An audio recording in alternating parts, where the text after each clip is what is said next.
Testing, testing, 1, 2, 3. Testing, testing, 1, 2, 3. Testing, 1, 2, 3. Guess who? It's me. You got it. It's Ralph Hayes Jr., also known as RHJunior, also known as Reality Check in some corners of the internet. I am coming to you live over the internet, bringing you a broadcast. It's going to be something of a marathon broadcast because, homie, broke. I'm broke. And I just got an electric bill from AEP, $1,400. So guess what? I'm doing a fundraising. Yeah, I'm on here. Uh,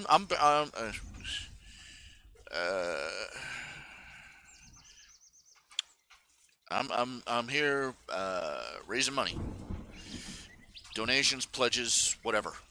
'Cause I need them.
All right, all right, all right. Let's see here.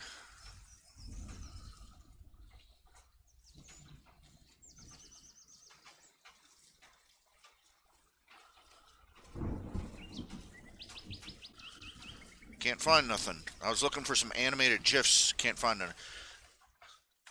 Is it GIFs or GIFs? I'll pronounce it whichever way I darn well please. That's what it is. Okay, okay, okay. Let's see here.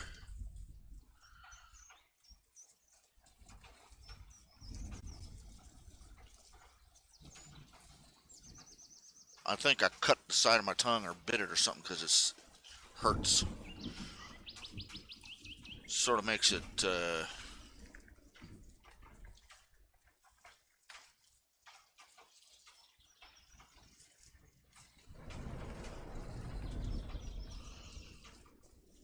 Mouth is sore, tender.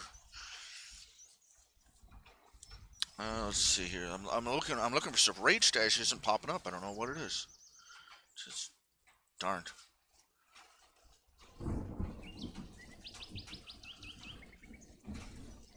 Okay, let's see here. Nasty stuff. Shut that off. Okay, let's see. Is there anybody here? There's one person here, according to this. Me. I'm guessing. This, I don't know what it is about this thing. It's okay. YouTube. Oh, there's some sort of scandal going down on YouTube. Apparently, the YouTube management, who is a woman. Oh, you're a sexist. You're pointing that out on purpose. Yeah. But let's back up, and you'll see why I point out that she's a woman. Apparently, the guidelines, the policies on YouTube, user guidelines, so on and so forth. Upper management, they have been busting the chops of several YouTube producers, content producers, for absolutely no reason. Falsely accusing them of, everything from copyright violations to policy violations, and at the same time, they are letting several channels. We're not talking small petty ante stuff here. We're talking guys who are making millions of hits. Getting millions of hits. They're making thousands or even tens of thousands of dollars. Major channels who have been blatantly violating the YouTube user policies for years. And they're not they're playing on scot-free. Let's see here. Let me see if I can find the. There's a fellow here called A under A. Let's see.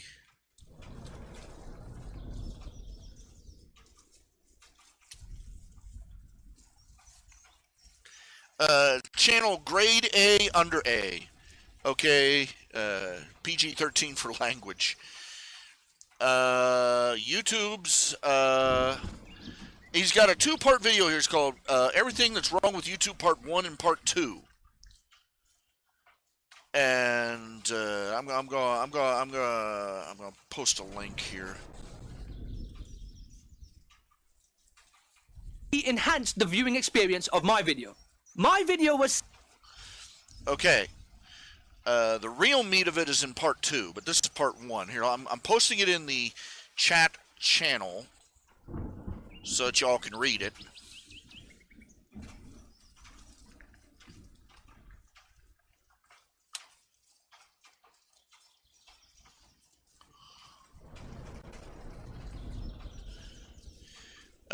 Basically, massive copyright violation, and what's worse is there are other guys who are making their money by falsely accusing other channels of copyright violations. They file false claims against other channels deliberately, because one of the policies is if while they're investigating this, all the revenue, all the ad revenue and everything, ad revenue and hit revenue and everything that the accused would be getting goes instead to the accuser.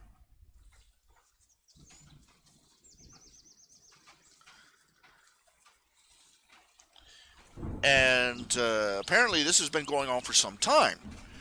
And the YouTube admins are playing, somebody high up is playing games. They're playing political favorites. And I found it not surprising. I looked up to see who was, the head honcho of, they posted on this, in this Everything That's Wrong with YouTube Part 1 of 2 and Part 2 of 2. Part 2 of 2 is where the real meat is. Let me pull it up here.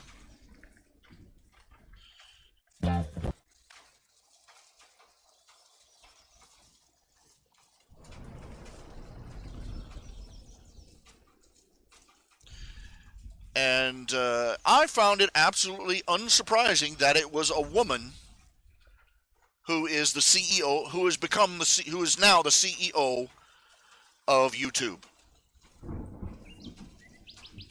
Because I will, you get a woman in charge, this is a sort of bullshit you see happen.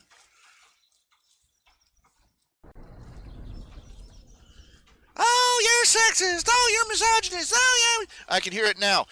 You're just chomp a tic tac. I don't care. I'm telling it like it is. You give women fame and power, and you put them in high ranking. Again and again and again and again, we see this. I've seen it over and over and over and over and over and over again. You put a woman in charge of a media corporation, she goes batshit insane.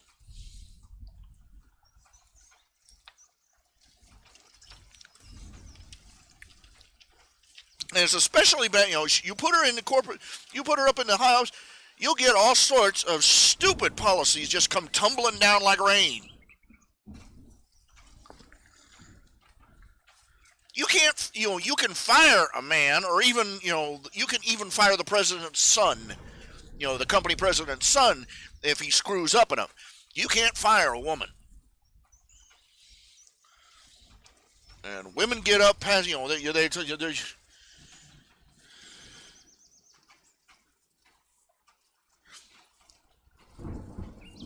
whenever I've reached a point where I hear feminists and social justice warriors complaining about the glass ceiling, and the first thing I think of is a shark tank.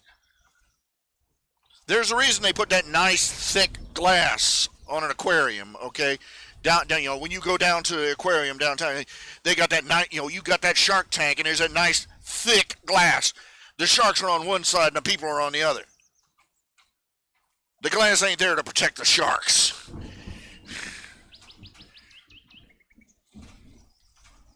Let's review. Okay, I can list off several instances where putting a woman in charge just torpedoed everything.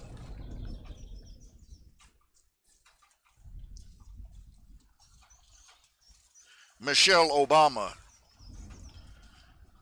Take a look at her lunch policies.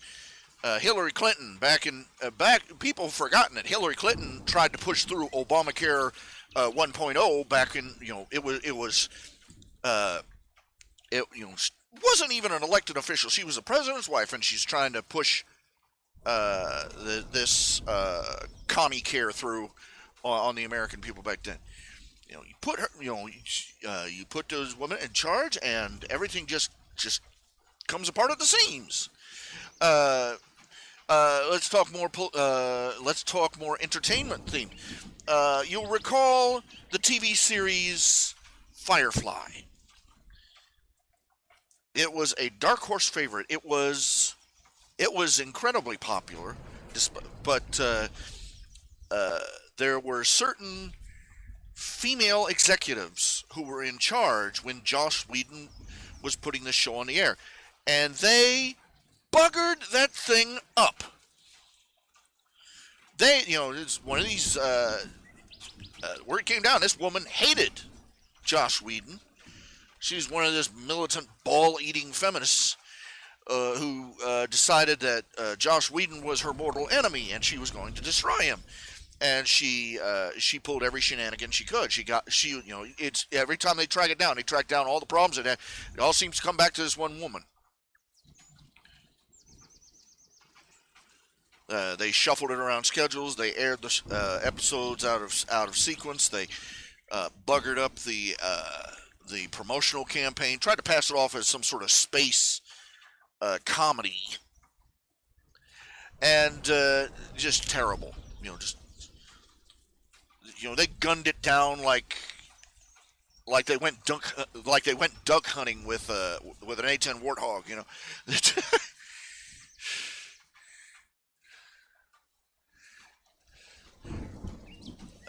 Every time they've gotten a woman into the upper ranks of something, and especially a feminist, look at Anita Sarkeesian. She got money, she got power, she managed to leave a trail of chaos in her wake.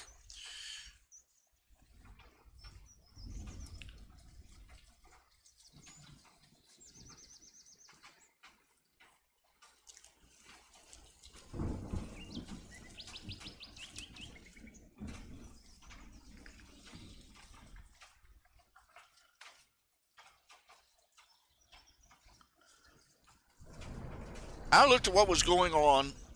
I was listening to this reporter here on what was going on in the YouTube community. I looked at what was going on in the YouTube community and listening to grade A, under A, describe it. And I said to myself, this sounds like the sort of backstabbing,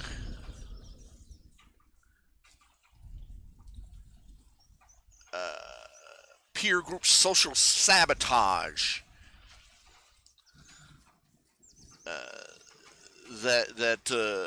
just these vicious women, some of these vicious women get into. This is the kind of thing they do. That they don't care. They don't care how much they cut themselves up. Getting at you. You are going to bleed too. You know what I'm saying? I said to myself, I guarantee you that there's some woman in charge that's pulling the strings on this crap.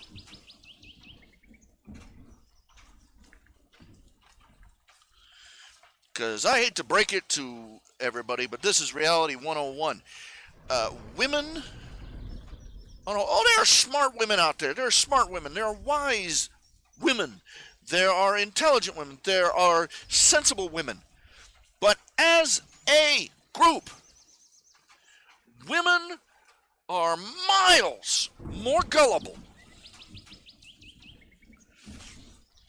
And they are miles more irrational, miles more emotional, and infinitely easier to get on board the batshit crazy bandwagon.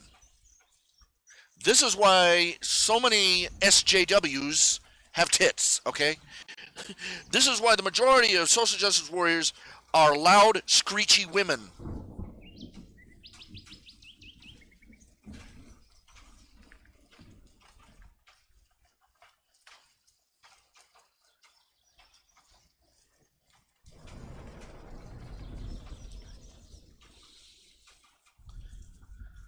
They say, well, even in Bible times, they wrote down. He said, "Watch out, because there are these smooth-tongued operators that lead off silly women."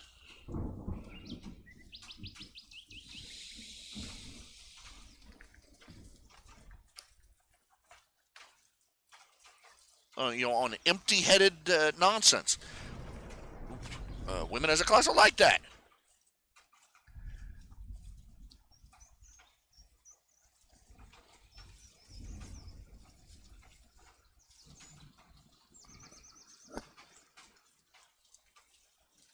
Why God decided we needed that aspect in the human race, only God knows. But that's the way it really is. Good Lord. My own troubles.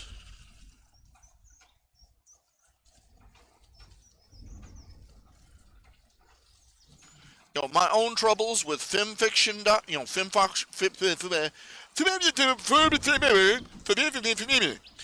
My own troubles with femfiction.net.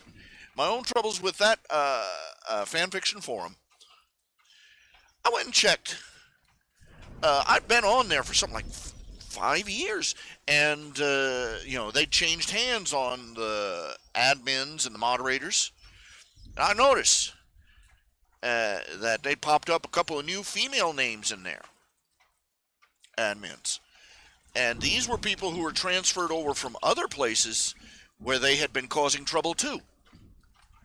They imported the drama.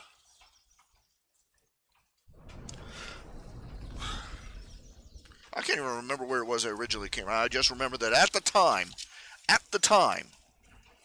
the site they came from was known for political, personal quibbling and infighting crap. And all of a sudden we get this, all of a sudden we've got some female moderators from this site, and I'm like, and all of a sudden, you know, surprise, I'm torpedoed by some personal drama, and you know, don't want to connect the, you know, don't want to jump the rails here, don't want to connect the dots or nothing.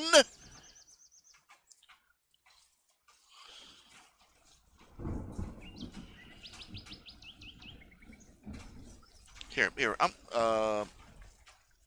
don't want to play. He doesn't like it when other people play his videos, even in clips. So I'm going to respect him. I'm not going to say, but it's everything that's wrong with YouTube.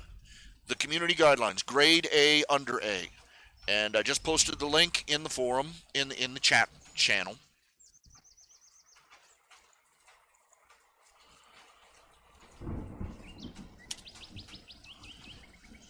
Now, I may be, let me back up. I'll say this. I may be mistaken about the Firefly story. I may be mistaken. But what I have been informed is that it was a particular female CEO who was in charge and who was throwing all the flack his way while they were trying to air his show. I also know for a fact that at the time, he was getting all sorts of flack from the social justice warriors. Joss Whedon is one of these sad cases where, you know, despite everything he's done, and despite everything that the feminists have done to him, he's still trying to appease them. You know, he never did anything wrong. You know, by their own standards, he's never done anything wrong. He has produced at least 2 different shows. Firefly and Buffy the Vampire Slayer. In both of them, we are talking strong, intelligent female characters.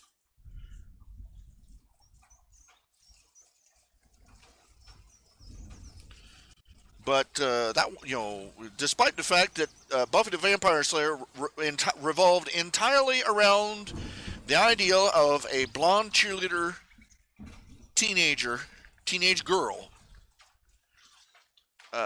kicking the crap out of vampires, werewolves, and demons. It wasn't feminist enough for some women. And Firefly, despite the fact that every one of the female characters, even even the one who couldn't fight her way out of wet paper said, you know, she was a genius. You know, the ship had 3 female crew members. One was the engineer who kept the dang ship running. One was a second in command who could shoot her way out of a tavern brawl. And one was a psychic kung fu martial artist death machine. And the fourth, I forgot the fourth one, the fourth was a geisha who played the political game and who was, she was slick and hardcore in her own right. They were all great characters, but the feminists, the show aired, and the feminists, the social justice warriors came out in force and, this is so sexist, this is so, just picking up their transmissions from Neptune or something, and, if any of the female characters ever cried or were sad or were scared, oh, they're so weak and helpless, and all the men are blah, blah, blah, blah, blah, blah, blah, blah, blah. Just, you can't please a feminist, okay? You can't please a feminist. They are unnatural things. I don't care, I don't like being identified with those feminists, but I'll call myself a feminist anyway. If a woman identifies herself as a feminist in any way, clear the area, okay? I don't care how sensible she seems. The fact that she is willing to call herself by the name feminist indicates that the hamster is not on the wheel. You can't please a feminist. This is something Josh Wheaton has not learned, no matter how badly they have maimed him.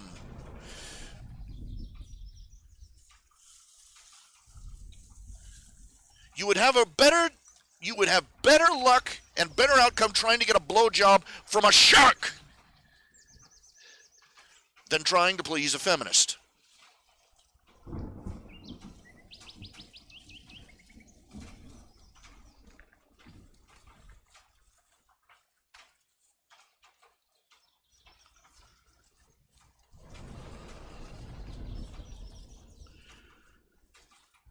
Do I sound bitter? I should. I'm a male in Western civilization in the decline. These are the final years of the Western civilization. This is our fall of the Roman Empire, okay?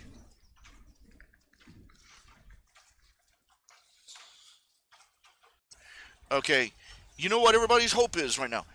Donald Trump. Everybody thinks Donald Trump is the hope of our future. Dear Lord, they think Donald Trump is the hope of our future. Donald Trump is a rhino at best. He's just a good salesman. He knows what people and audiences want to hear. But he has been on the left side of the aisle for decades. He's better than anything that the Democrats are fielding, but that's a low bar. Okay? That is a low bar, indeed.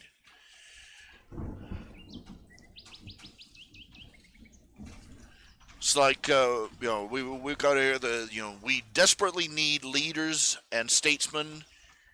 We are in a nation in terrible crisis. Our lame duck president is basically out there. He's like Bomberman out there planting grenades to go off 5 minutes after he's out of the White House. And Obama's is doing more damage to this country than every suicide bomber combined could manage simultaneously. And we desperately need statesmen. And so what does the party of conservatism, the alleged party of conservatism and patriotism and the Constitution give us? Donald Trump. They went out, they had like a half dozen candidates to choose from, and they picked him instead of all the good ones. That's basically what they did. They've been fighting Donald. They putting up they putting on a good show fighting him.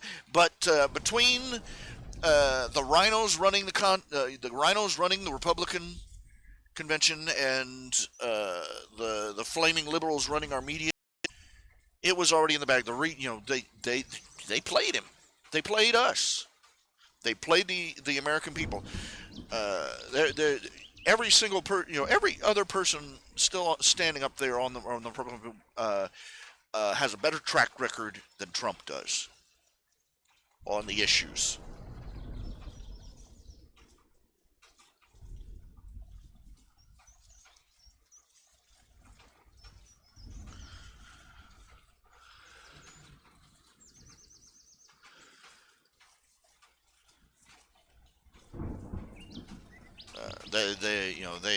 It's obvious we're going to get a Republican president this time.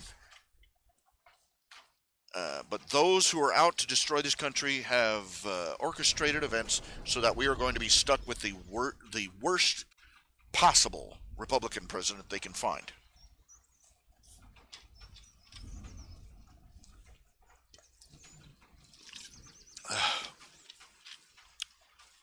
I'm roaming all over the place topic-wise here, I know I am.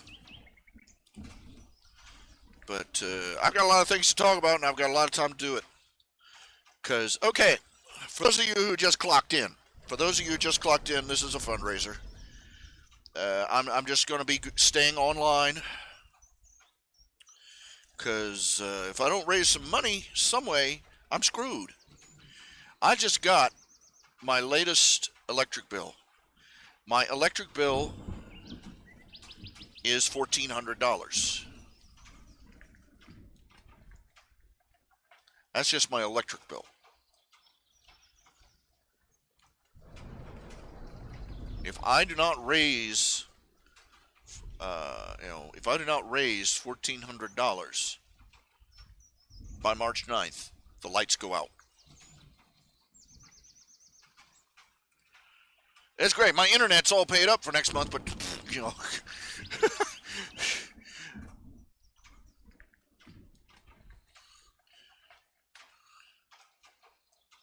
I may end up broadcasting with a pedal generator or something. That's it.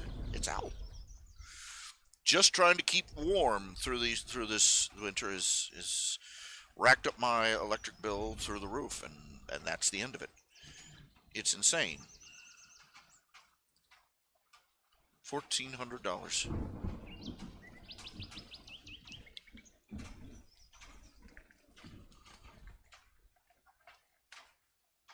So, commissions, consignments, commissions, pledges, donations,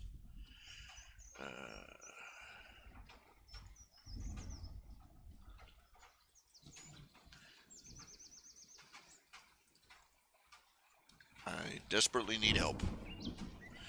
Even if you only throw in a couple of bucks in the kitty, that's something. That's survival. That's life. That's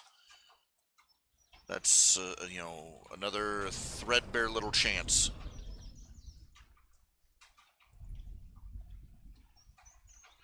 I don't know why this thing isn't saving. It's saving it in PNG instead. Let's see here. Website. Okay.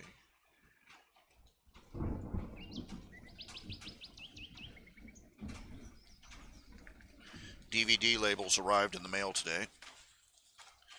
Be able to crack those out. Just got to design a label that doesn't use too much ink. I used to make these full color DVD and CD label. Just went through ink, went through my printer ink like a fat man through French fries. Learn to tone it back just a little bit. Okay, let's see here.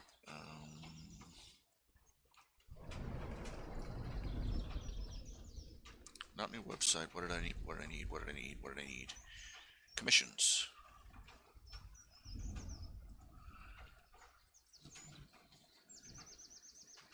Okay, I've got a new Old Vic commission. Got another Old Vic commission. I've got several Old Vic commissions. I'm just losing my dang mind here. Commissions. Anniversary commission.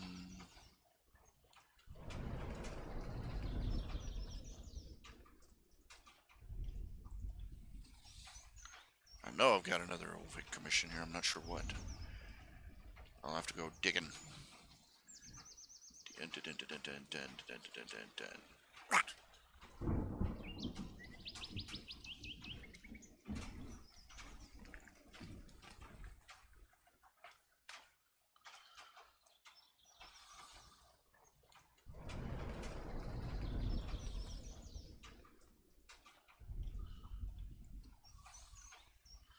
See, I've got another. I'm trying to pull up a bunch of. I've got one here. This one's been sitting a while. I'll have to open that one up.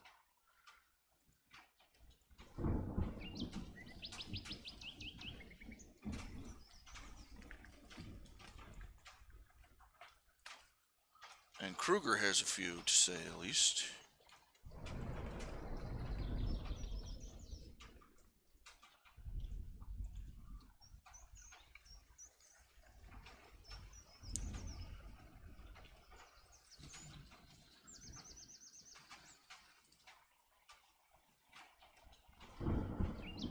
Another Gordon Jones? Gordon Jones? Did I miss one for Gordon Jones?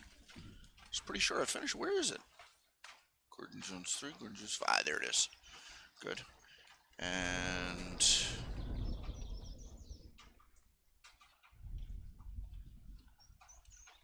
Kruger Sparring. Where is it?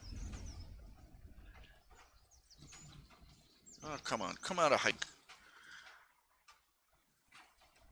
I'm looking through my files. I'm trying to find them. Find the images. Make me grumpy. Making me grumpy. Can't find nothing.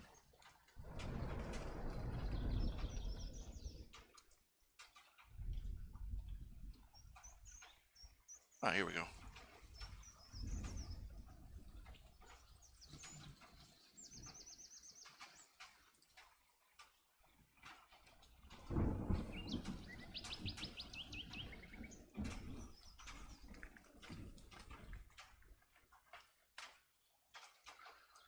Okay, let's switch over. That feeds same old images over and over and over.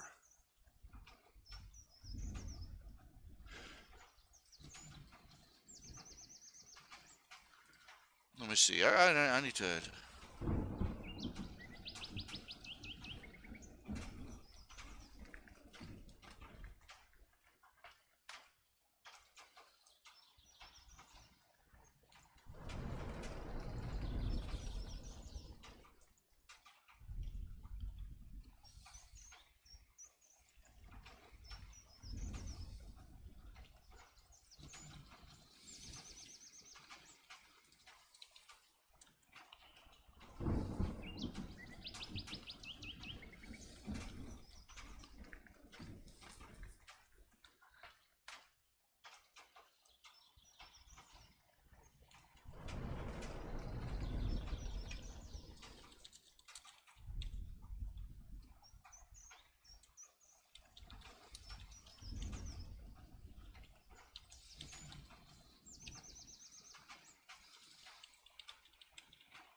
Try to do everything at the same time here.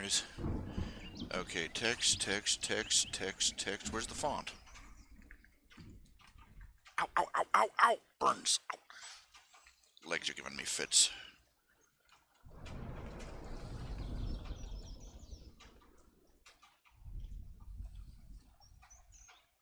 Where's the font? I can't find. Here we go. And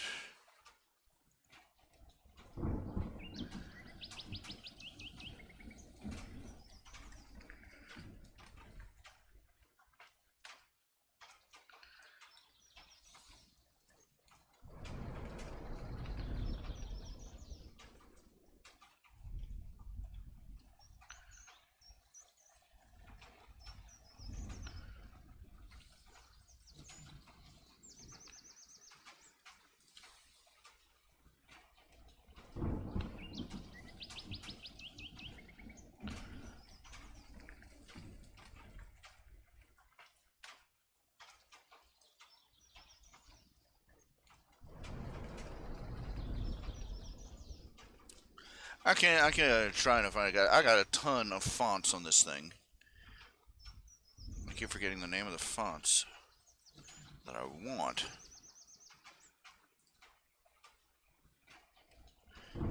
Digital strip, dumbass. There we go.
this ain't no good. It's just not the...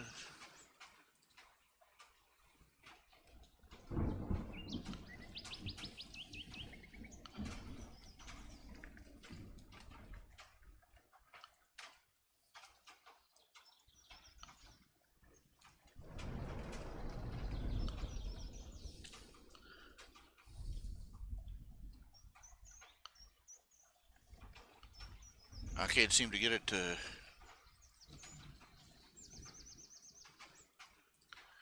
Oh, that's cute. I can move it around a little. There we go.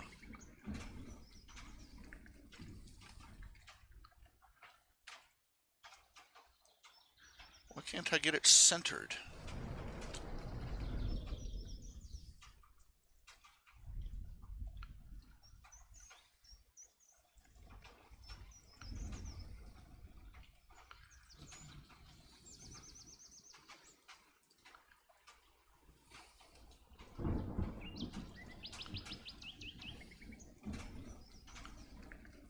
Aha!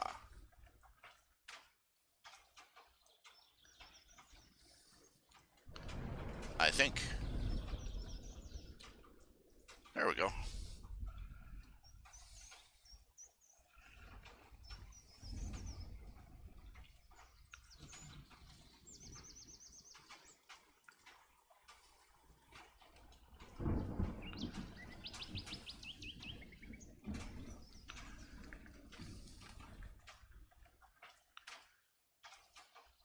Well, hip hurrah. Crying baby. A commission idea a couple of weeks ago for a crying baby.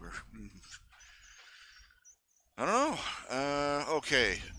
Kruger, you wanted a background on this one, I believe. The girls sitting in the back, in the background watching, was that correct? Trying to see if I can lift these guys as a layer.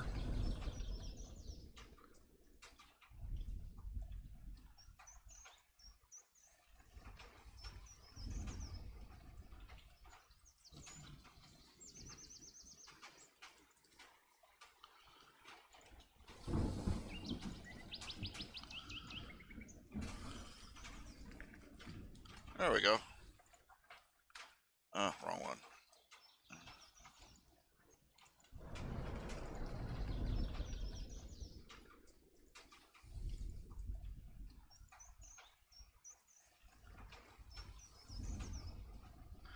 There we go. Now we got a...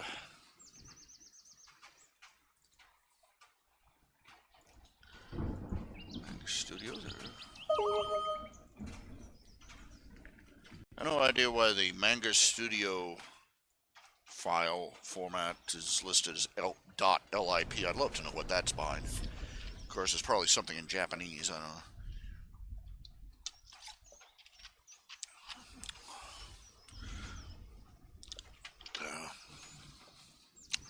Let's see here.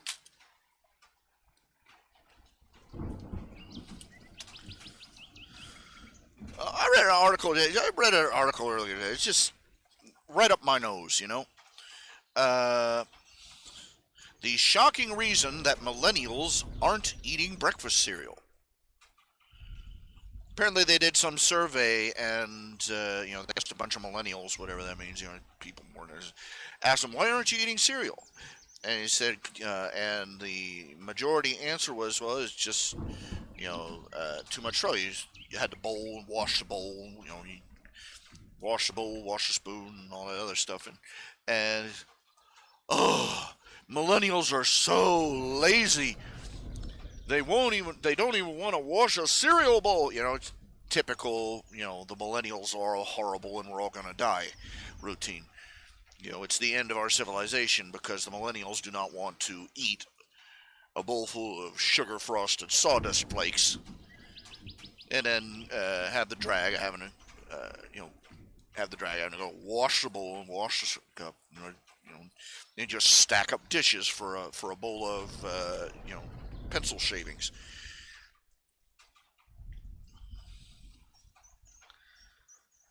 And I'm like, is there anything Is there anything at all that the younger generation can do that the old fat bastards club isn't going to stand there shaking her head, oh, this is just so terrible.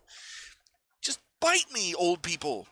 I'm a 45-year-old man and you got me going. Bite me, old people.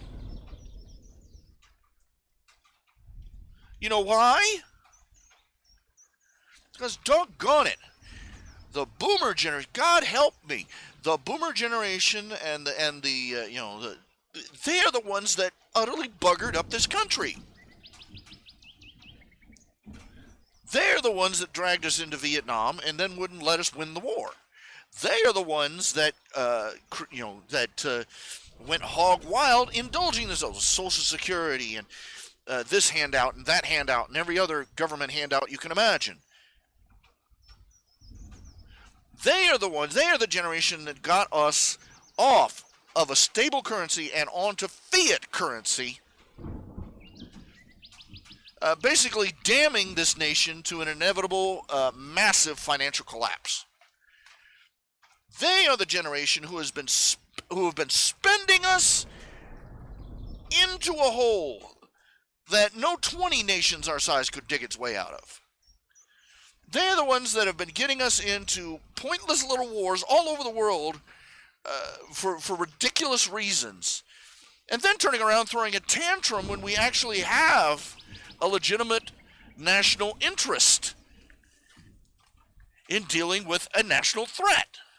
They are the ones who have left our borders as porous as Swiss cheese and just turned our borders into sieves so that so that the ones on the left can have tons of free illegal voters, and so the ones on the right can have cheap illegal labor to mow their lawns and clean their houses and work in their factories. It's the old farts that have buggered this country into oblivion. But, oh, Jesus, take the wheel. The young'uns are too lazy to wash a bowl.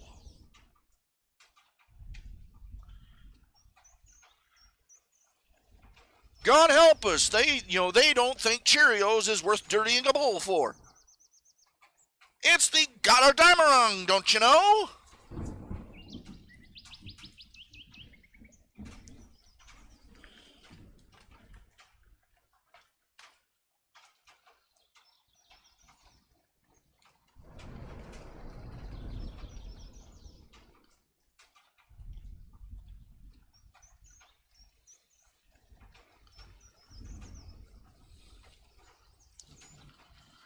Come on! Seriously! They see kids sitting. Kid picks up a cell phone, starts connects with the world. They're not making much. A lot of kids aren't making much use of the internet because it's not helping them any. Well, I love how they buggered up our educational system, and now they want to blame how stupid kids are on the internet. Yeah, that's the problem. That's the problem right frickin' there. Good Lord. And they see kids sitting down, connected to the single largest embodiment of human knowledge and experience ever created.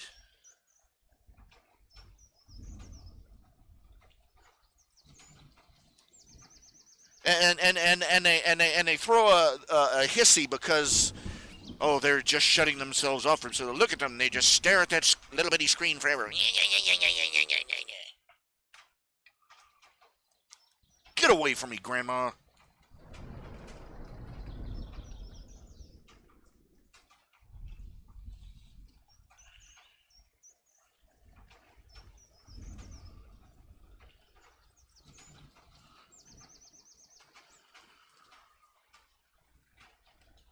All said and done, those kids are interacting with more people and more cultures in a single day than most of those old farts saw in a lifetime.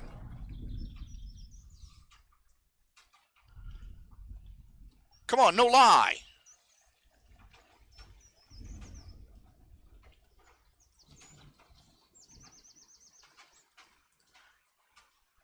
I talk with people here in parts of the world I didn't even know existed.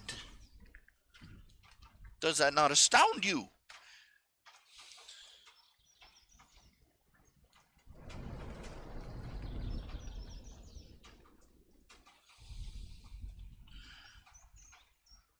But no, it's the old folks again. Yeah.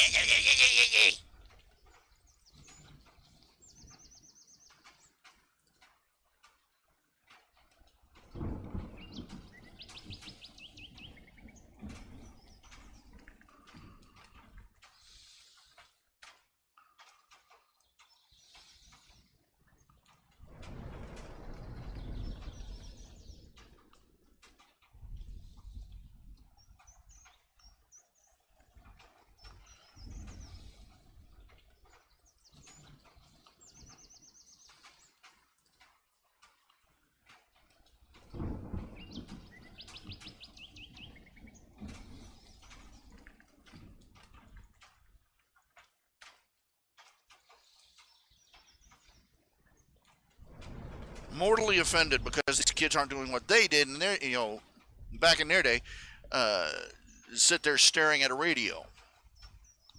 Or, oh yeah, you remember this one, dads, everybody's sitting there on the subway with their nose buried, their little ink stained nose is buried in the latest bird cage liner.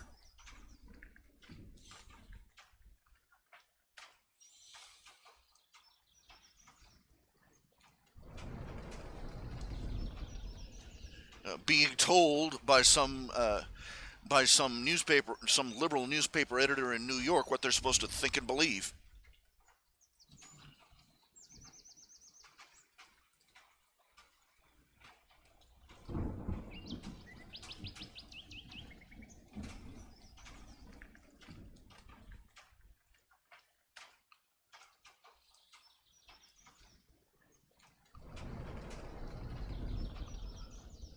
Oh yeah, I got a crop full over that one. I just, seems like nothing the younger generation can do. Yes, the younger generation has problems. Big problems, huge problems. Problems created by the previous generation, no less. But it seems like they're literally nothing that the younger generation can do that the old fart brigade doesn't come out. Christmas. Parents are out there giving their kids stuff that they never even dreamed of, right? It's called prosperity. When you're able to give your kids all you never were able to get for yourself when you were younger.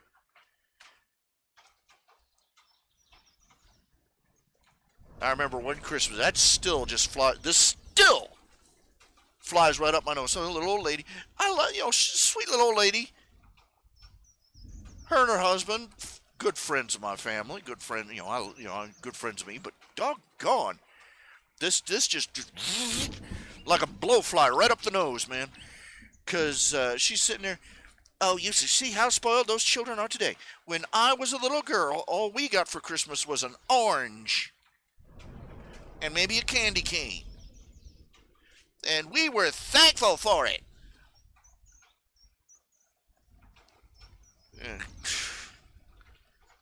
Because you didn't know anything else existed.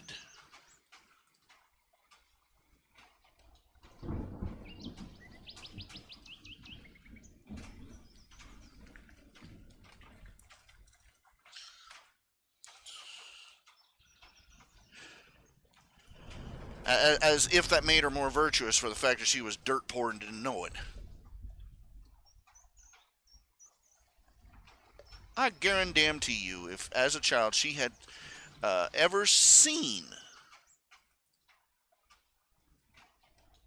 any of the pretty dresses or the pretty toys or anything else that wealthier children enjoyed on a regular basis, she would have coveted them just as hard as any of the kids today would. Do I deny that there are spoiled children in the world? No, I do not. I'm just tired of people who think that having been poor and ignorant in their childhood somehow translates to being virtuous.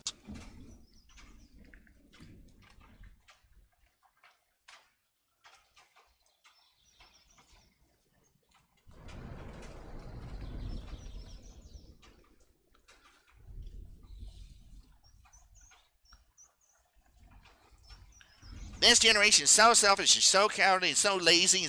Oh, you mean this generation that has been marching off to the Middle East for the past 15 years?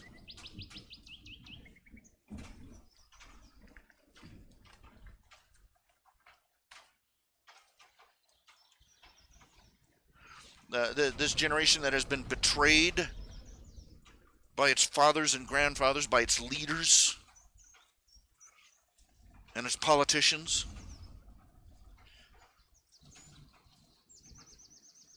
Keep yapping. Just keep yapping. You're just covering yourself in glory.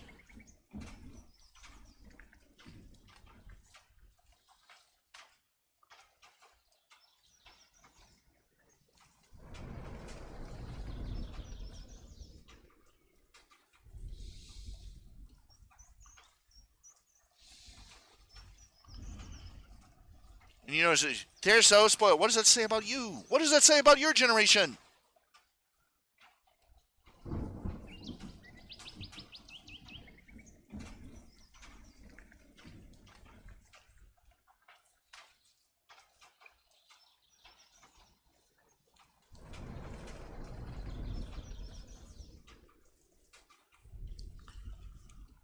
What does that say?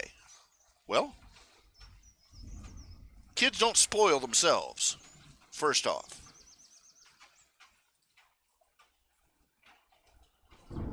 Kids do not spoil themselves.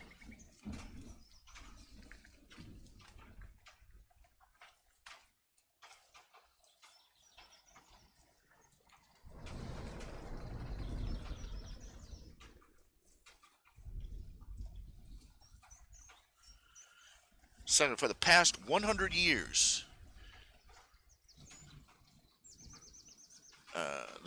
we have been taking our kids, turning them over for 6 hours, 6 to 8 hours a day, 5 days a week, to a government indoctrination center for the first 20 years of their life, basically.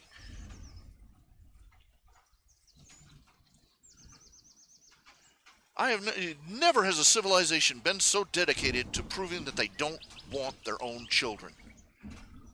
Think about what is the first thing they do after a baby is born. They take it, they're there with it's there with the mommy, and boom, they sweep it away and take it off to some holding pen with a dozen other crying babies with a couple of nurses wandering around the rows. You remember that? You've seen it in every hospital setting. Good night. When you get the kid home, what do? You take that newborn baby, you get home, you and your wife get home, you take that baby, you put that baby in a room by itself. No other animal on the planet does this. Nothing with a vertebrate, nothing land-based animal does that. Hell, most reptiles don't even do that. Even an alligator looks after its own young. Any other species, night falls, what do? They take their baby, they get back to the nest, the mama bird puts her babies under her wing. The mama duckling, the mama duck, those babies, if they are found, she goes back and finds out why they're not right there with her. And they huddle down in that nest under her wings. What are you talking, a dog or a cat or a raccoon or any other wild animal? Deer. They will huddle down at night with their babies. What does the human species do? What does Western humanity do? Western, civilized, superior Western humanity do? We take the baby, stick it in a room at the end of the hall because we don't want it to, we think that by putting it way, way, way away from us, it won't bother our sleep. Oh, well, we'll put it in a baby monitor. That way we can, pretend we're paying attention. That is a new thing. That is something that only Western civilization comes with. Every other culture on the planet, even up into the Renaissance period, the whole family slept together, one big bed. They stayed close.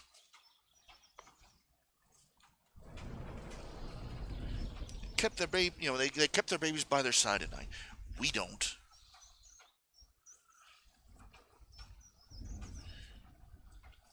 And do we get, as nice as they look and as fun as they are to play with, guys, those breasts were there for the baby first. But what did our parents and grandparents' generation do? The doctor says that this artificial canned formula is superior for the baby's health. And it was, if the mother was malnourished. Which in many cases, in many third world conditions post-war, you had a lot of women who were terribly malnourished. But once the woman was healthy, they should have been going back to, but no. Oh, no. Science has triumphed over all. And so we put our kids in rooms away from, and the general was, just let them cry it out. And we gave them artificial test stuff that we licked out of the bottom of a test tube instead of mother's milk. And the instant they were old enough, quick, get them into the nurseries, get them into the preschool, and then get them into the kindergarten. You know what the purpose of the kindergarten was? It was designed by people social engineers. It was designed by a social engineer who wanted to remove the child from the influence of the parents as soon as possible. And think about this. Even he only wanted them after they were 5 years old. In our culture, we're going out there with 2 or 3 year old newborn baby, dropping them off at a daycare center so that mommy can go off and jazzercise.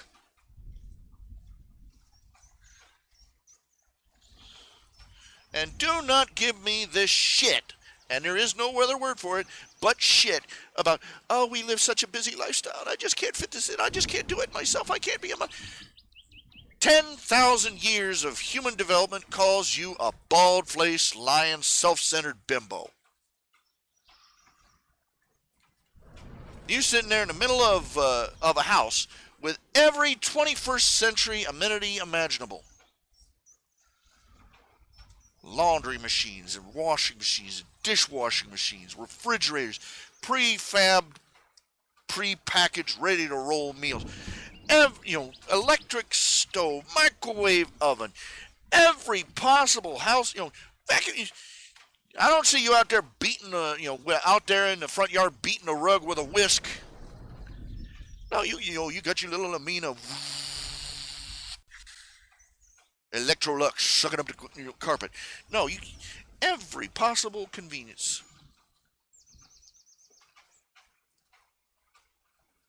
that your great grandmother couldn't even dream of. They didn't even have the ideas for them yet. I just can't raise my child myself.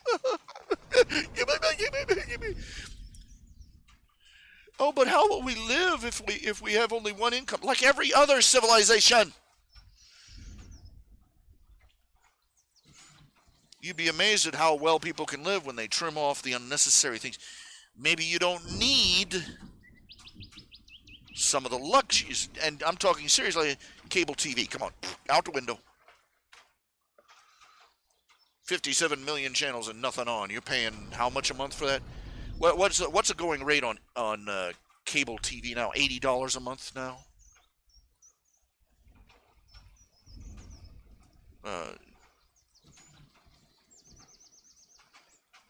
maybe you get a slightly less flashy, you get a few slightly less flashy things. Start shopping for stuff that ain't name brand. Oh no, generic Cocoa Puffs. The horror. You're amazed at how well you can live. You decided that your lifestyle was more important than your life. Every action of the boomer generation has basically been a declaration. It started with the boomer generation parents, but every action, they repeated their parents' mistakes. Every action has been to say, you are less important to us than our personal satisfaction. Divorce rate through the roof. Oh, little Timmy, you're the most important thing to me in my life except my personal satisfaction with the pool boy.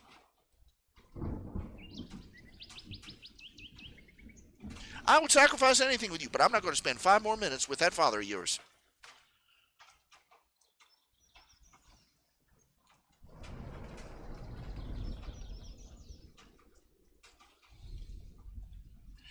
Got an entire generations of kids that have grown up with the repeated over and over that they aren't wanted. Tell me that hasn't had a consequence. Just try and tell me that hasn't had a consequence.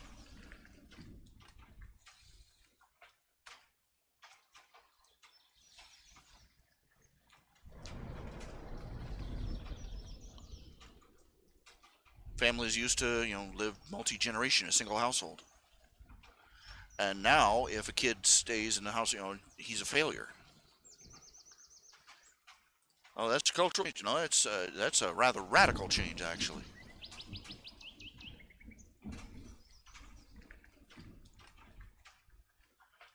Rather serious one, if you ask me. Because in times of hardship, people have to do that. And if they didn't have enough shame beforehand, great. Now you're going to humiliate an entire generation because they do what their great-great-grandfathers used to do. Oh, that's grand. That's marvelous. That's perfect.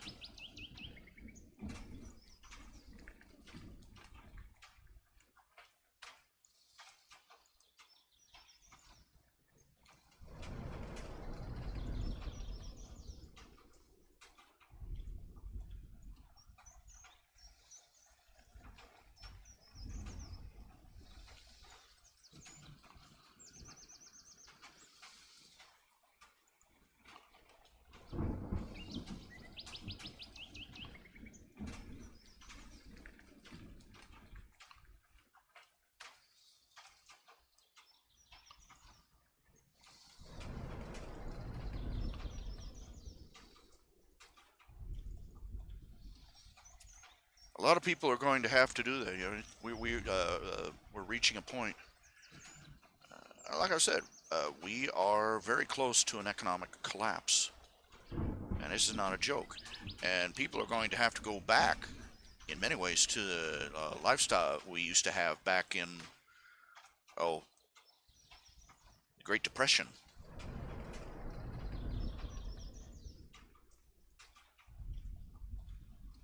Be like on Walton's Mountain, you know what I'm saying?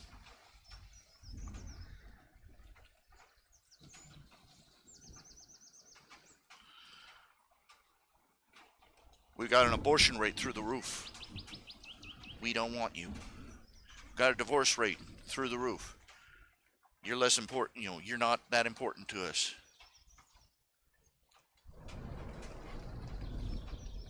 That's the message. You get an entire generation of kids growing up with that message in 1,000 different ways. We shove kids into a public school system, basically a minimum security prison. Oh, get out of our hair. We don't need you. We want you to go away so we can. We don't want you.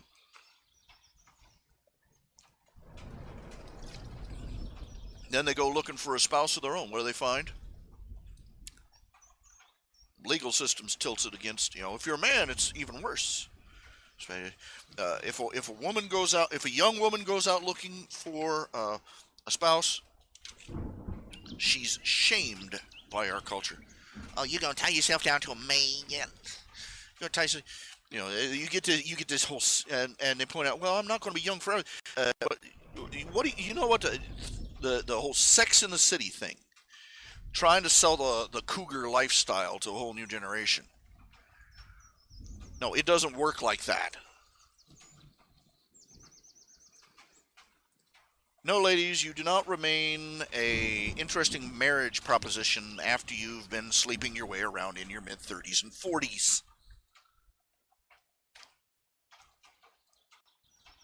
Tragic information, but there it is. What's the message that they get out? We don't want you yet. We don't want you. We don't want you as a husband. We don't want you as a wife.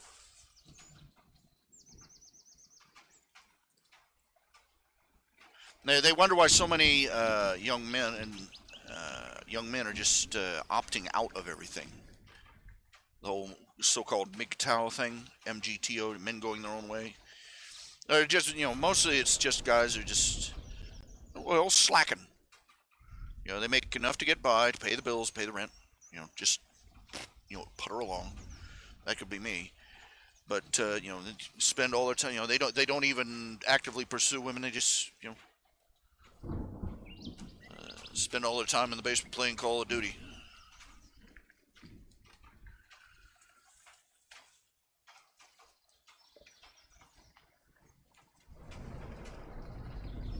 Because what does our culture say to the men? We don't want you. We just want your paycheck.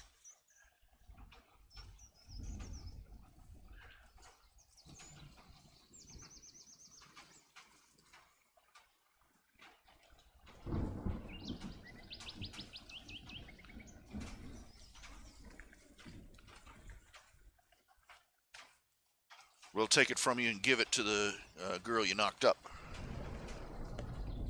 We don't even care if you never touched her. We'll blame it on you and wring the money out of you anyway. Welcome to the life of the average American male.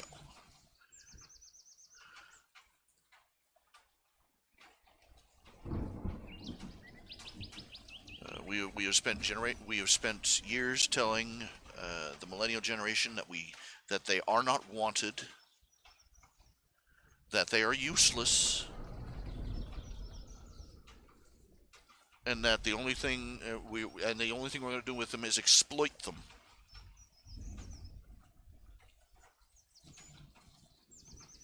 And we wonder why they've opted out of the civilization we've built for them.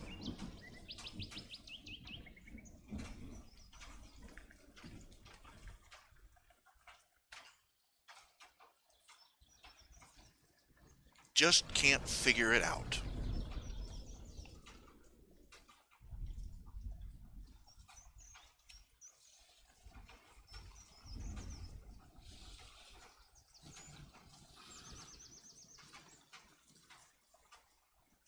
When my dad was a boy,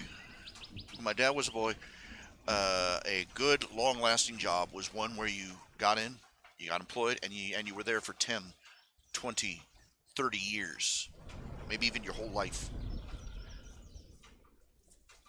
This generation, a job that lasts 2 or 3 years.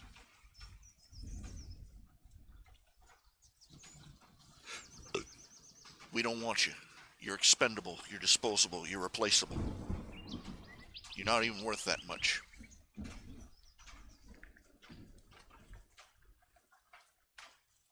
Nobody wants you. You have nothing that we want.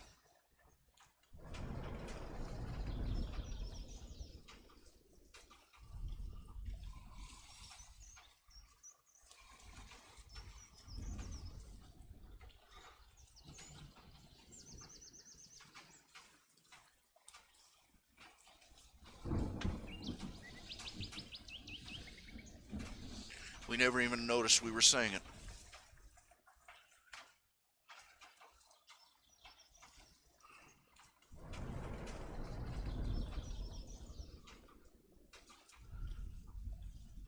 Got the environmentalists talking about how running around telling the millennials that they're destroying the earth just by existing.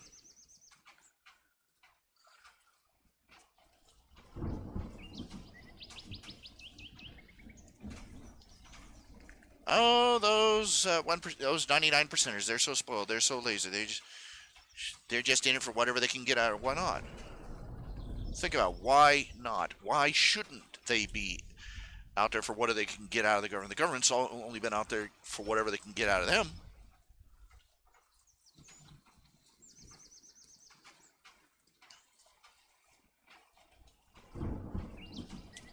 Why shouldn't they be the same way?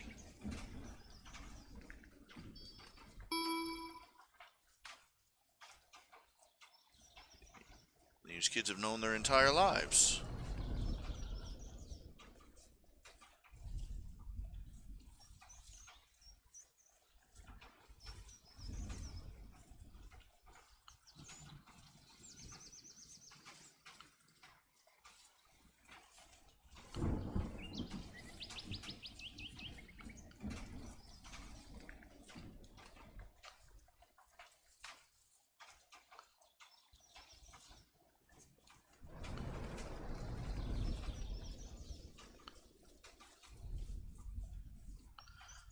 It's especially on the black community is basically like the canaries in the coal mine.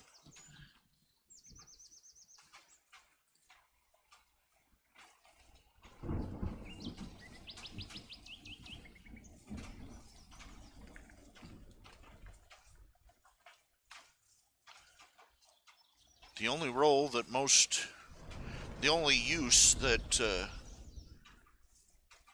majority of the black community has for young black men is their sperm and their alimony payments. And look what's become of the black community.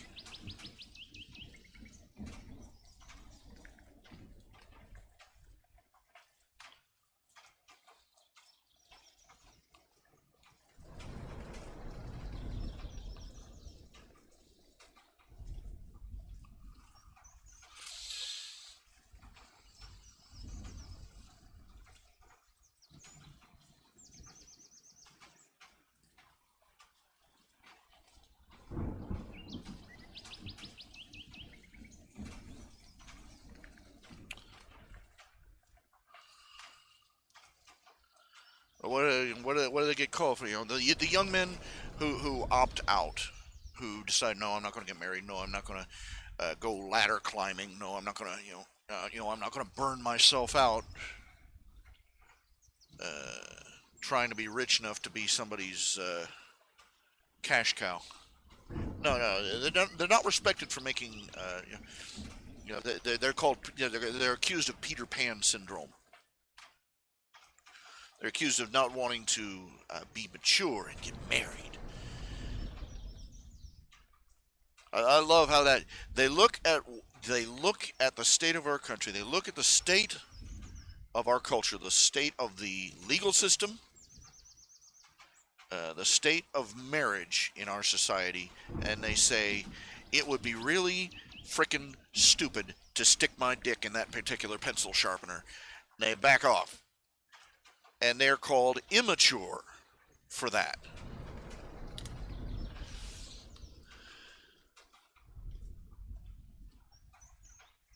I remember years ago, they had this movie that came out as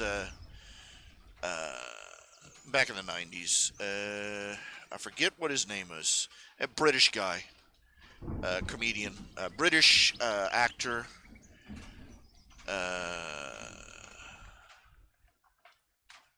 She's Having a Baby, I believe was the name of the movie. Yeah, this upwardly mobile couple, they find out, she's having a baby, and the whole movie is basically about how this young man, his whole life, I mean, he was a 30-something, he's supposed to be like a 20 or 30-something professional. He's got a lovely home of his own. He's got, luxurious home. He's got a lovely home, nice car. He has a dog he's had for years. Loyal pet. He's and his wife, his significant other. She's not his wife yet, typical Hollywood, but she's beautiful, and and they're moving in all the right circles, and they're living like the life of Riley, and boom, she's having a baby, and the whole movie is about how his life gets taken apart at the seams.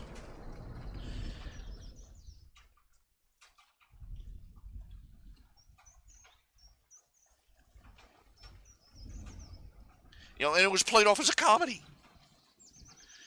First off, they have to move. He has to move out of his. They have to find a new place to live for the baby.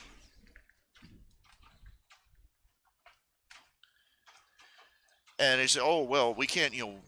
We can't afford your fancy car anymore," and so he has to get the soccer mom mobile, trade in his beautiful classic car for a soccer mom mobile.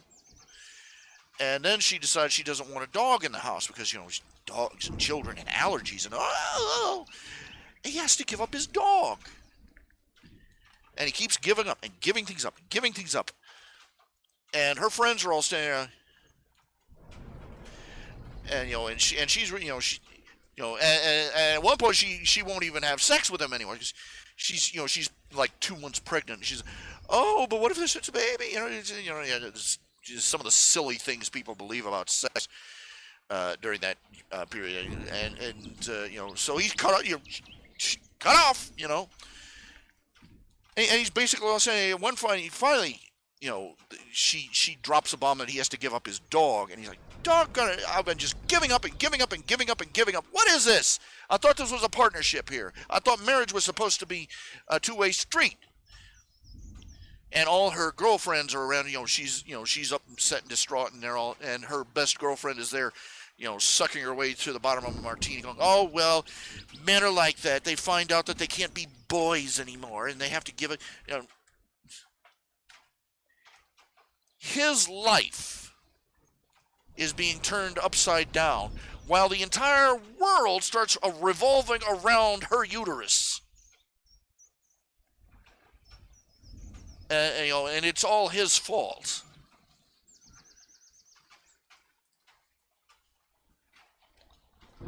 That he's angry about it and unhappy about it.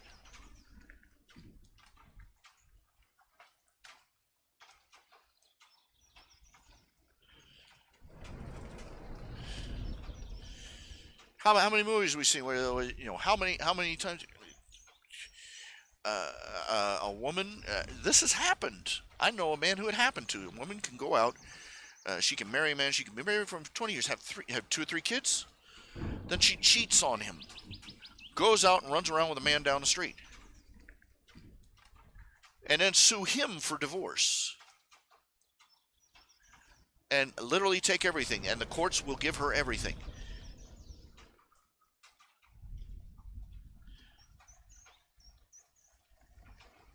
She doesn't have to sacrifice anything to break out of to leave the marriage.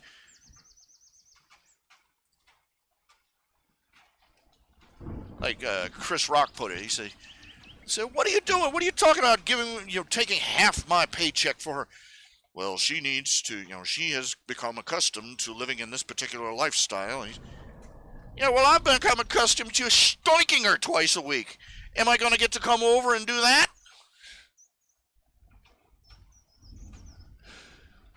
No, the man is a non-entity in marriage in the law.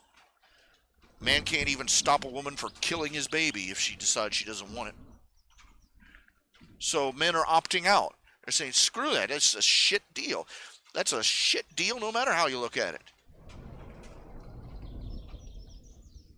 There are men out there in Hollywood, they're married for a couple of months and they have to pay out millions of dollars in alimony. Been married for less than a year, and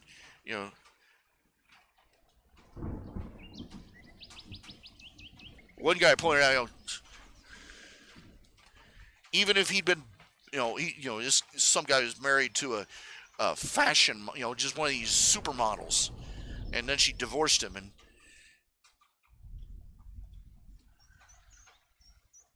And one guy said, unless that guy had been banging her 24/7, he got shafted. Because you figure he has sex with her maybe twice a week, so 8 times a month times 12 months. Divide that by the alimony settlement. That's how much that sex cost him. Because he's not coming out without anything. He's not getting no kids. He ain't getting no money. He ain't getting nothing but the memory of what she was like in the sack.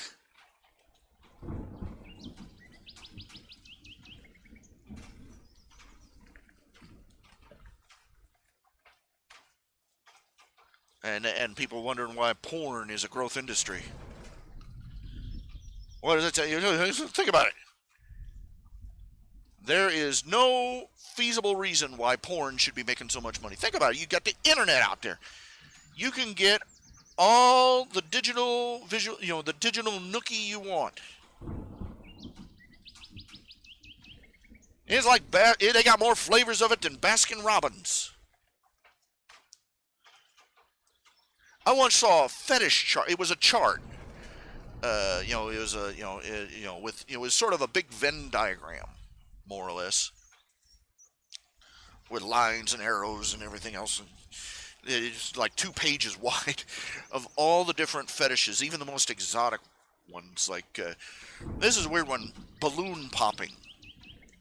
Balloon popping. Yes, some people inflating and popping balloons arouses them, and I'm like, okay, more power to you, fella.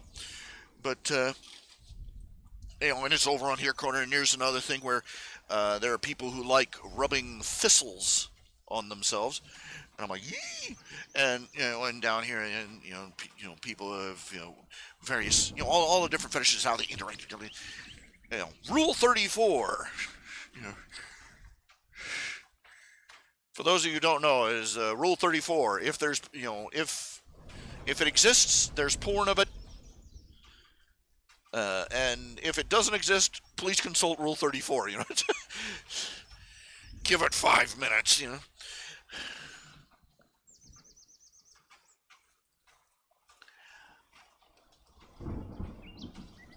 And yet, pay sites for pornography are all over the web. People are paying billions of dollars for porn.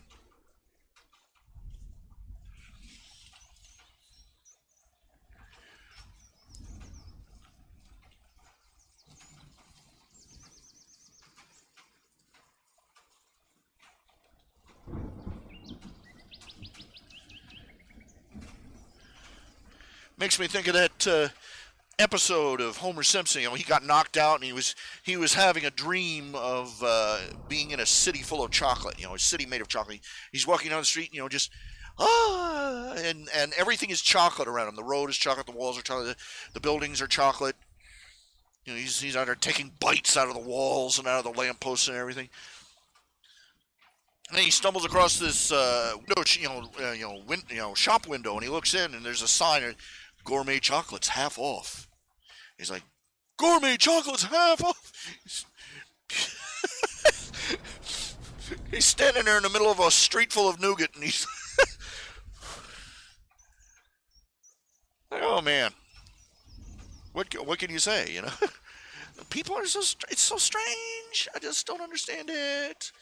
I'm like, there cannot possibly be anything on these pay sites that a little dedication and time devoted to Google will not reveal for free. But there are people paying for it. The easiest way to make money at a convention, whether you're talking a comics convention, a furry convention, a sci-fi convention, or a business convention, any kind of convention, is sell pornographic material. Cash down. Attended a couple of conventions. They had the adult quote-unquote section for the art. I mean, we're talking like, serious acrylic oil paintings and crap. Big stuff that you'd frame and stick on the wall of furry porn. I didn't go browsing through it. I didn't walk through it, but they had a big barricaded off area where this stuff was supposed to be up, and I heard reports of the prices that some of these auctions pulled down, and it was something like a small car, a small house.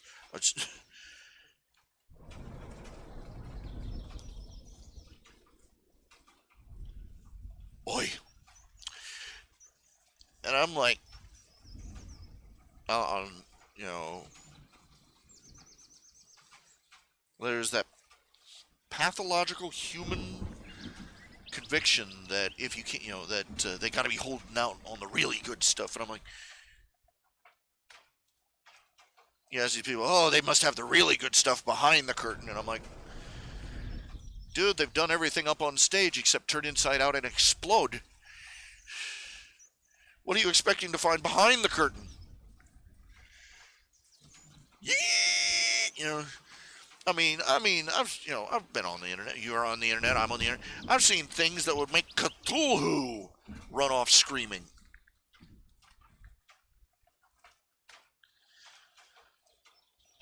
Some tentacle, other dimensional horror from beyond over in the corner. It burns! It burns! My eyes are burning!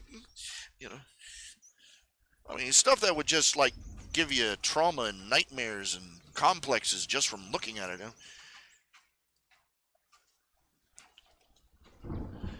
I look at some of these people, I'm like, it's just baffling. I mean, this...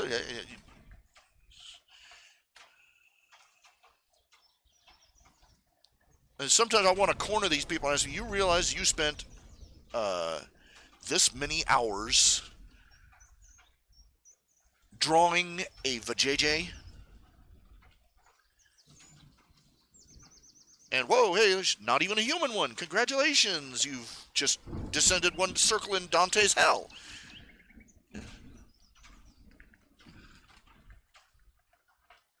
What the goony goo goo?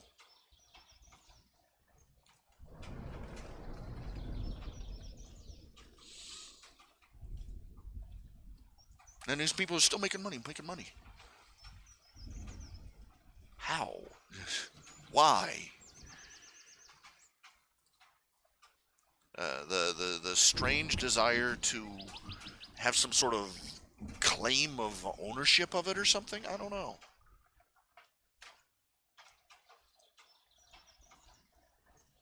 You know, everybody else's guess is as good as mine.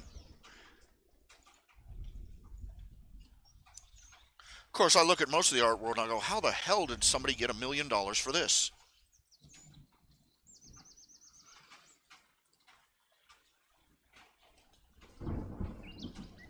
I mean, I've shown it.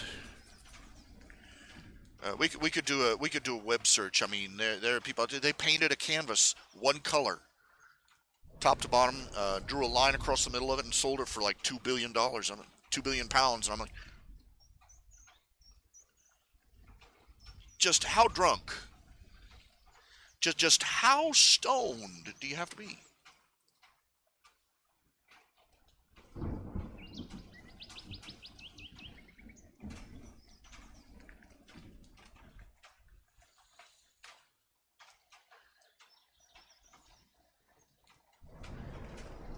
And the sad thing is, the only way that you could tell most of these things are supposed to be art is the fact that they are sitting in a museum.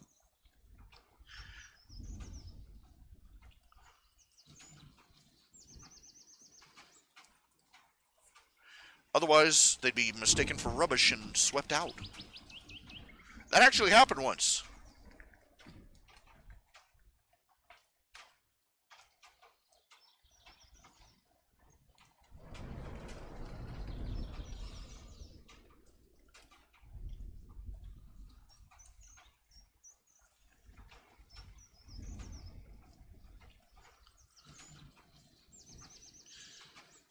It actually happened. Some highfalutin artist, you know, he was one of these modern, one of these big Rudy Tooty modern, postmodern artists, whatever you want to call, whatever they want to call themselves. And he was at the high point of his 15 minutes of fame. And for something like I forget how many thousands of dollars they estimated it at. He did an installment, little art piece in the middle of a museum. I think it consisted of some cigarettes packages and stuff. I forget what all was in it, but he just stacked it up on a little pedestal there, and and that'll be $10,000, and he walks out. And that night, the janitor came through. The janitor came through, swept it up, and threw it in the dumpster.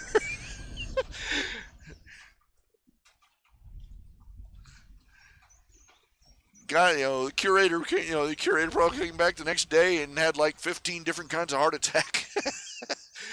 I giggle my butt off. It gets funnier every time I remember it.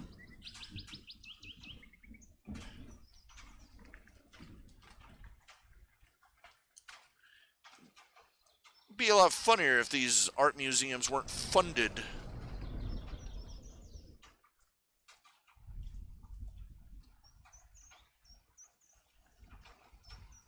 The way they are.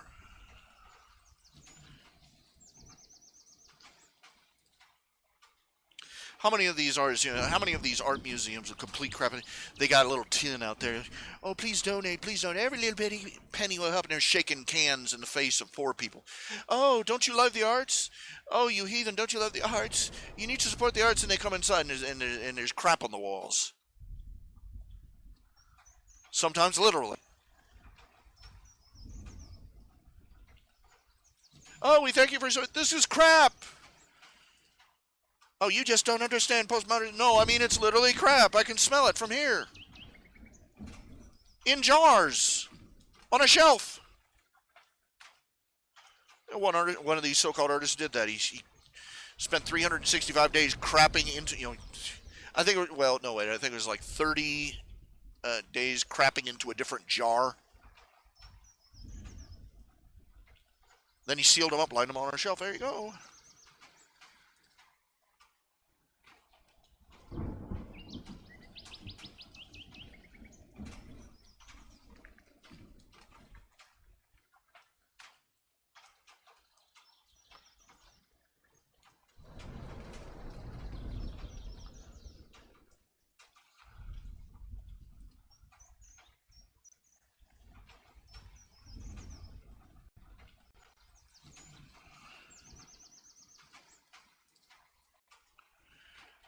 Kruger commissioned, he wanted a picture of justice. I've been revealing, this is something of a spoiler, the Great Alicorn Hunt. One of the things that's going to be revealed about the Alicorn Amulet is that it was originally created by a Peter of Star Swirl the Bearded. The idea was that they were trying to create an amulet that would enable a regular pony to ascend to Alicornhood, and the necklace was supposed to make them basically every Alicorn is an avatar of something or other on some level, great or small. And his idea, he wanted to make himself into an avatar of justice.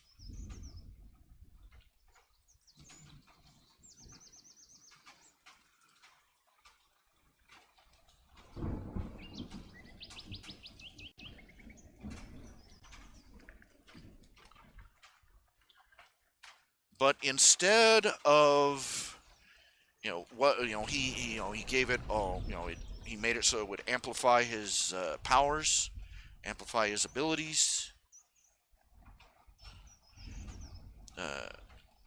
made it so that it stored all of his, all the magical knowledge he had archived at the time, and then tried to use it to ascend. The thing of it is that he didn't succeed. It was supposed to be a catalyst to change him. Instead, it became aware, self-aware. The amulet itself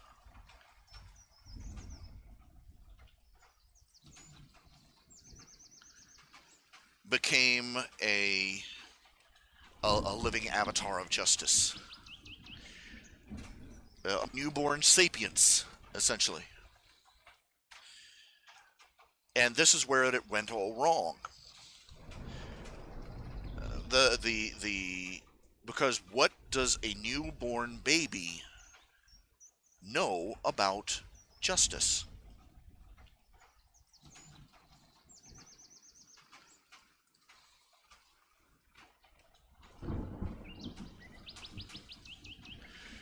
Now, a baby knows, a baby knows when it's been hurt, when it's been wronged. That's why they cry out in anger when they've been hurt, or they're hungry, or they're angry, or they're tired.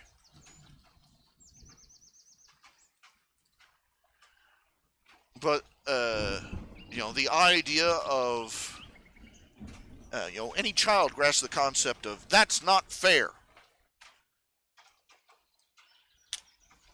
But the subtler nuances of justice are a little bit beyond them. And the creator of the amulet didn't realize what he had made.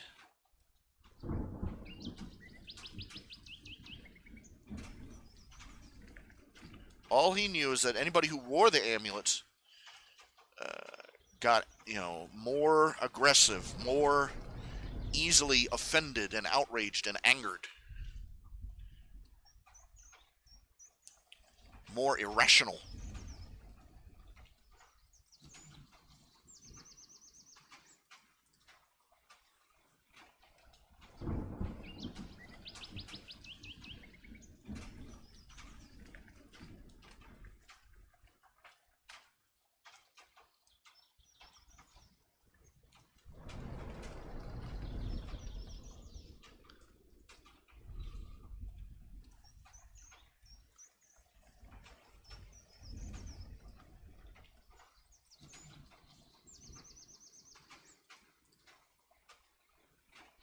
What that was the spirit of justice living in the amulet, sensing that the person wearing the amulet had been wronged in some way, and trying to lash out and retaliate.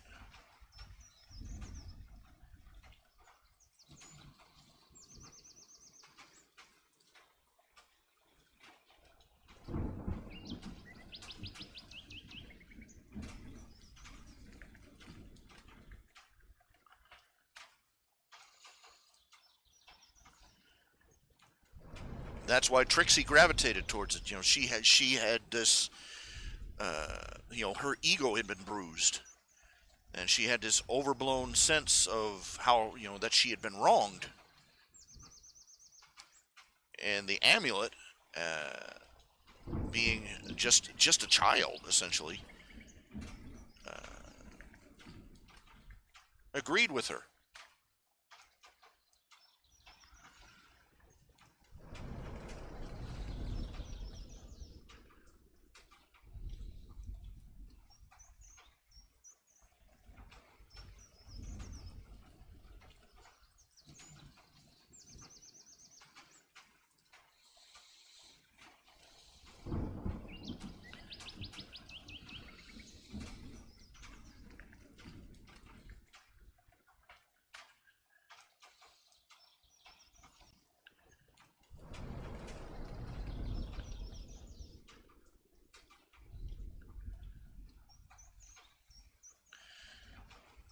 Even though she was irrational and growing more irrational by the minute, it fed into her distorted sense of justice.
All the Alicorn Amulet knows is that it exists, it was created, and it is supposed to, it's supposed to be just. It's supposed to be an avatar of justice, and it doesn't understand what justice is. And it's really confused because the more it tries to do what people ask of it, the worse people react.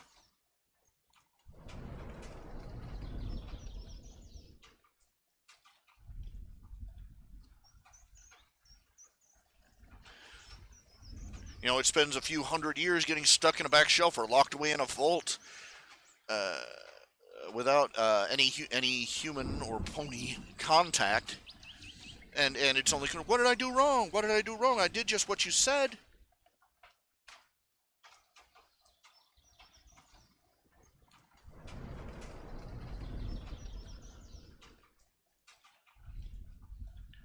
You said that's, you said they hurt you, and that you wanted to get even, and I helped you do it. Why are you punishing me?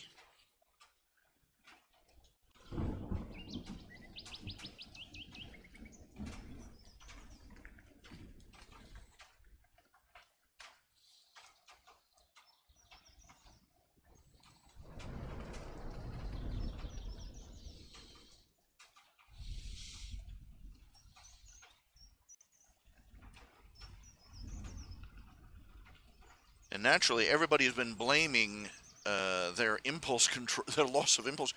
Oh, this thing was saying evil things into my head.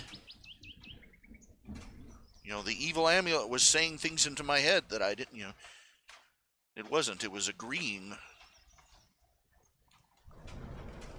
It wasn't. It wasn't saying things. It was agreeing with what the wearer was already thinking.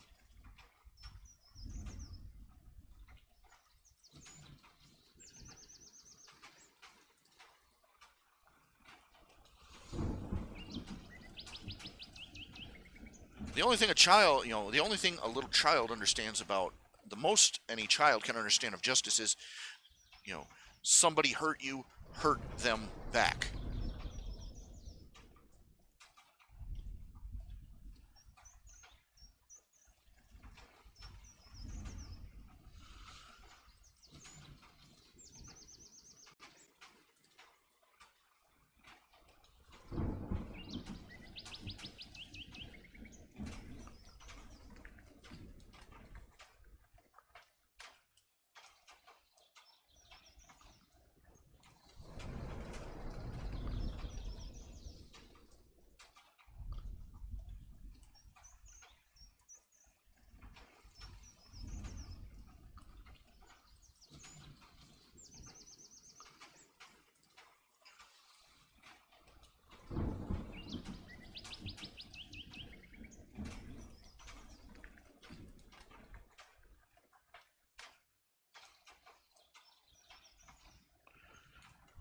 That's why it's so fortunate for us that children are born basically helpless.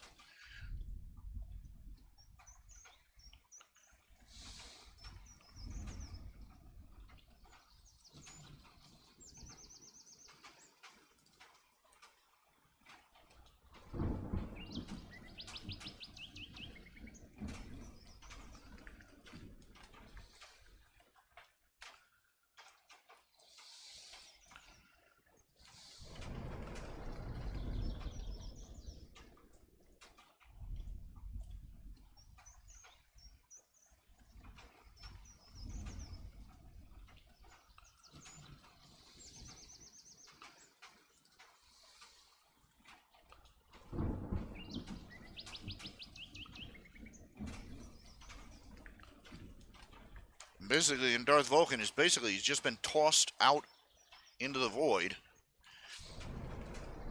and fallen into the hands of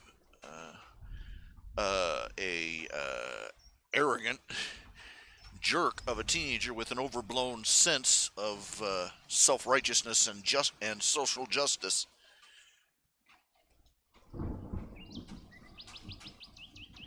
Everybody else has basically seen, the Alicorn as a source of power.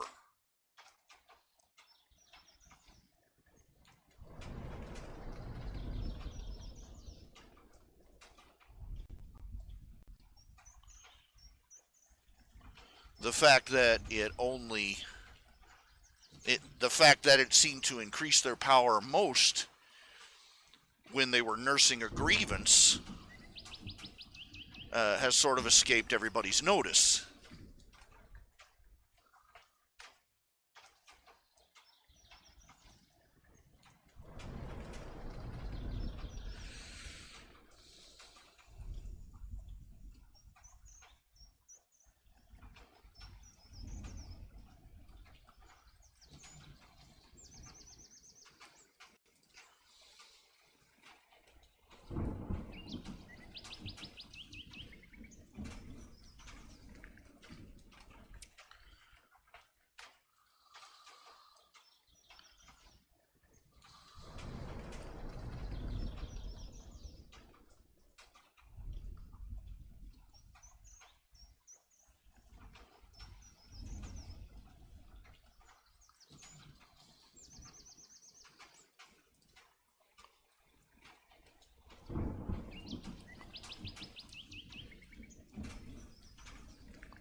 The Rise of Darth Vulcan, yeah.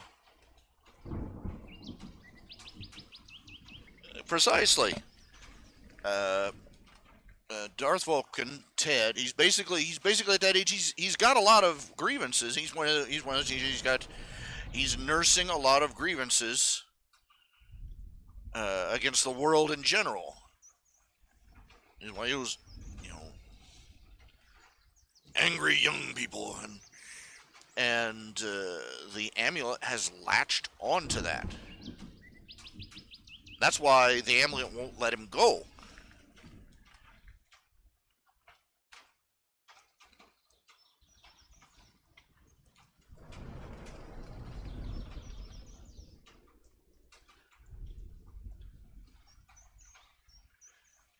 Okay, I'd like to run, I would like to use Grade A under A's video here. I would love to show you what I was talking about earlier. There's all sorts of shenanigans going on right now. The upper management of YouTube is punishing channels that have broken no law, broken no rules, and letting other channels stomp all over the rules. It's a mess.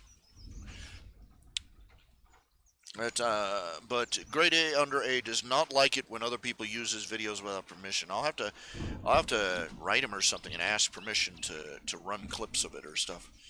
But I've just posted the information in the channel if you want to scan back. Ben Shigari, your story. Oh goodness, it's been a couple of days since I read it. I don't recall which one it was.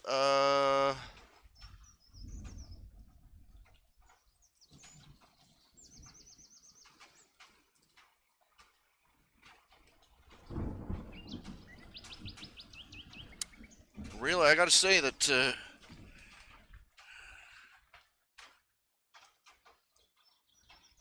I'm afraid I'll be honest, I was distracted from the story that much by the run-ons, really. The story itself did not leave a solid impression.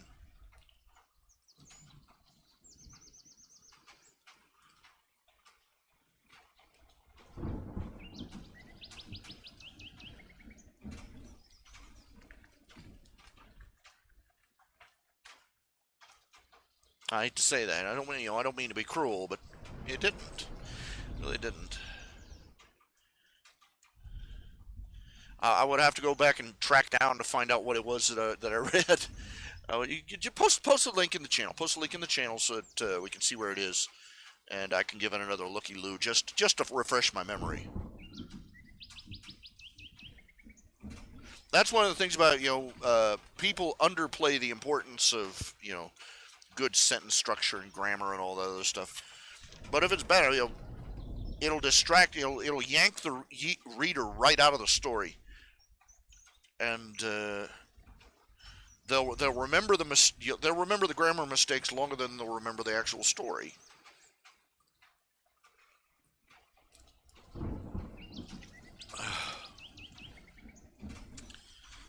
Been spending a lot of time on petty issues with fan fiction writers. Petty issues. Yeah.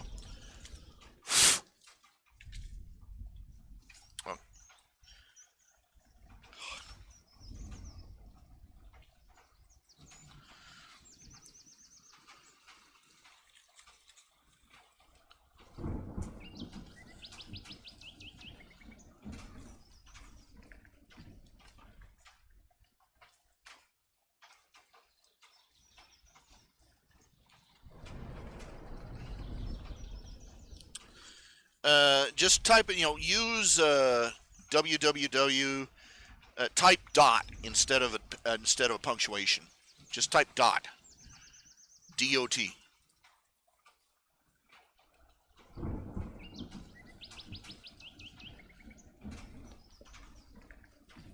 Darn it. Anyway. For those of you who are wondering, I'm sort of doing a marathon run here. I am... this is I'm just basically going to be broadcasting nonstop, trying to raise donations and pledges and stuff, and shaking the money tree because I just got my electric bill. I have until March the 9th to pay them $1,428.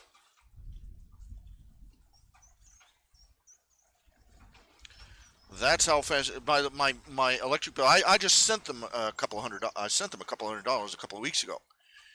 The bill was already up to $600, and that's how fast it's doubled up. Just from trying to get through these freezes.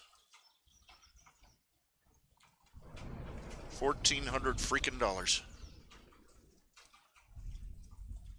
So, yeah. I needed the money, so I got to actually, work and stuff.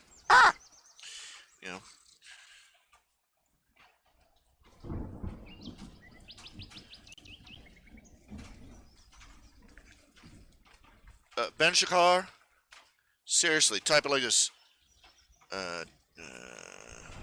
Rever.com. Type it like that.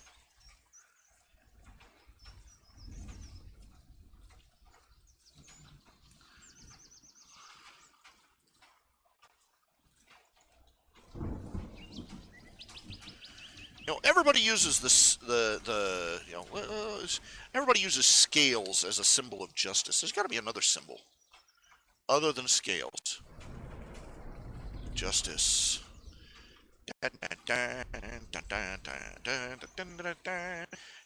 Probably not. Scales and gavels and chicks with blindfolds. That's pretty much it.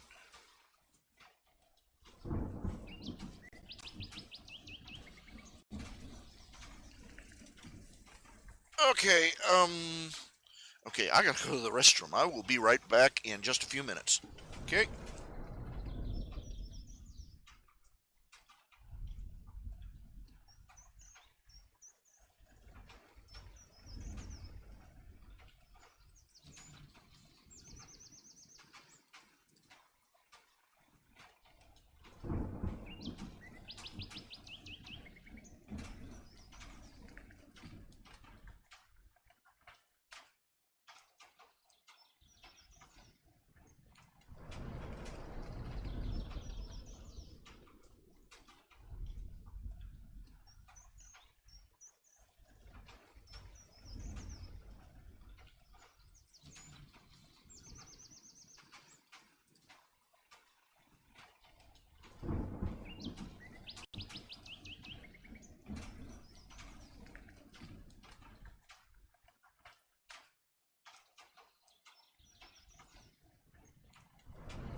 I'm back again.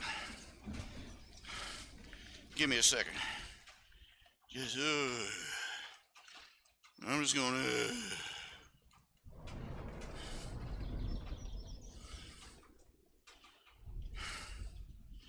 You know what's killing me? You know what's killing me? $1,400 for the frickin' electric company. And should I raise this money?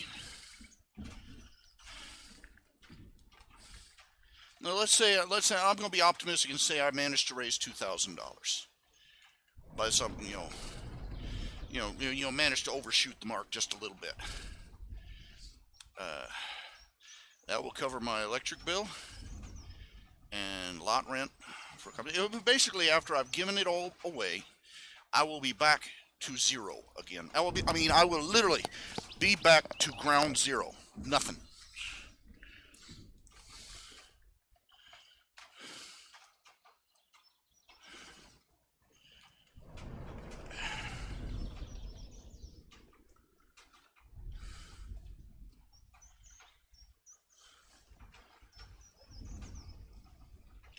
And then it'll be time to do my taxes.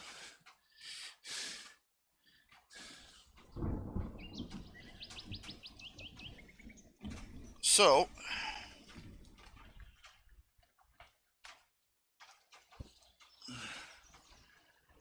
that's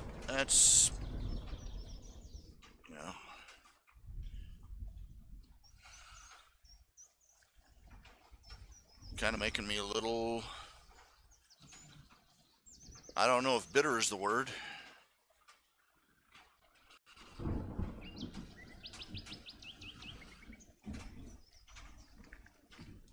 Depressed, despair, no, just nihilistic, I think, as close as I'm going to come to describing what I'm feeling right now.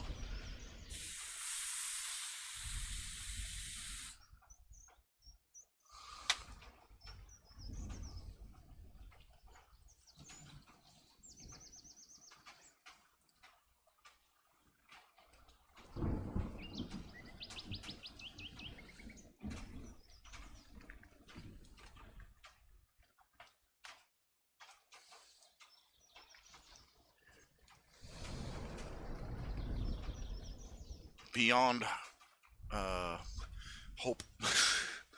I'm on that raft and I'm looking out ahead of me and I can see the waterfall coming up and no oars.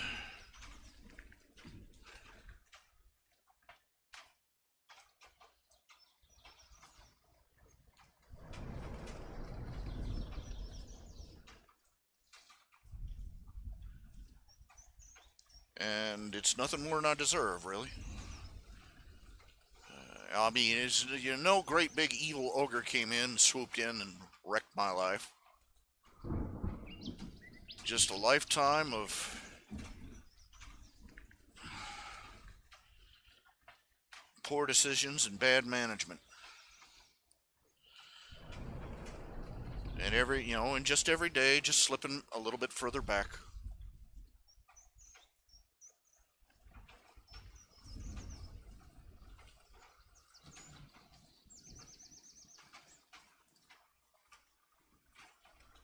Old Ben Franklin, stitch in time saves 9. But you miss one stitch, tomorrow there's 2. You stitch again, next day there's 3. You have enough to stitch 2 of them, and next day there's 4. Stitch 2 of those, next day you got 5. It's like playing whack-a-mole. They keep adding mole holes.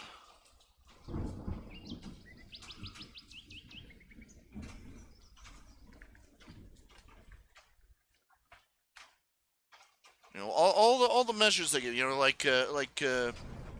I've been on a pay schedule for my taxes for 2 or 3 years now.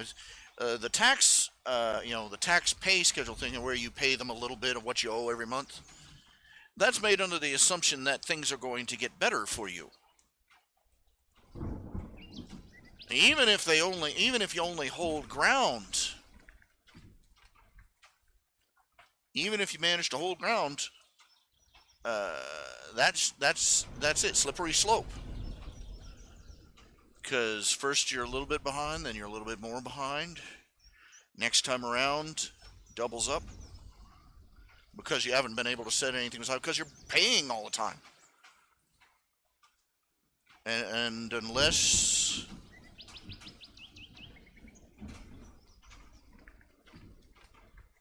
you get over the hump early, you never get back over.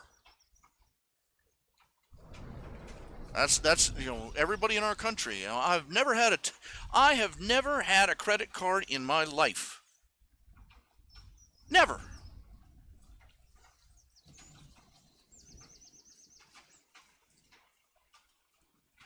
And I've still managed to end up here.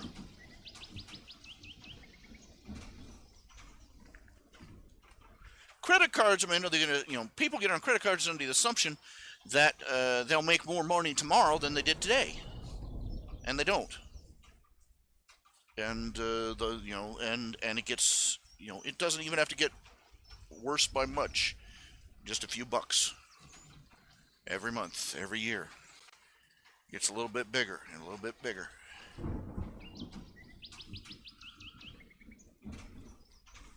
You can't declare bankruptcy for taxes.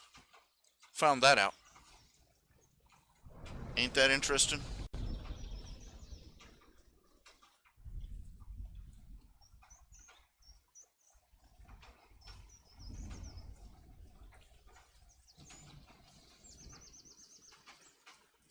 I'm amazed there aren't. I'm amazed that the White House has.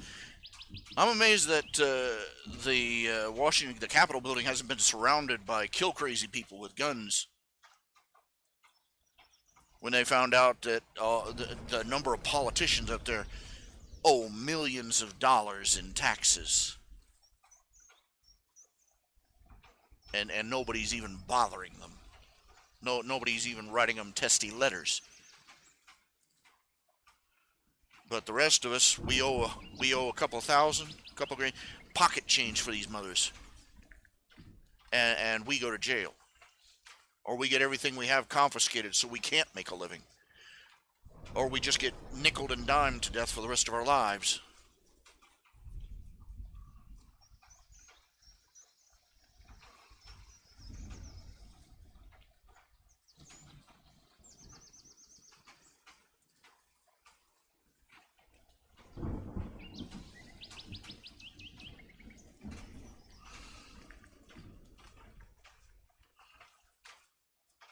It's a bad state of affairs for everybody. Right now, I'm deep in that hole.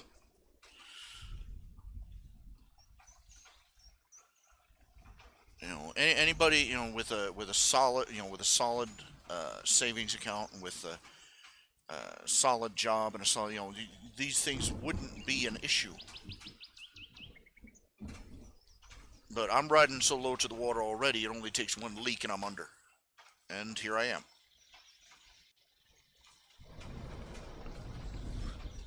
The problem is the water line's going up and none of the boats are rising.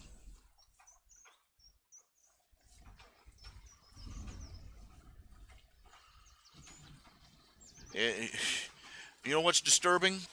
You know what's really disturbing? More and more, my economic strategy is wondering if I can hold out until the current government collapses. I'm not joking. There are days when I say, I wonder if I just hold out, if I just shuck and jive them for another year or two, and when the economy implodes, they'll forget all about me. They're out there trying to buy a loaf of bread with a wheelbarrow full of dollar bills and government certificates.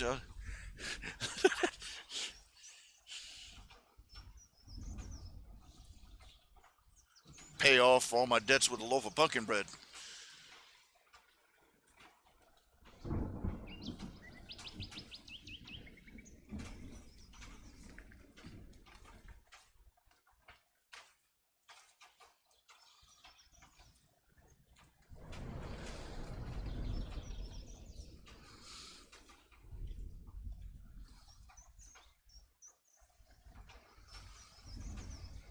My other options thus far are bank robbery, forgery, and going into porn.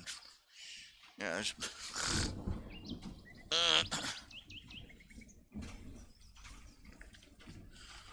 Not personally, just drawing it and writing it. Yeah. If I tried to film a porn video, if I tried to star in a porn video, people would be paying me to not air it. Turn it off! Turn it off! My face is melting off.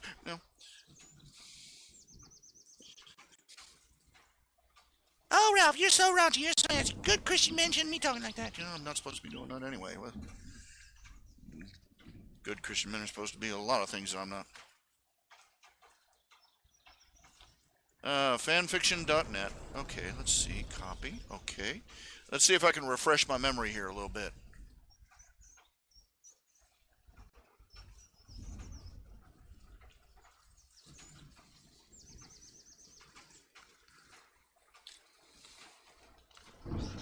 You are the devil in disguise. Can't remember. It's. Oh yes. Oh yes. Oh yes. Yes. I remember this game.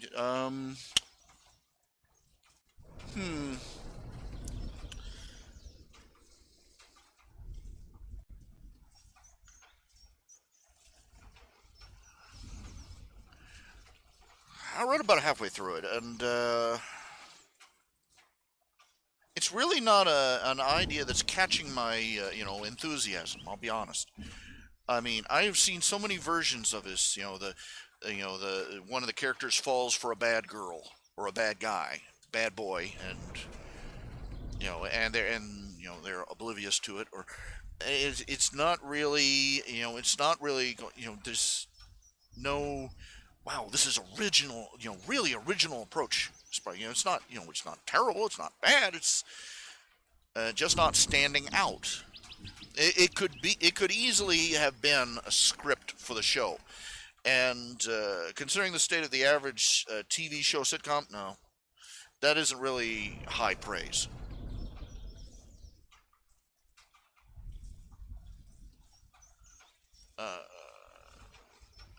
Really, when you do fan fiction, the idea is to do it better than than they're already doing it. Give it a goose. Give it a little extra something, a little extra oomph, an original spin, original something. Je ne sais quoi, as the French say.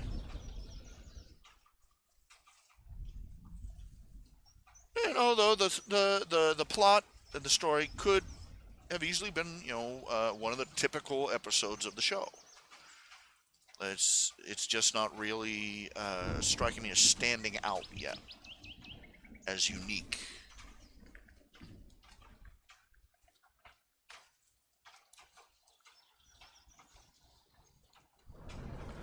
If you follow what I'm saying, it probably doesn't mean that much to you, but I'm just saying. This is my opinion. This is my view on it. I'm very particular in my tastes, so I will spend hours quibbling with people on My Little Pony fan fiction. One example is that they had us reading a recent fan fiction where the it's set in Equestria Girls' world, except the three of the characters, the Cutie Mark Crusaders, start turning into their pony versions. It's an interesting twist, but anyway, it involves time loops and weird portals and stuff like that. But anyway, one of the things the guy writes is that his explanation for why they can pick up things with their tails is that he describes them as having, underneath all that hair, he says that they, in his version, they have prehensile monkey tails under all that hair in their tail. And I'm like, oh, that does not work at all. That does not work at all. Why?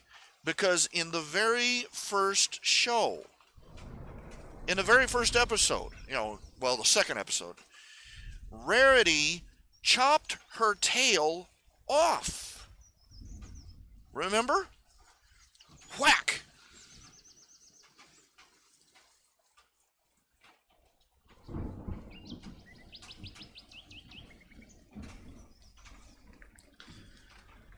And I'm pretty sure that if there had been, flesh and bone under that tail, there would have been a lot more screaming involved.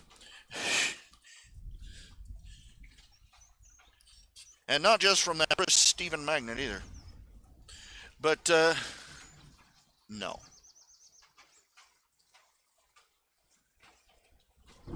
And it just bugs me, I mean, there's one thing to do, a different take on canon.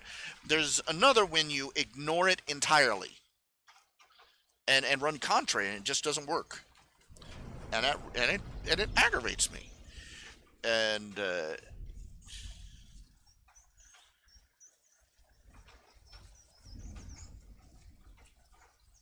it does not work. And I wrote this in. This doesn't work because first episode. This doesn't work. That's how. Yeah. And people will come up with in their story. They'll come up with variations, explanations or changes that absolutely, positively do not mesh with the original canon. And it just,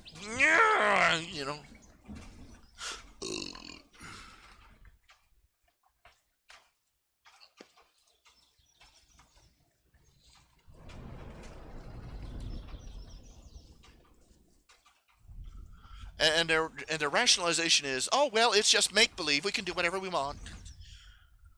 Not if you want to write a good story.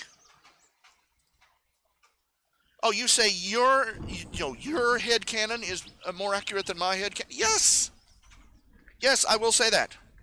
I will say that my headcanon is better than your headcanon because it is closer to what we've seen in the show.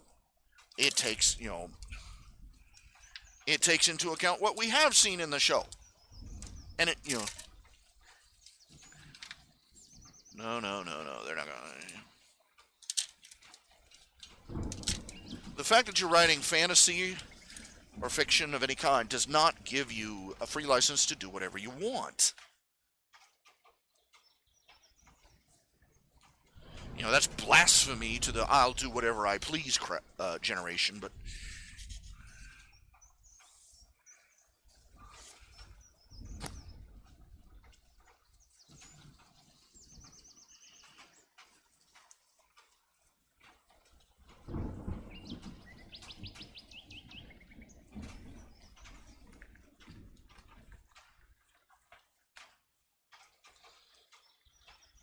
they write stuff that does not match what we've seen. I've seen so many versions where they give the ponies. I love this one where they try to explain the fact that ponies walk around without clothing by saying they're actually wearing skin-tight, flesh-colored panties.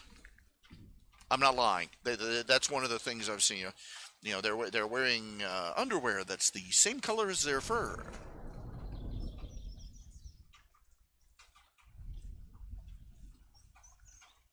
And I'm like, oh, what the hell?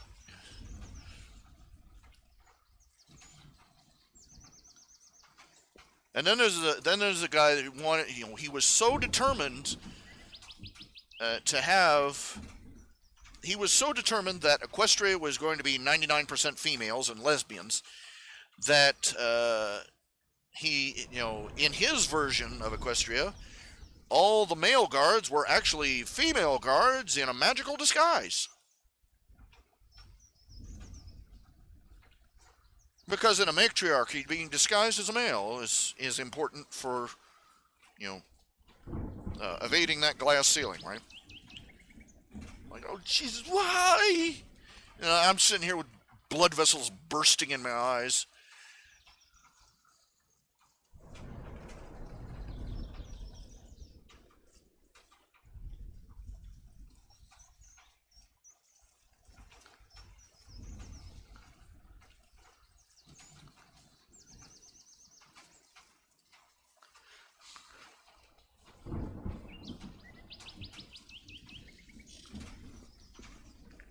Well, Ben, the problem is that the moral of Lilo and Stitch is that Ohana can change you.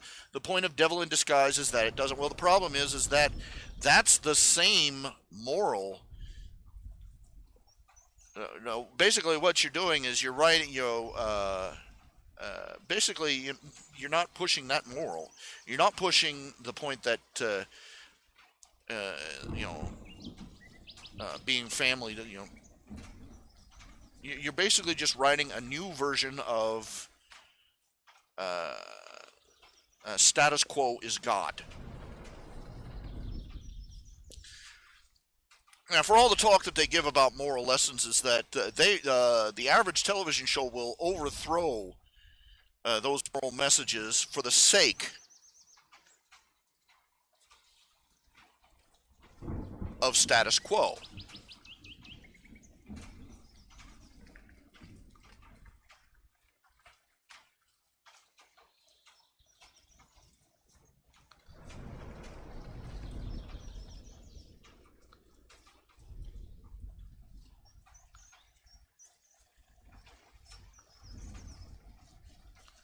They will make no major, no matter what their supposed moral messages, they will make no major changes that threaten the status quo.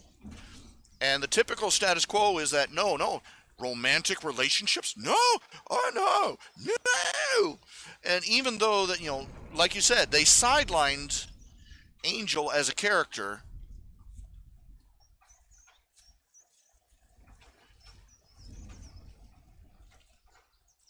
even though their message was that family and love will change you, they sidelined her to prevent that from happening. Because that would mean that, if she actually changed, they'd have to change, they would have to introduce her as a character, and surprise, then they'd have to, they wouldn't be able to syndicate it as easily. Air the episodes out of, one of the wretched things that American television does, takes old TV shows and syndicates them, airs their episodes out of sequence, and to hell with any plot development, character development changes.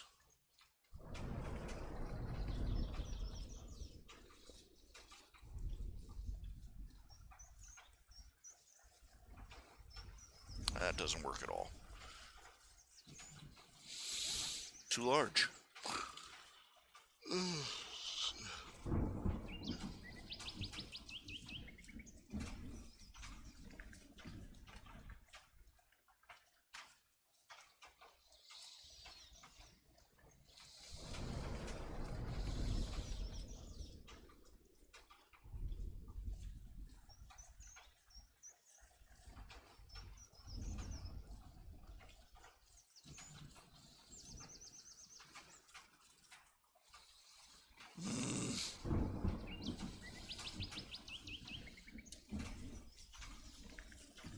You're really not doing anything different than what, and basically what you're doing, you're really not doing anything different than the executives did.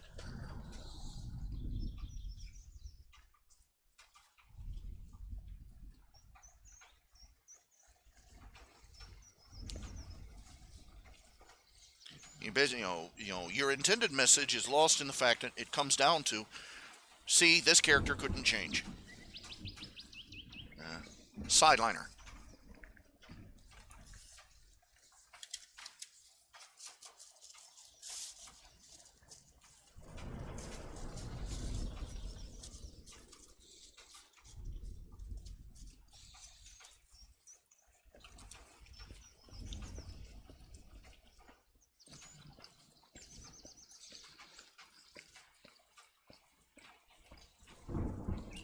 Of course, the fact that they changed the original plot of the movie undermined the message right from the start. Originally, Stitch was not a laboratory experiment. He was a wanted felon. He was a criminal. A leader of a gang. And the fat round alien with the 4 eyes was one of his gang members that Stitch turned state's evidence on.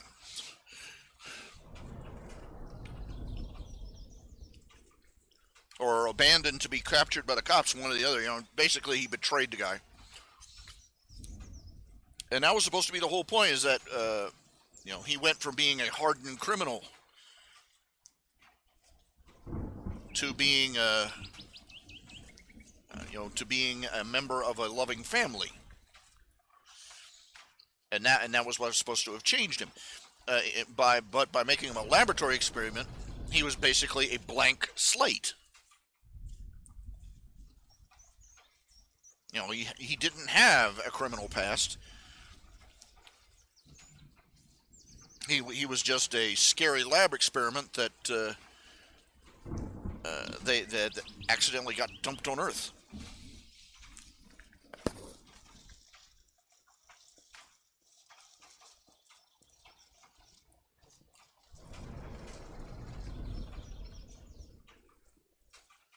So they lost half the impact of the message right there because some CEO freaked out.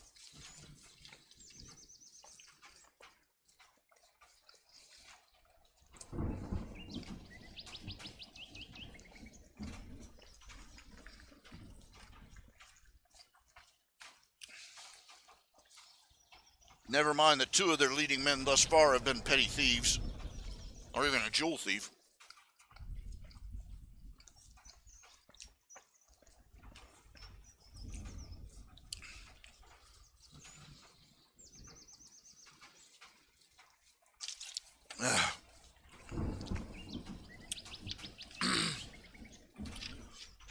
That was just too much for them to stomach. Wusses. Excuse me.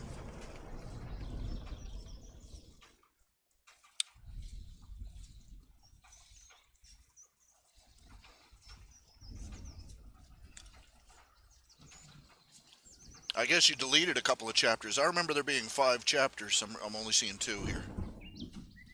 Eehow! Oh, ouch! Oh. Darn. I've been getting little jabby pains in my foot. Joy growing old.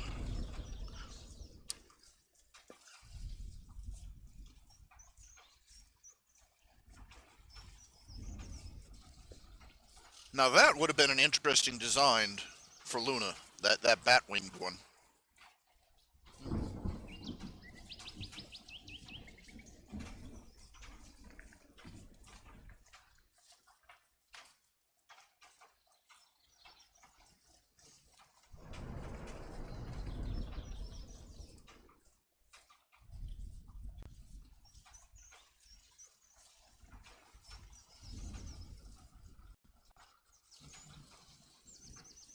Kind of.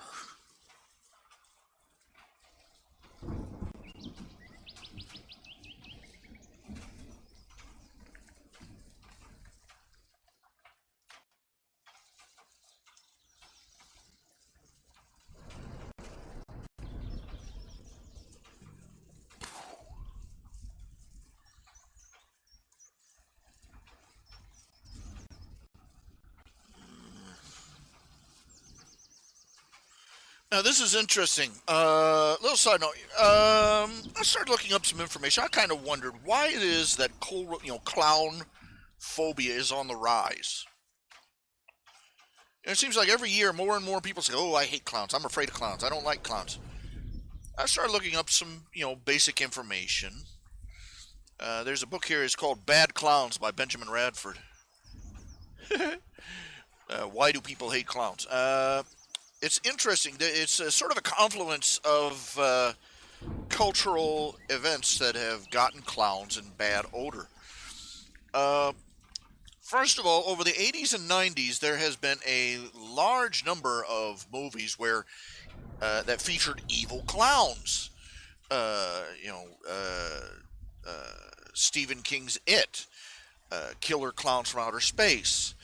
And then there's the real life horror of John Wayne Gacy and things like that. Now, he pointed out this could be correlation, not causation. Instead of these horror stories about clowns, evil clowns, making people scared of clowns, but I think it's a sort of a feedback loop. People write scary stories about evil men in clown suits, and bunches of children watch the movie late at night and wet the bed and are scared of clowns from then on. And then that generation goes on and writes more scary stories about clowns, and you get the idea. But it said it's interesting.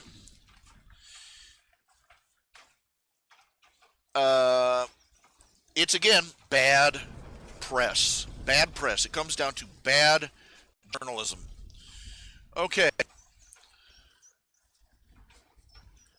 Let's see. I'm looking here. It's basically how common is children's fear of clowns? Research suggests that most kids still enjoy clowns. 2013 research on patient and staff attitudes towards hospital clowns cited an Austrian study concluding that the results were very positive overall. The clear majority of children enjoyed the clown performances, wanted more frequent clown visits, and preferred these to other entertainment activities on the ward. Only a small number of respondents reported feeling unwell or ill at ease or disturbed by the clowns. And a British study determined that hospitals' clowns showed a very positive reception by all groups. 82% positive, with only 6% stating they didn't like the clowns.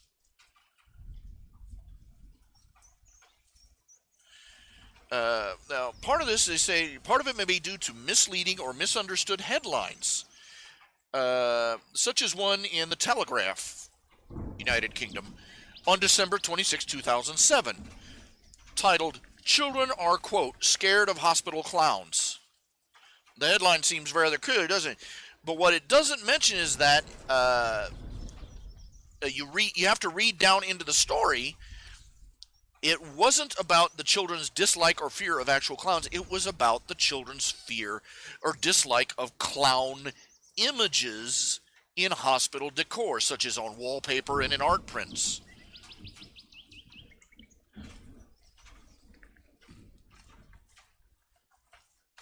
State-funded research has found that a survey of more than 250 children aged 4 to 16 all dislike the use of clowns in hospital decor. And, of course, news stories about this study were reported in the press as an indication that children do not like clowns. They were retracted later when it was reported that this was about the use of clowns in hospital decor, but these retractions have been unfortunately largely ignored.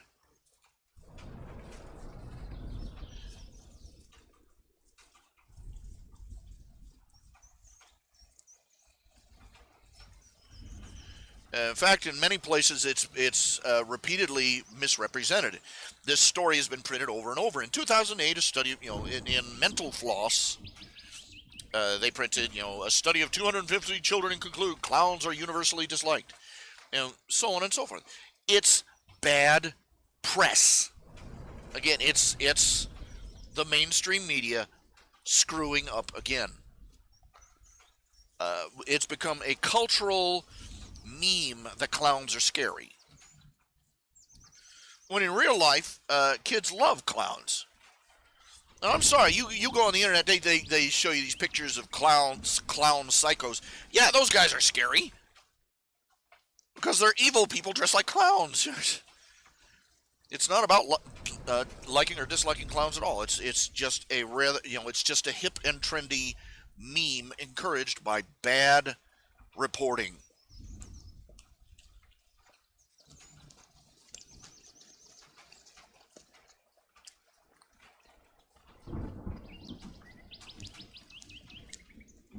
There are a lot of things out there like this. Now, you've heard the story about the woman who was, stabbed in a back alley while everybody in her apartment building watched from the windows. And that's an outright lie. It was a false representation of something that happened over 40 years ago. a woman was stabbed just outside her apartment complex.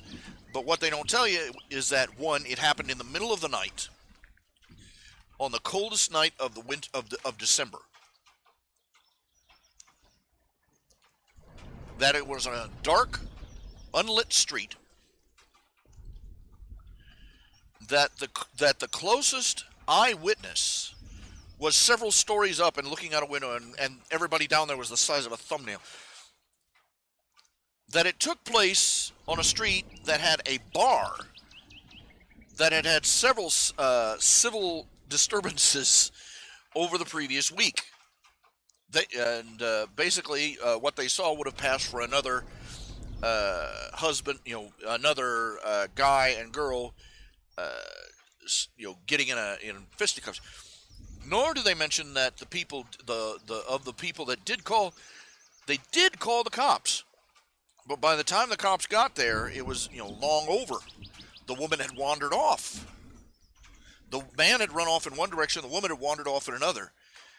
The man went to his car, drove around the other side of the block, caught her on the other side of the building, and then murdered her there.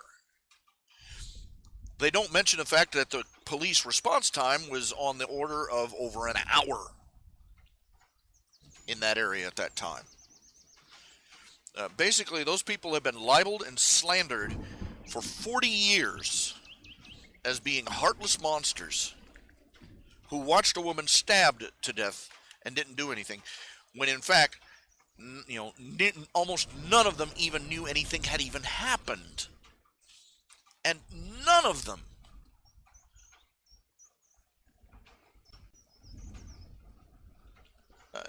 knew what had actually happened and could have done anything anyway, because the actual murder took place out of their sight.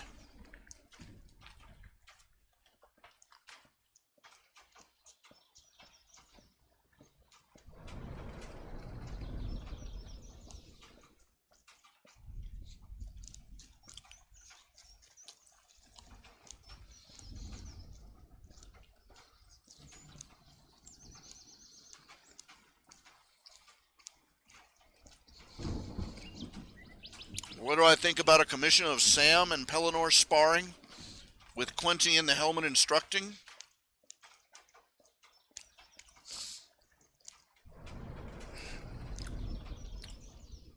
I'll tell you, I'll take any commission right now.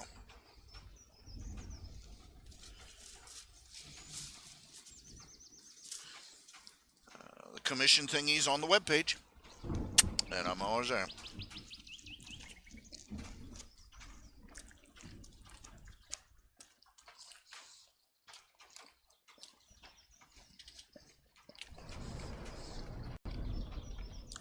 Originally Krusty Clown was supposed to be Homer Simpson's alter ego.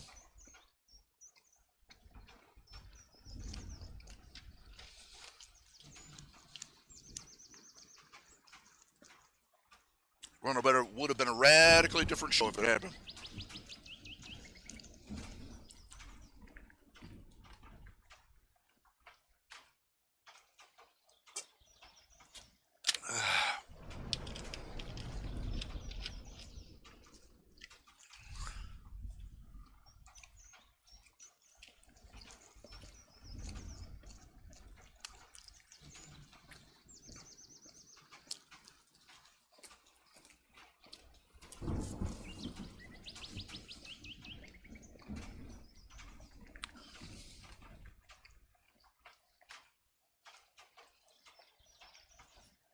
Of course, there's a resemblance between nearly all the characters. Same googly eyes.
That's terrible. I'm trying to draw an element of justice, and it's really not working here.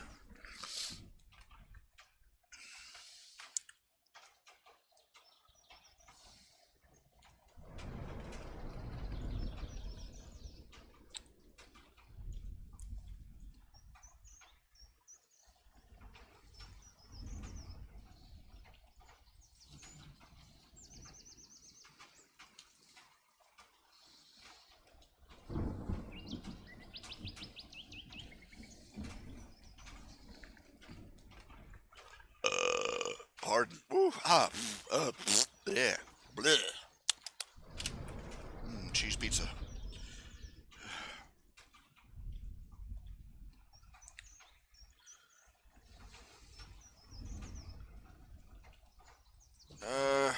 No special pricing.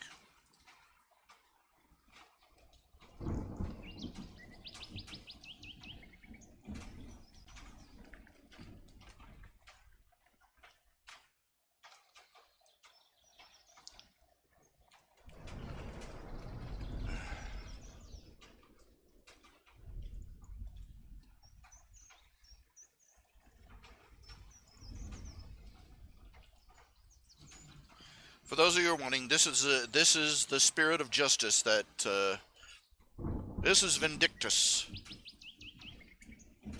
the spirit of justice that lives in the Alicorn amulet.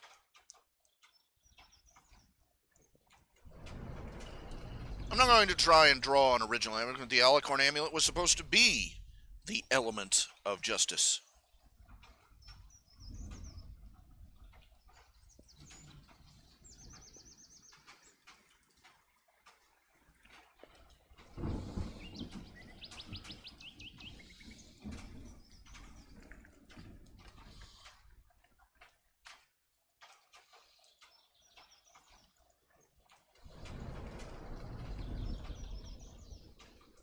Yeah.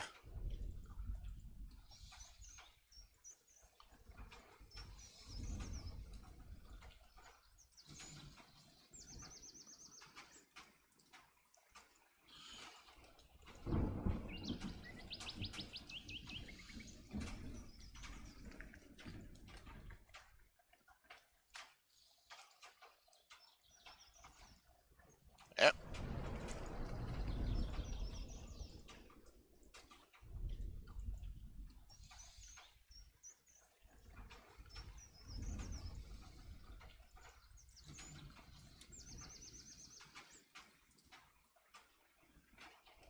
Let's see. Darth Vulcan, his eyes, you get a lot of purple and green and red.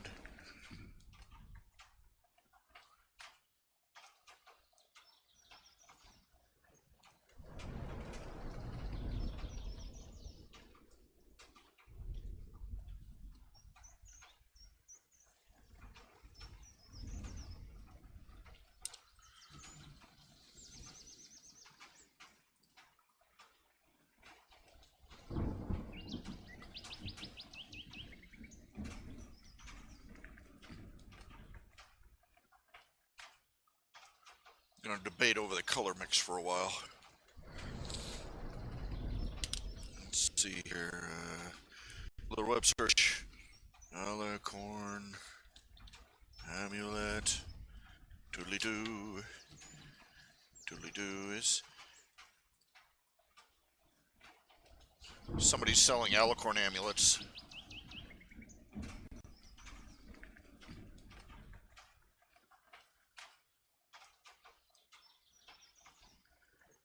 Oh, this is interesting. Well, doggone, look at that. Well, now I've just been skunked. Somebody else has done the theme. Prisoner of the Alicorn amulet. Well, nuts.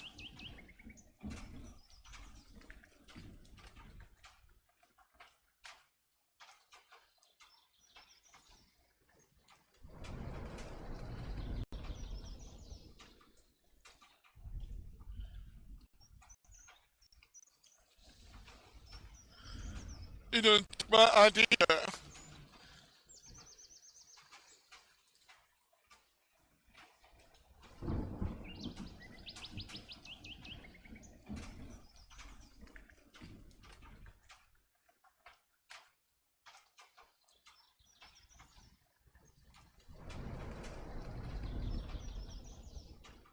Well, not exactly. This is evil alicorn. Gives me some ideas for the color theming, though.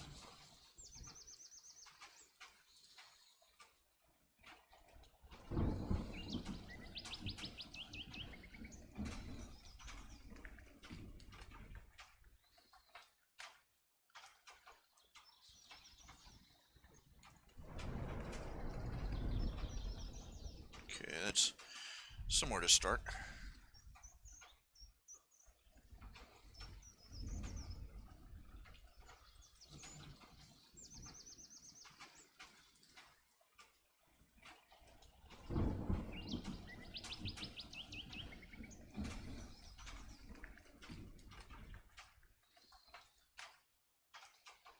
Whoop. Don't want to rip this guy off, but there's just certain color combos that work better, you know, together.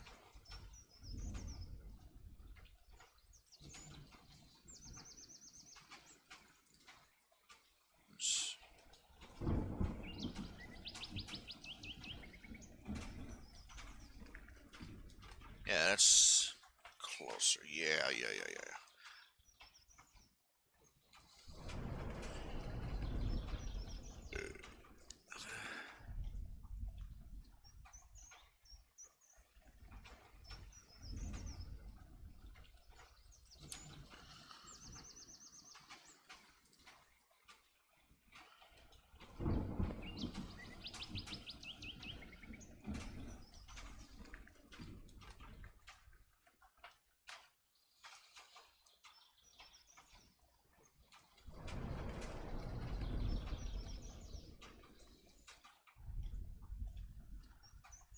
Nah.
Okay, this might be interesting. Let's try this. Okay, let's first of all save.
I don't know.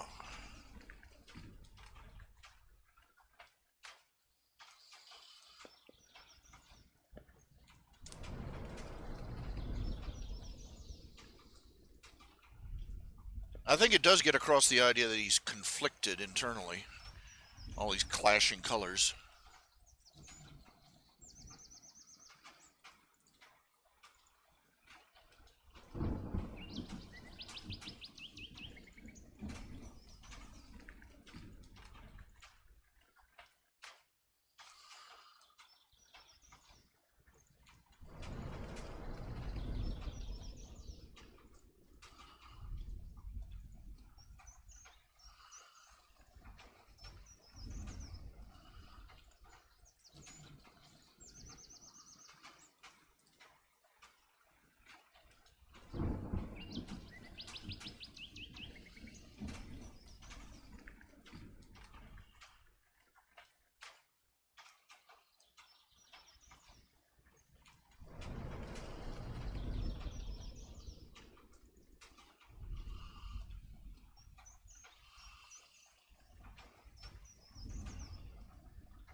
Let's see. I'm trying to remember where the tool is to.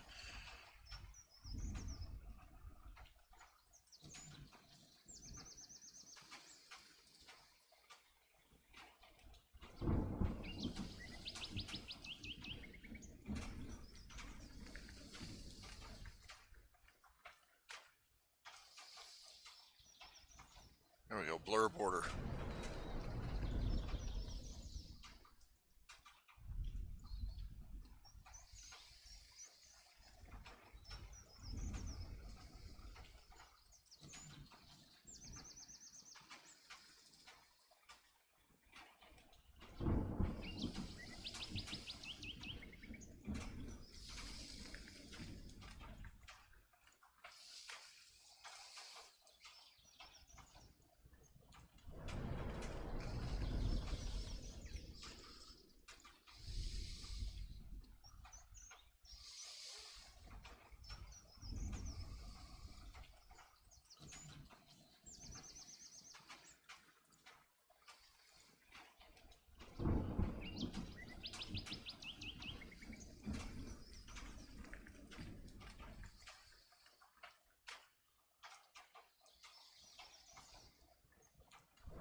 Does a helmet sitting on a log or bench count as a character? I'll say no.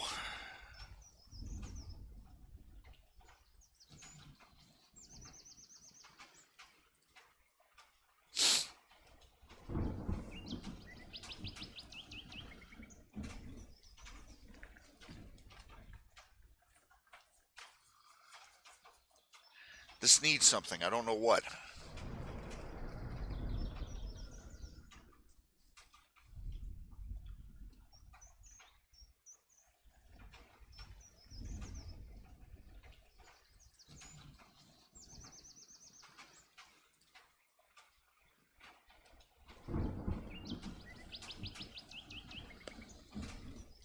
I was originally going to make them all orange and yellow, red and yellow, flame colors, but it occurred to me that Darth Vulcan's magic isn't all those colors. It isn't all red and fiery. He's got that leaking purple thing going on.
I don't know.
Okay, that just doesn't say colors of justice to me. I don't know.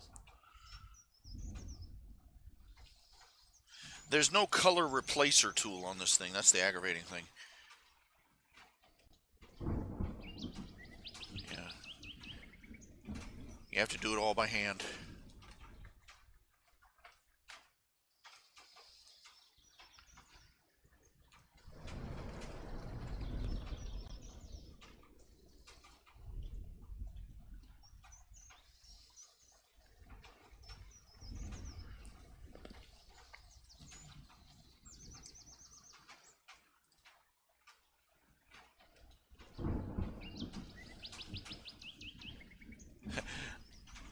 I know what I'll do.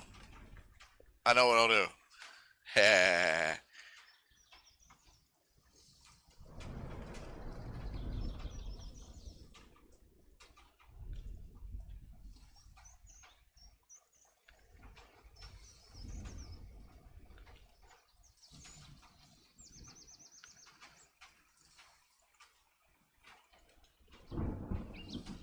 This is, it's a running gag.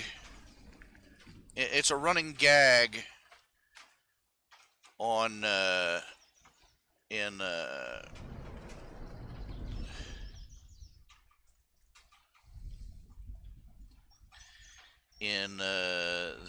My Little Pony fanfiction that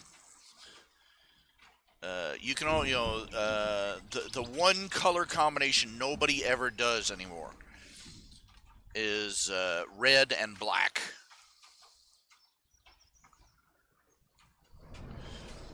Because when the fandom first started up, red and black alicorns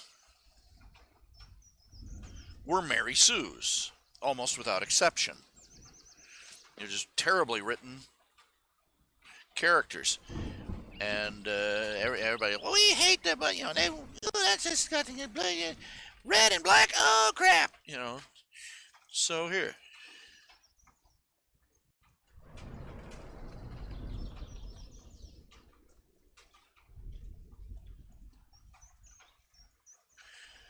This will just make them flip their lids.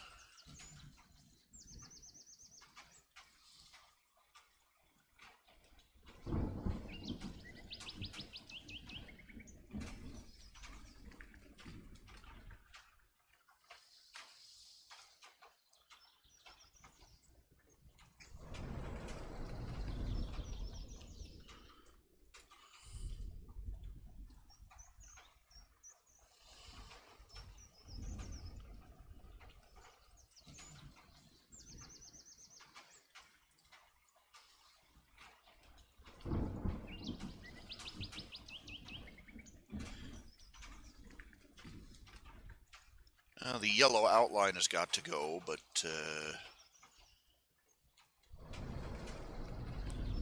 should I make it a darker red or a lighter red?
red almost looks orange.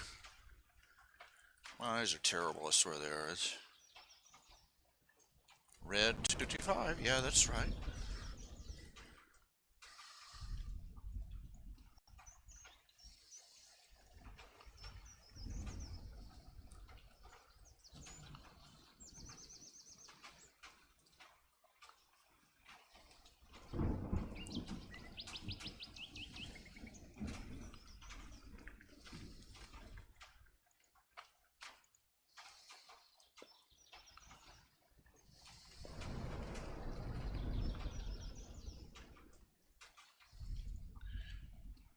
It does, it looks orange to me.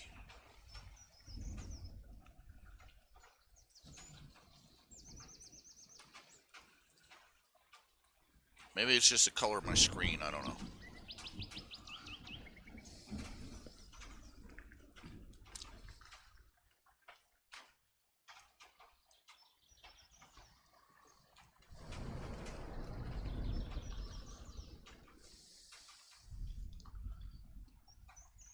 Yeah, that's basically the incarnation of the Alicorn amulet.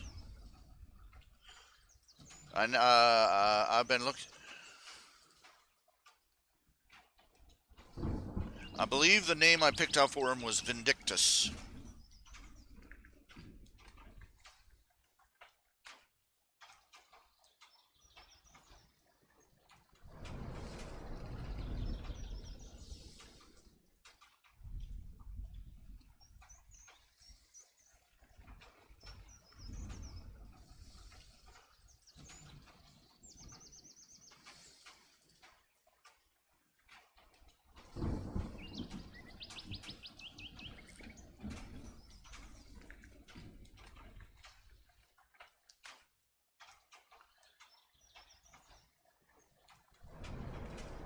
It does. It just looks so orange. It might just be not a dark enough red for my eyes.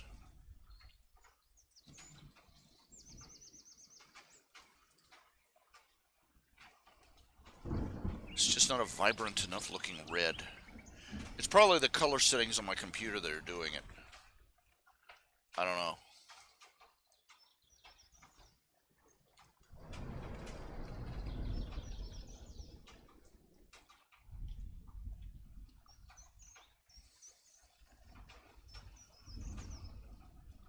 But to me, it looks like a dark pumpkin. I don't know.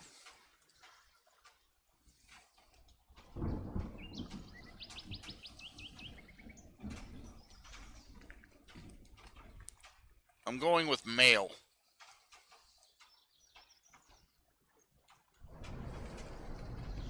You know, just to complete out that whole Mary Sue theme.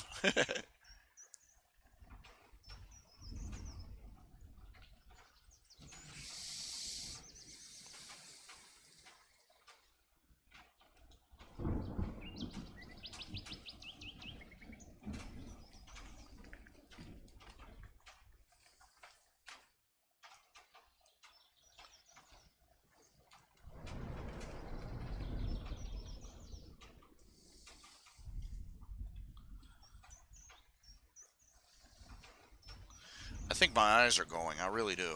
Because this is the reddest red that my art program can generate, and yet it does not look red to me. It looks reddish orange.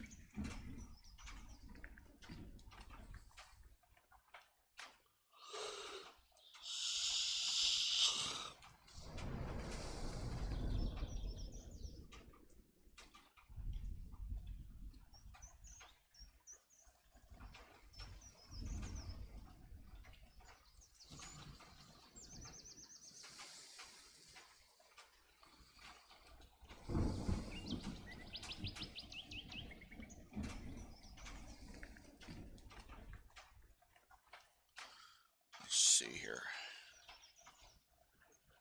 I'll try something here.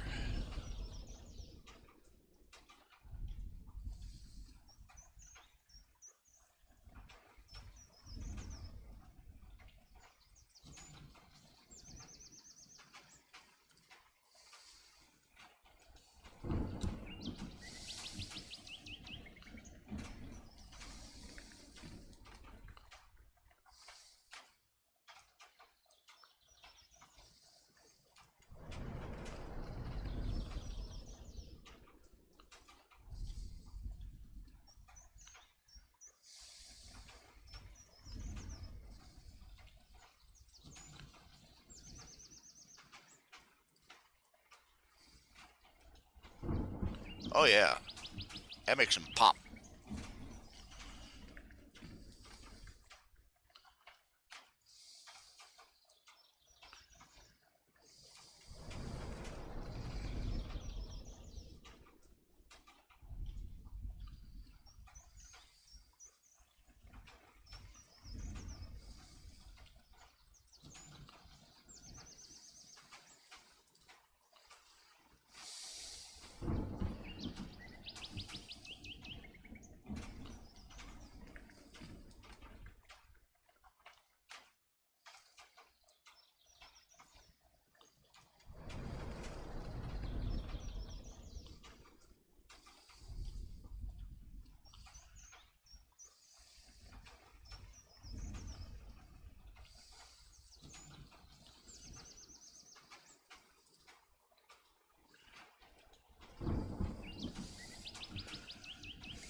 For some reason, YouTube doesn't give any indication you're live streaming. Shadow ban. I don't know what shadow banning is.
Let's see here.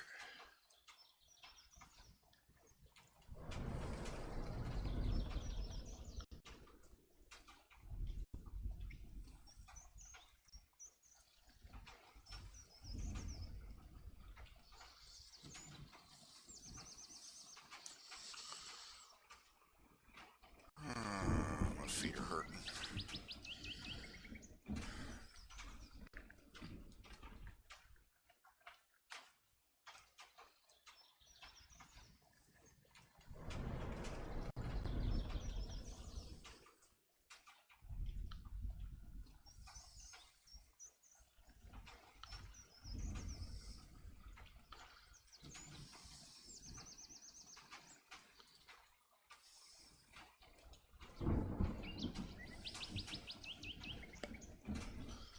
Of course.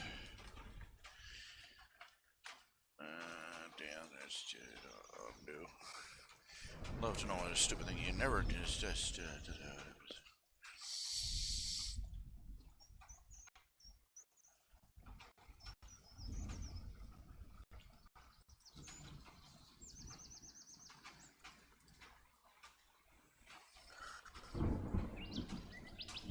Typical.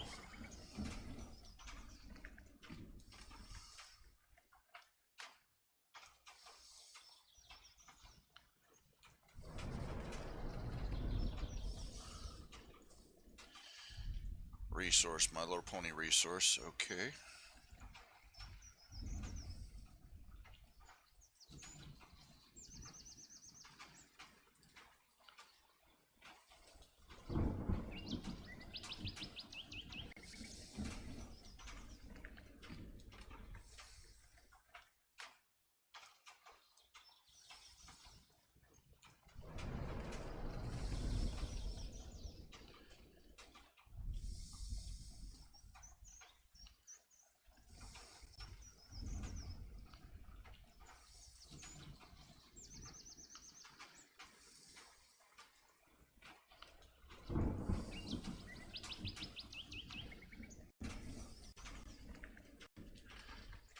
Now, why in the world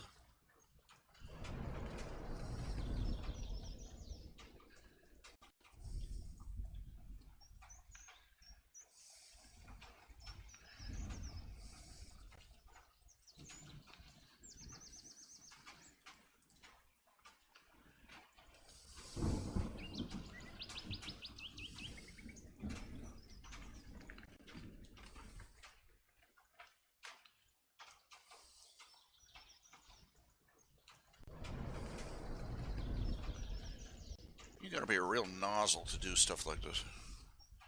It's not even yours, and you're gonna pull this crap?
Yes, I'm just cutting and pasting an alchemy amulet here.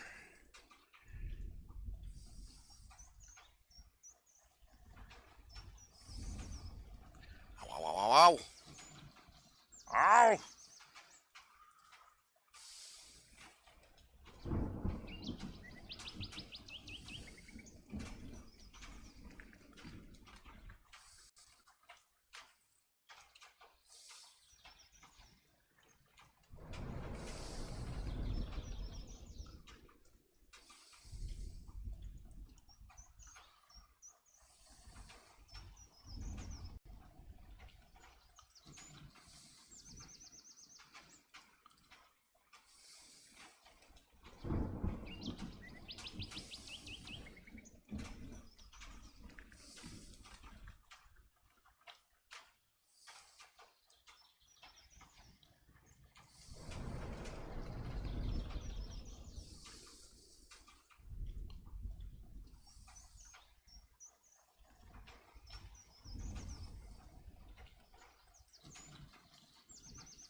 You know, I've been thinking a lot, about the purported message of friendship is My Little Pony. Friendship is magic. Thinking an awful lot about it.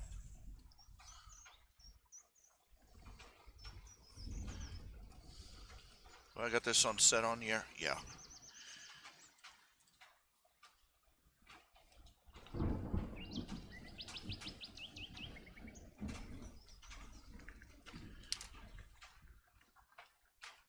and remembering my own sister as I was growing up,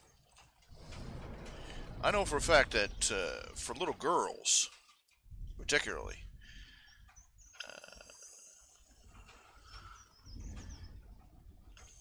friendship and, by extension, peer pressure are rather serious issues. One of the fundamental problems we had wasn't that she wasn't making friends, is that she was being manipulated by them. And she was being ruled by them. And I've seen this problem again and again and again and again and again and again and again.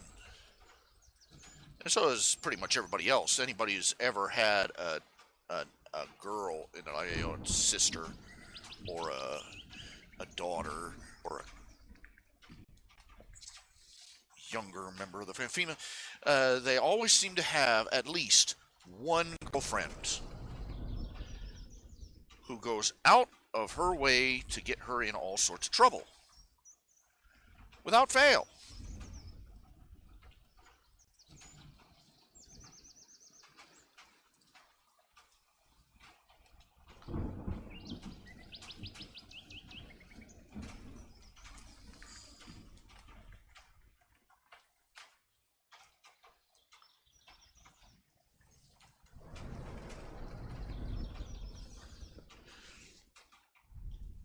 And they will have a circle of girls around them who just run roughshod over them.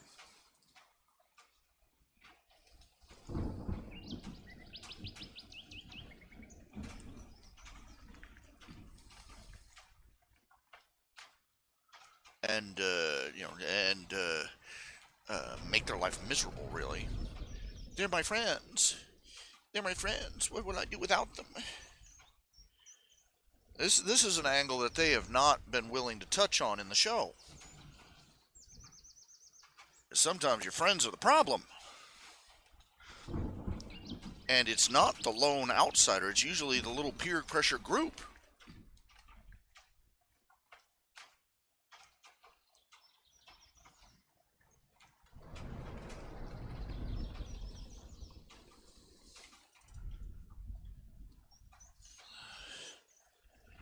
I remember my sister. She would throw fits because her little friends would demand that she do something or other, and Mom would tell her no, and she would, she would be asked, bring your dollies to school or we won't play together. And Mom would say, no, you can't be dragging those things back and forth. You get them lost. It was drama central. And we couldn't get it through. They're not very good friends if they're doing that to you. No little girl's ever going to listen to that. They're my friends. They're my friends. You ever known a little girl listen? Their stupid little friend wanted to do something, but they're my friends. They're my friends. They wouldn't lead me wrong.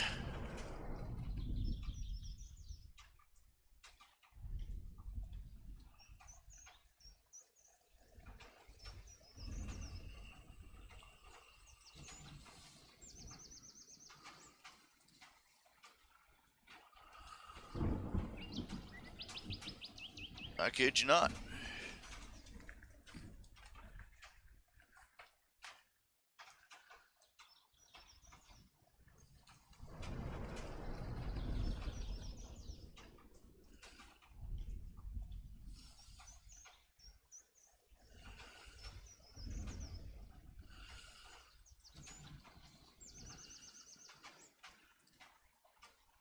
If her little friends at school said that her bangs looked dumb, she would want her hair. She had long, beautiful hair when she was a young girl. Straight hair, grew all the way down to her back, all the way, full length of her back. And her stupid little friends just ran her round robin with that.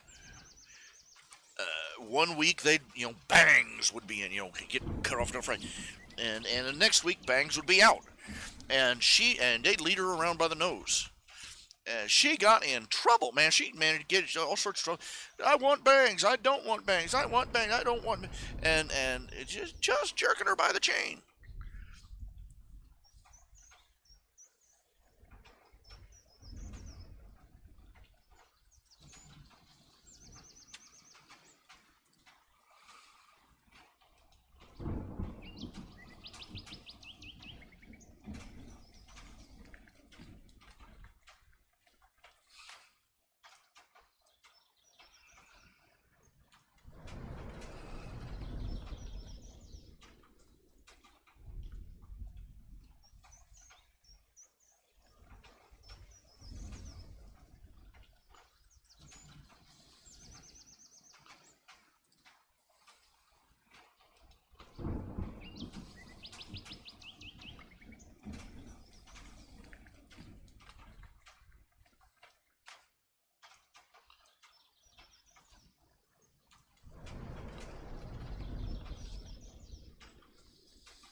I will not. I will continue to call them her stupid little friends.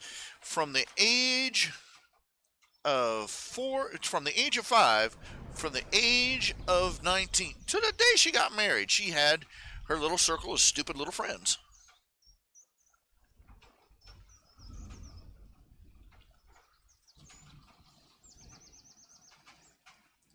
I am not joking.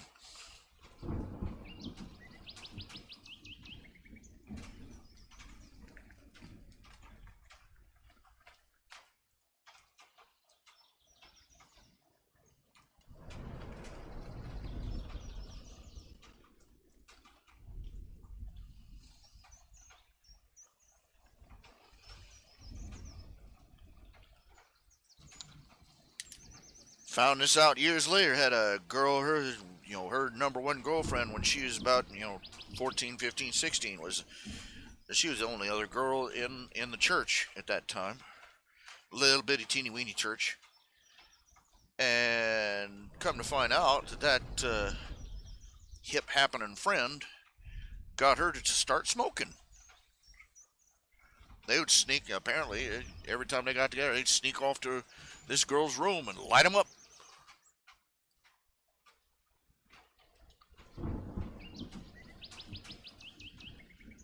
She was about 16, 17. We lived in one neighborhood. My dad had some very specific rules. She was not to be out in a bikini.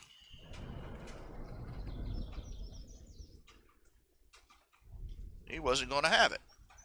And she would listen, and then she'd go down to her stupid little girlfriend's house, where her stupid little girlfriend would load her one of her little bitty bikinis, and they would go lie out in the front yard at her place,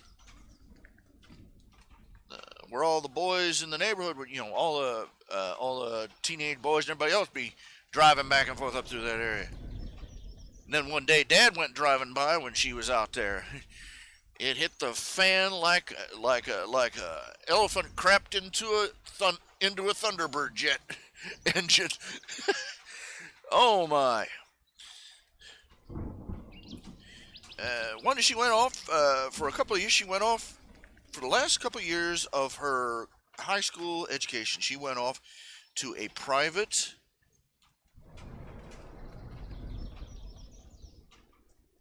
Christian school.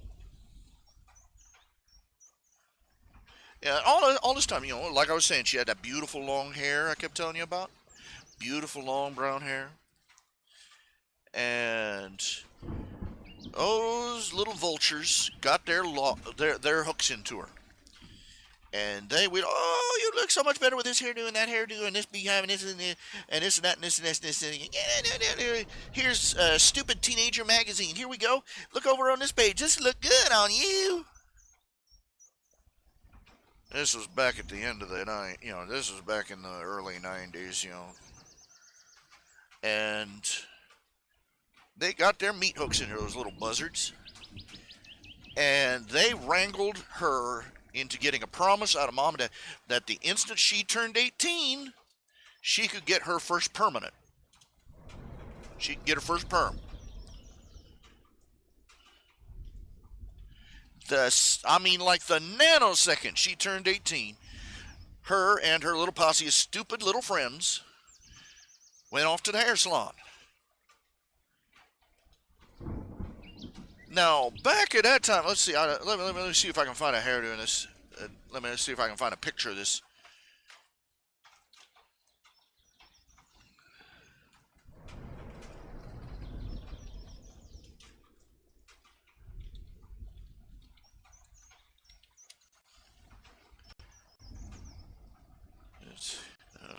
It's 90s.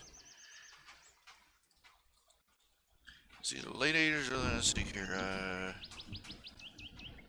There's a particular one. First of all, here's a close example of it. And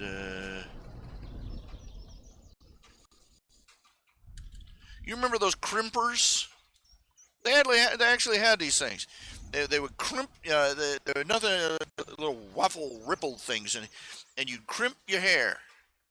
It's full length with this hot iron,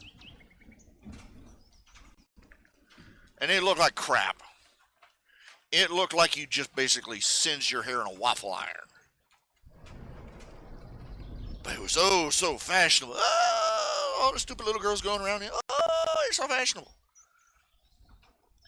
My sister left home with a beautiful head of hair, and she came home looking like a poodle.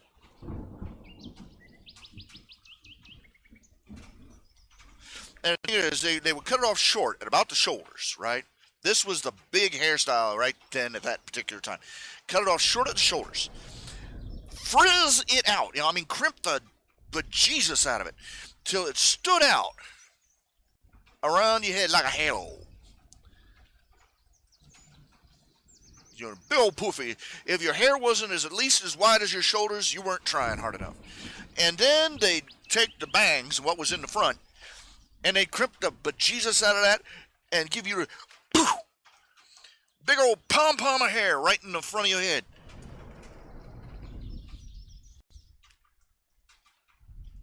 And here you go. This is close to what they had, with a few $1,000s more hairdressing, Just picture, just and cut off at the bottom. She came home. She got out of there, out of that car, and the first words out of my mouth, I couldn't have stopped myself. I wouldn't have stopped myself if I could. I looked dead at her and said, "You look like Vincent from Beauty and the Beast." My mom started laughing. My dad started laughing. My sister was standing there. Debbie, she wasn't laughing. Oh, it'll stand down once the dude. And she has never had that long hair ever since. Chopped off all that beautiful hair to give her a head look like a frizz mop. I haven't seen hair that looked that bad it wasn't attached to the end of a mop handle.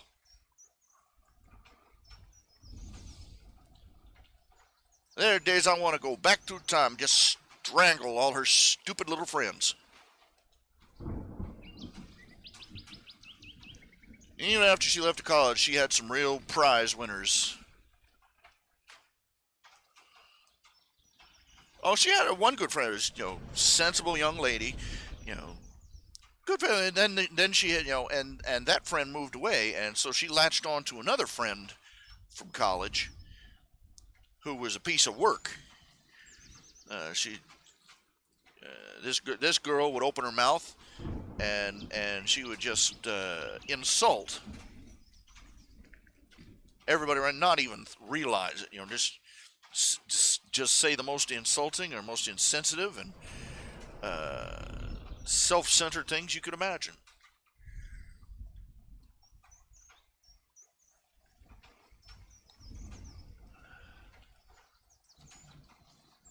And her husband was a long-suffering dude.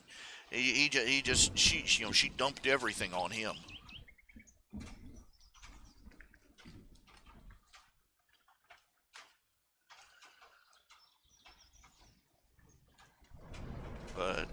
with her regular best friend moved away, she was stuck with stupid little, stupid little friend number 101. You know what I'm saying?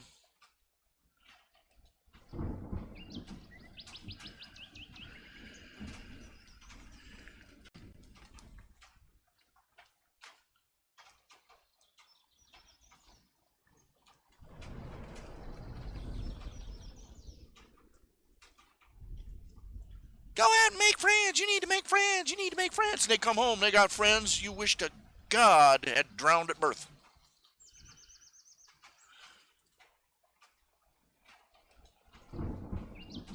It's just wretched, let me tell you.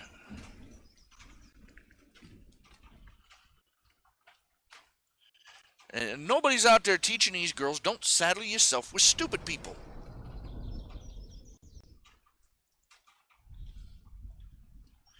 You put that's right. You put girls together, and it's like the IQ in the immediate 50 feet just drops.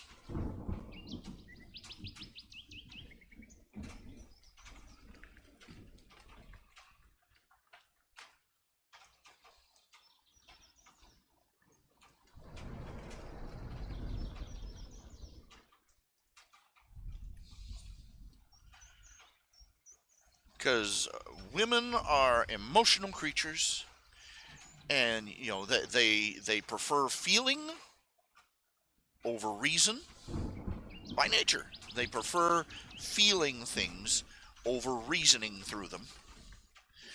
And when you put more than two of them together, when you put a bunch of them together, it's a feedback loop. They only encourage each other just to be more irrational, and just the stupid just rockets off into the stratosphere. Oh, men have their own problems, man. I ain't gonna lie. There's a reason that the most common last words of an average man are, "Hey, y'all, watch this."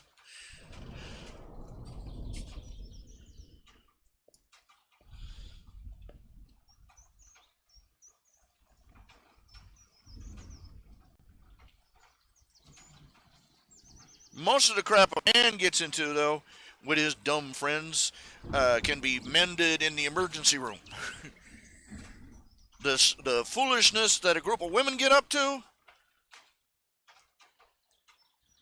that'll involve like congressional acts and entire new ordinances for this, and massive intervention on a neighborhood scale. And the aftershocks will last forever. Example 101, my sister's hair.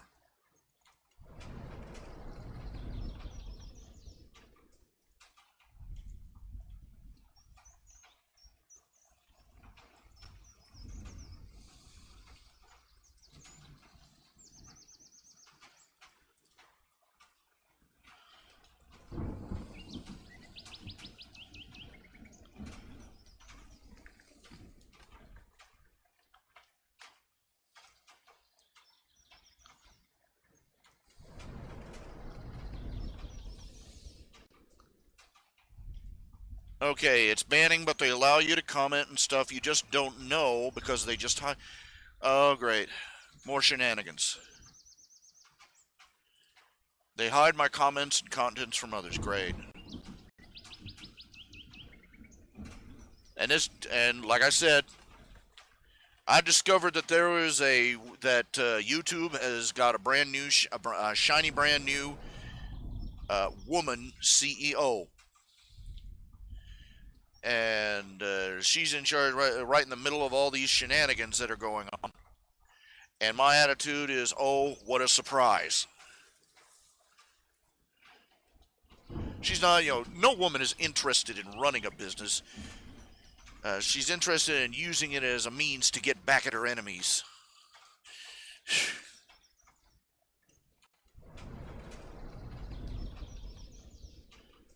Yeah, I'm coming across as misogynist. That's what it is. You know, that's in other languages that's known as bitter experience. Look, I have personally known men whose lives have been destroyed by women that they loved.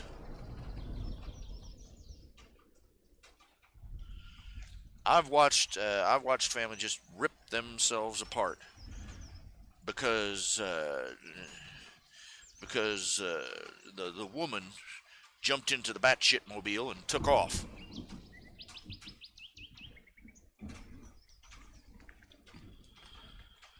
I've looked up the stats. The majority of divorces are being filed by women. Most of the divorces in this nation are being filed by women. They're being filed as no-fault divorces, and it turns out that it's the woman's fault because the woman's filing for divorce because the pool boy bangs her better, and that's no exaggeration either. Men coming home finding their wives fucking the pool boy, and the wife sues him for divorce, and the wife goes to court, walks away with everything.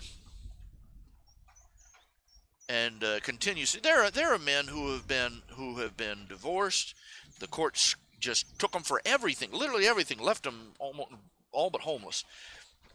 There was one man. They filed him. They required him to pay an alimony every month, more money than he actually made. So his choices were either to rob banks, starve to death, or go to jail.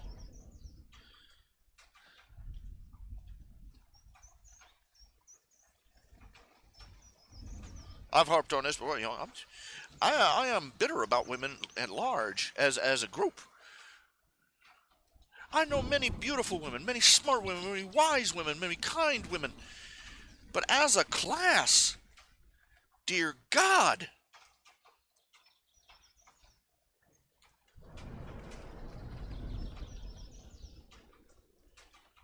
what am I supposed to think? I turn on the TV and these bunch of batshit crazy women are literally tearing up our city. Just tearing up our culture, just running amok through our universities and our colleges. Everywhere they've been put in charge. I mean, look at Europe.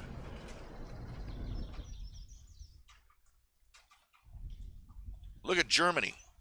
That's what happens when you put they put a woman in charge, and that woman is basically rolling out the red carpet for an army of rapists.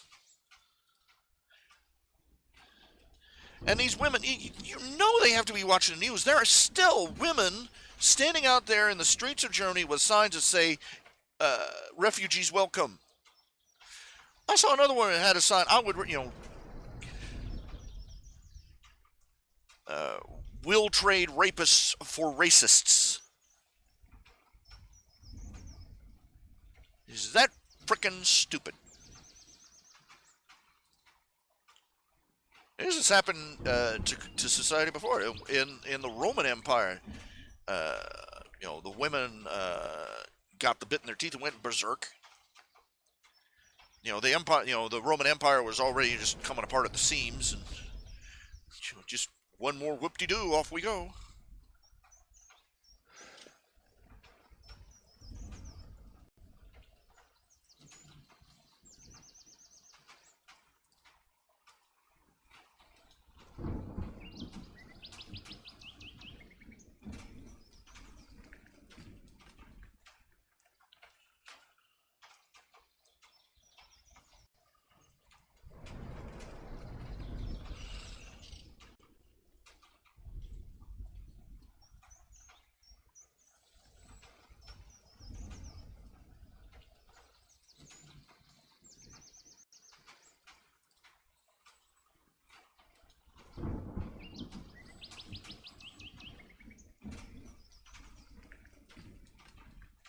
Now, what am I supposed to do about this shadow banning crap?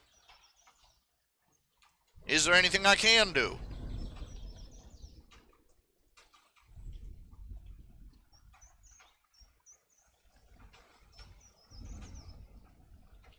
Isn't it surprising? The internet, it's supposed to be this place for freedom of speech, where the ability to speak freely is tantamount, where paramount. And what is happening?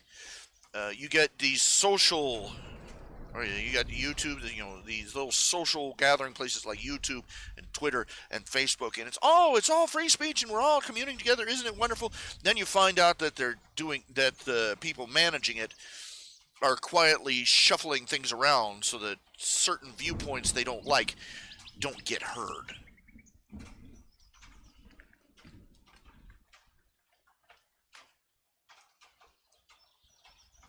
Typical.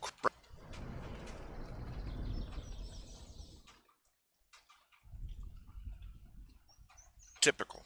It's nothing that you can't. It's what you're going to have to expect.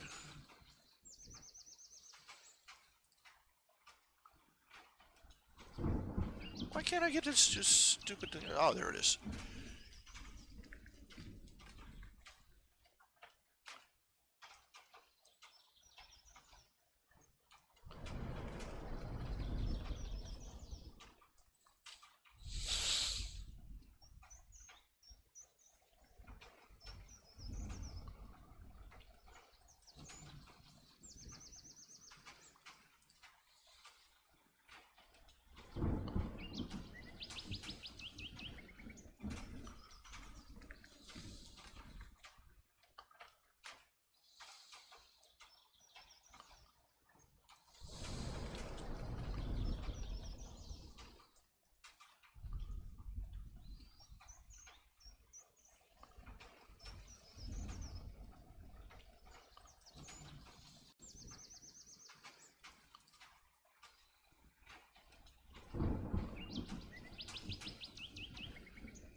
No, that doesn't work either.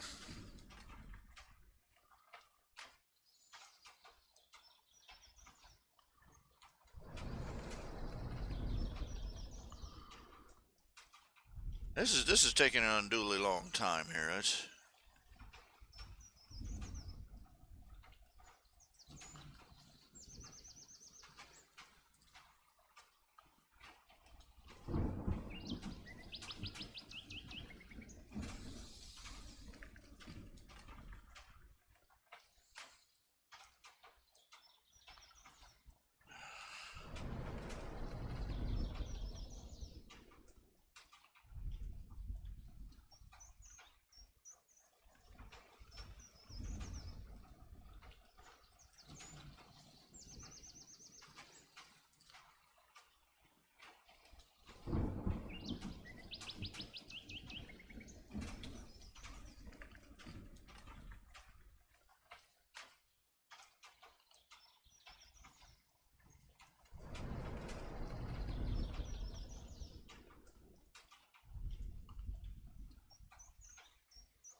That's pretty good.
I don't know. Okay, Kruger, you there? What do you think?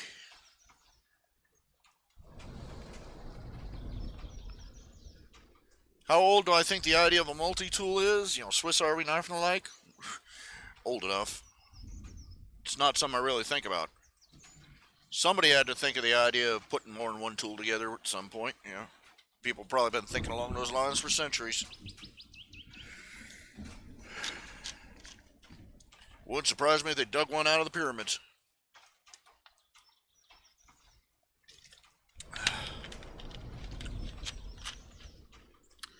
I've got a bottle of Mountain Dew here somewhere.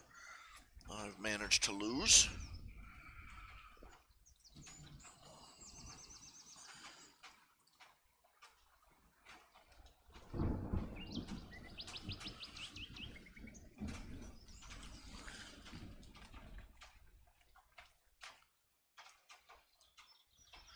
I don't know. I don't know. Too much. I don't know. I like the black and the red, but I don't. You know, even though the purple and the green are part of the theme of the Alicorn amulet in the story, I don't really. You know. Yeah.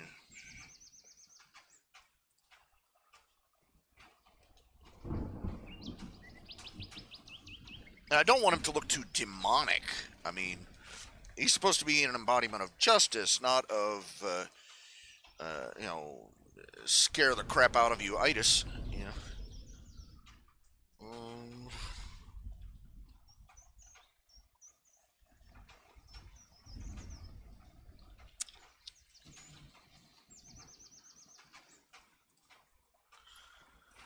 Put that one. Put a stick. I don't know. Stick a thumbtack. Stick a pin in that one.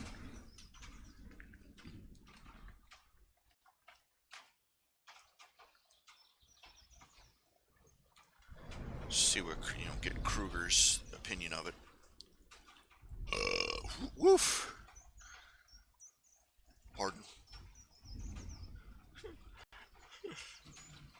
I did a little oopsie.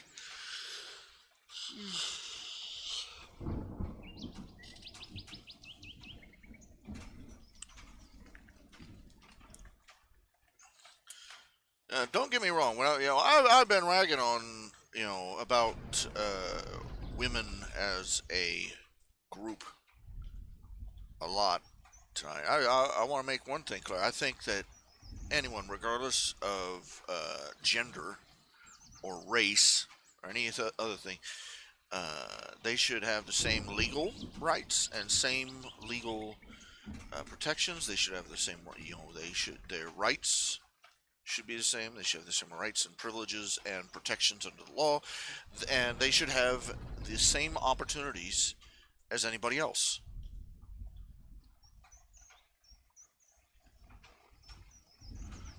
They should be able to apply for any job they want,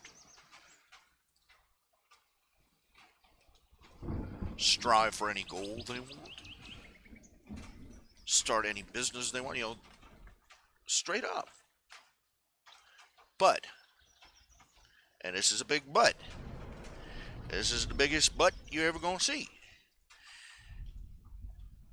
If they're going to do it, they have to meet the same standards as everybody else. Because if a woman wants to work, if a woman wants to work in a quote unquote man's job, she has to do the job just as good as a man.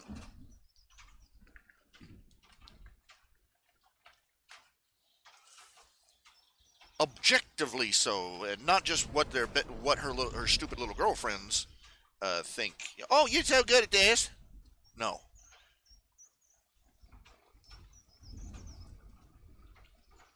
There are literally millions of people in this country who are going to vote for Hillary Clinton for no other reason than the fact that she has a real vagina.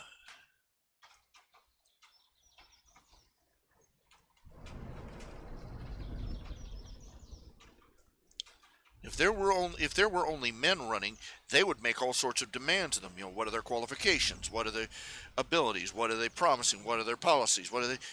They don't care a thing about that. These people do not care a thing about that just because Hillary, Broomhilda Clinton,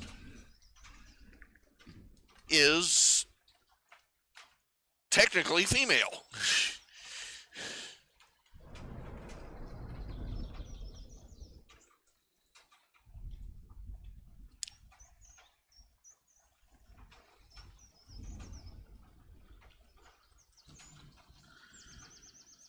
It's like, no.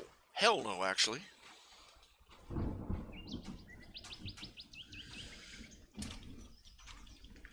And you got these women. They had one woman failed the entrance exam of the fire department.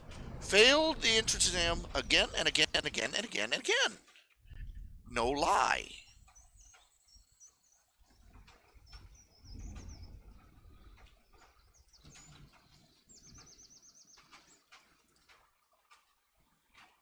It's frightening, and they still complained, whined, and cried, and threw a temper tantrum. You being sexist against the women's by making them meet the same standards as the men's, and they put her in, and 2 weeks later, she broke her leg, and she's out on leave. Great accomplishment there. She could not do the job. Nobody wants to admit that these women cannot do the job. If a woman takes a job, she should have to work just as hard as a man to prove that she can do it and do it well. The accusation of sexism should not be the default response to you're being reviewed. They're like squid. If they get freaked or spooked or cornered, they blow a cloud of ink, screaming, yelling about sexism, about racism, about sexual harassment in the workplace, and they'll pull anything they can think of to intimidate and scare the crap out of the men who are trying to make the business of the company or the office run right.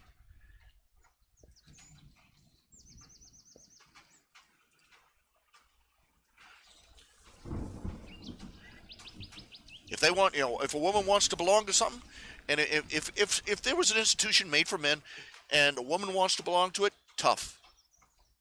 You want something like that for yourself? Go out and build it for yourself.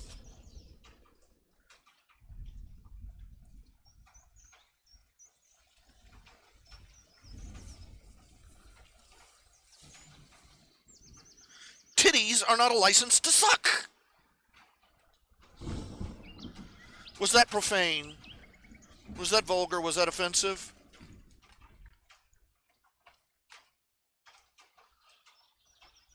How is what I just said? How is what I just said more profane than the fact that there are women out there who use their cleavage and their backsides to get away with doing a horrible job?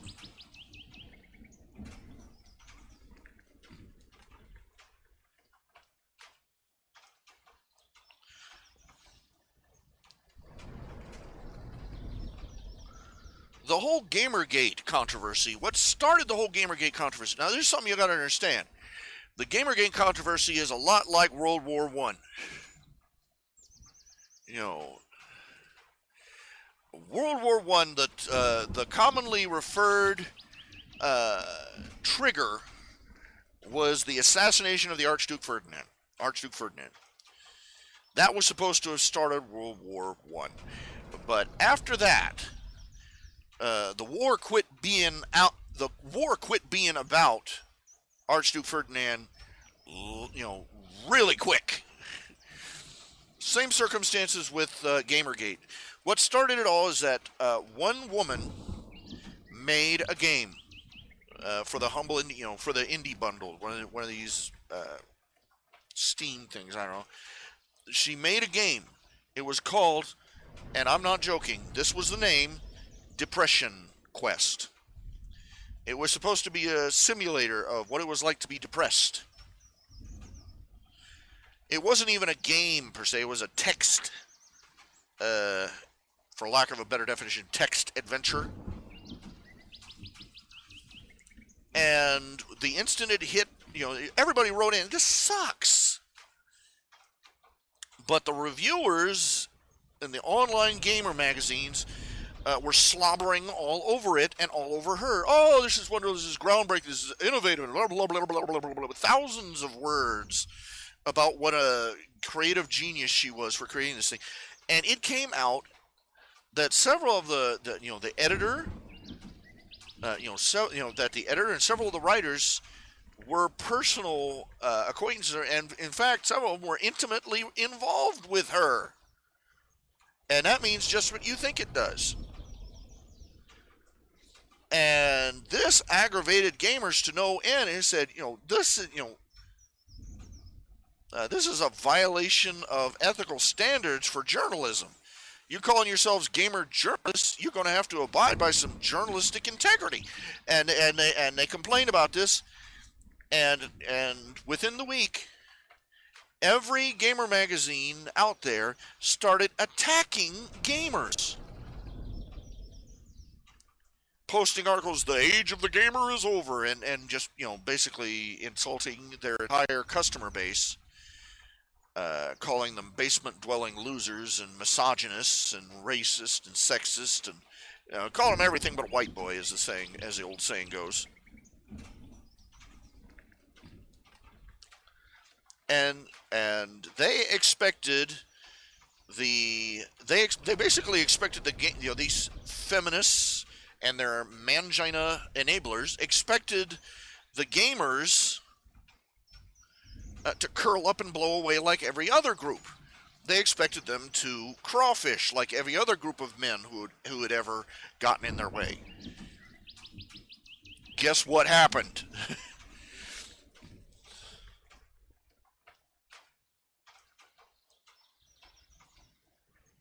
There's a meme out there. You've seen that meme with Gordon Freeman from Batman.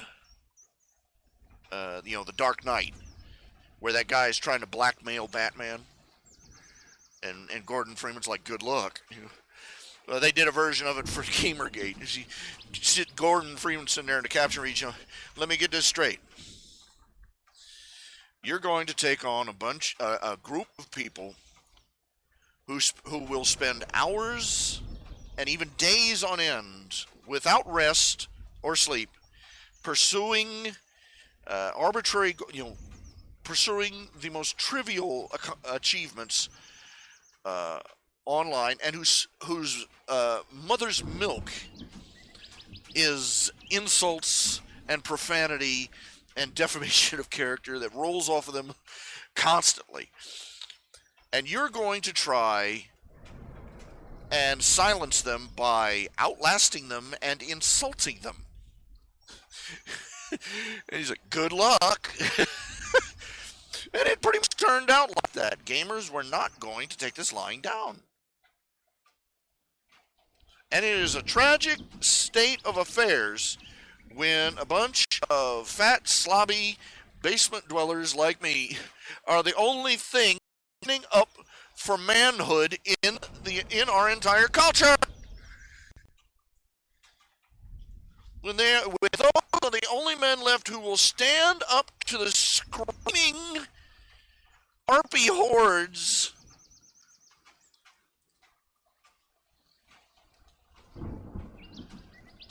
It's just pathetic. Godspeed to them. Because all the rest of the so-called men in our society have gone off to be either white knights or douchebags. Good night.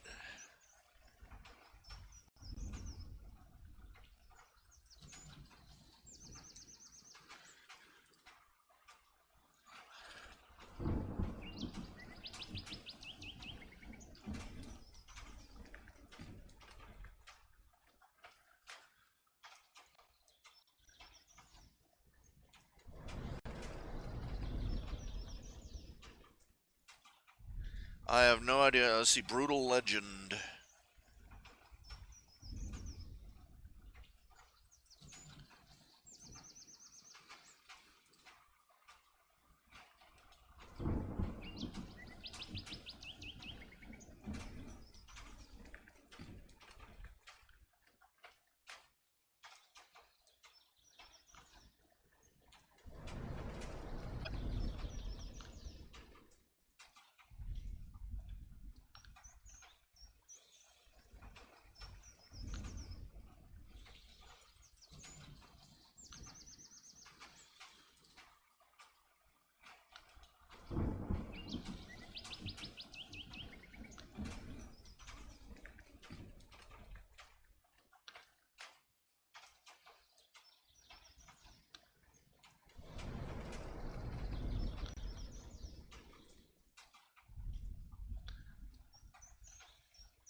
Guy asking me permission to use Agent Pink Amina in one of his stories.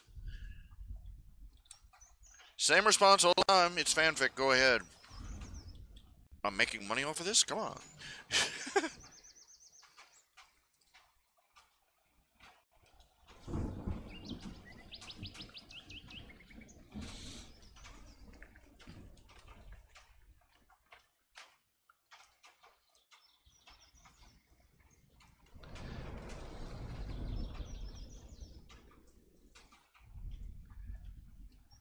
Okay, and we got another order for the DVD. Yay! DVD orders. For those who are wondering, the DVDs are now available. The 2015 archive DVDs. They're so special. And they have basically they have the complete archives of of all the strips and such, and collection of my art and odds and ends. It's on a DVD, yay! And I'll be printing these out. I just got the DVD labels in the mail, so I'll be running those through the printer and jam-o-matic. I bought 200 of them, so I should be able to get 4 or 5 printed. But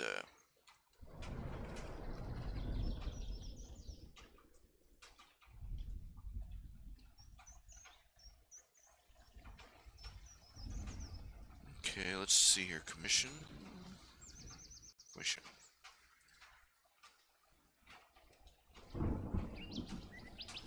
And DVD orders.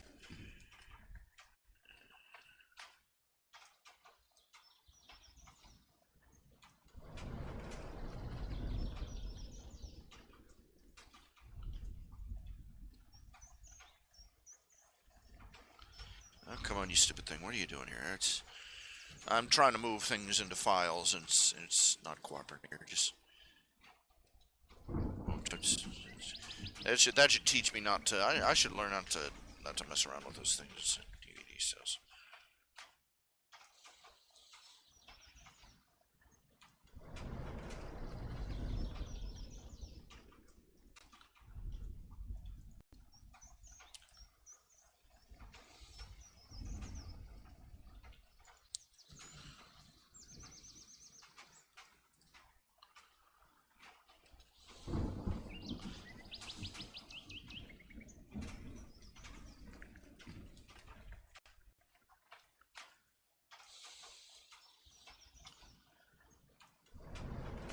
care what nobody says. I like Fluttershy. Hey, let's see here.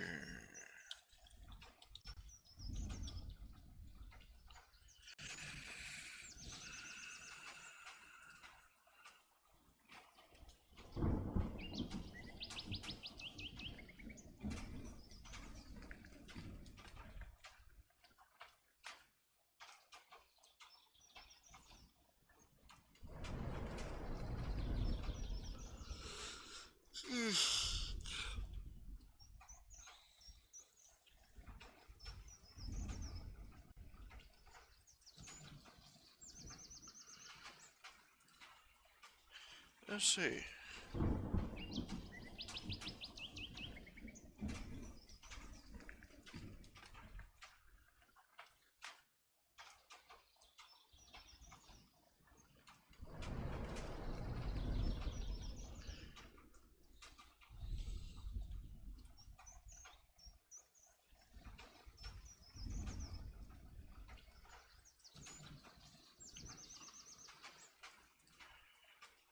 Okay, I'm gonna just say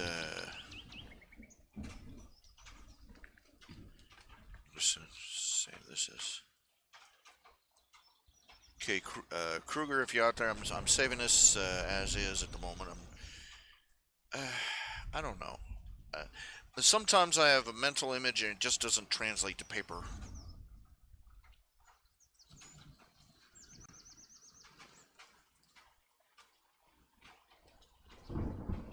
I think this is about as close as I'm going to get.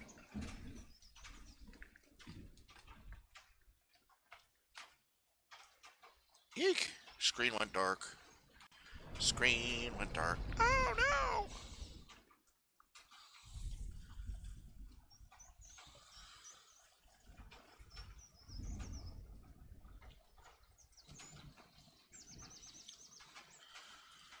Okay, Kruger Justice.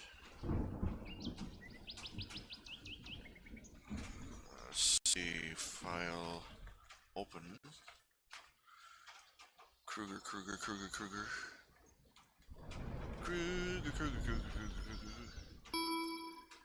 See, he's here somewhere. He's here somewhere, by golly. Yippee-ki-yo, yippee-ki-yay, yippee-yi-yo, yippee-yi-yay. Here we go. I don't know why it isn't sorting these things alphabetically.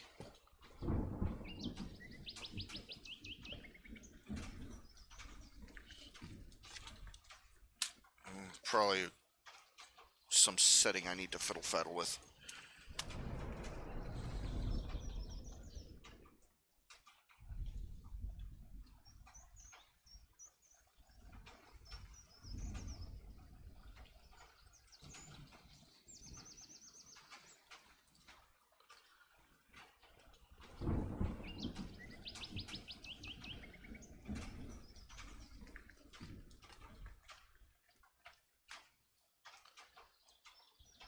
Ah.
computer. Yellow.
Dang, that's it's not registering as anything but black.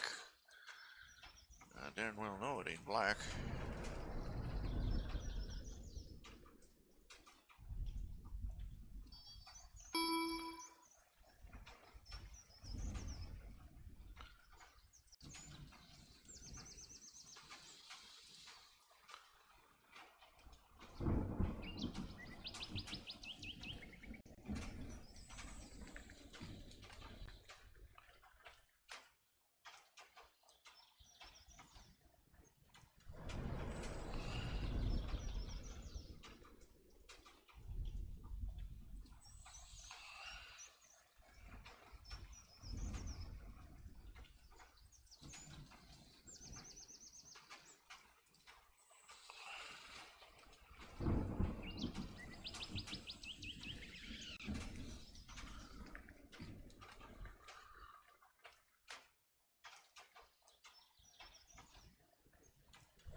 Oh, the wind's picking up outside.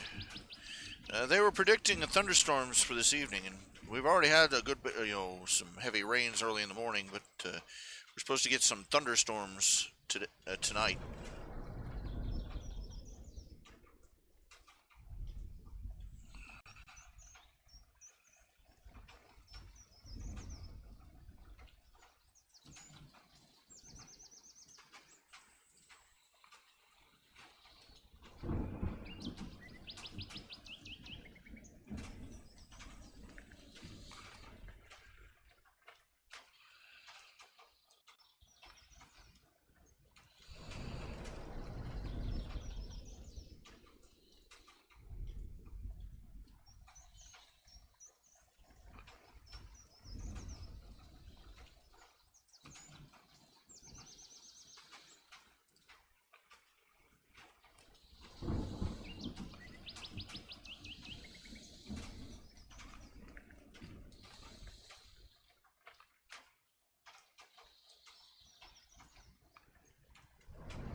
down.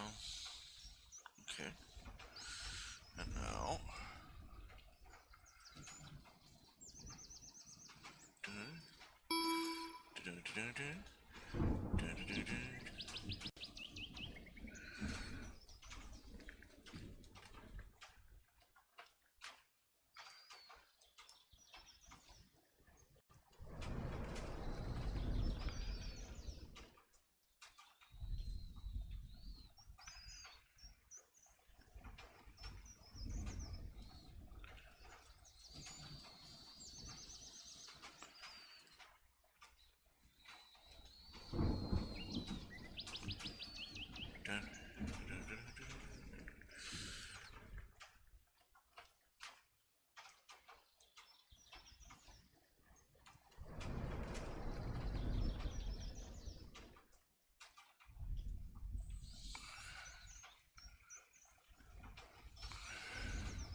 Go.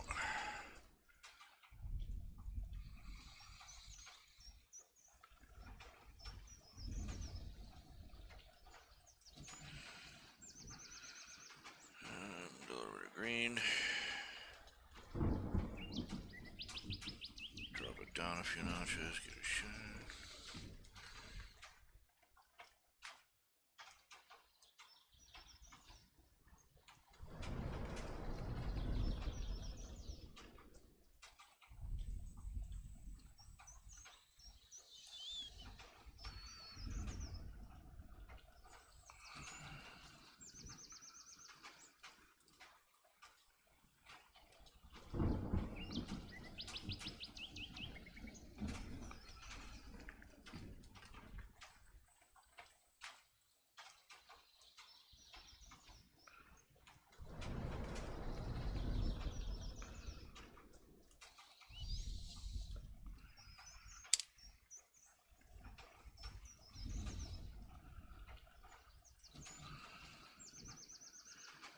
Okay.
Actually, what I want to do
Let's leave it like that.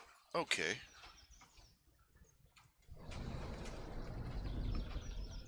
Let's see. I've had you on silence here. Sorry for what. Let me zoom in here. It's, let's see. Okay, Kruger, let me zoom in here so you can see what I've done here.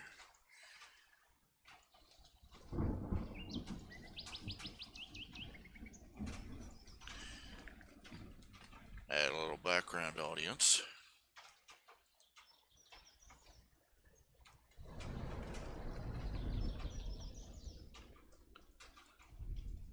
And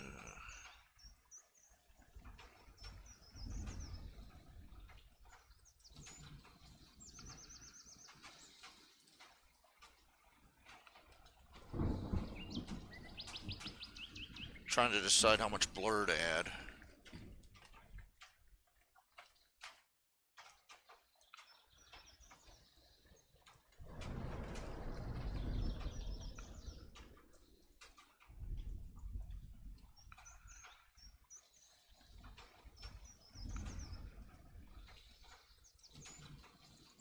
There we go.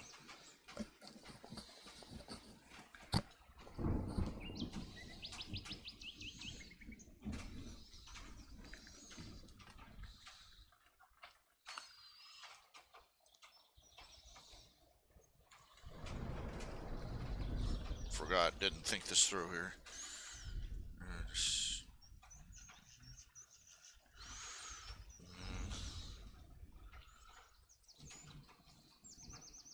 Selection, blur.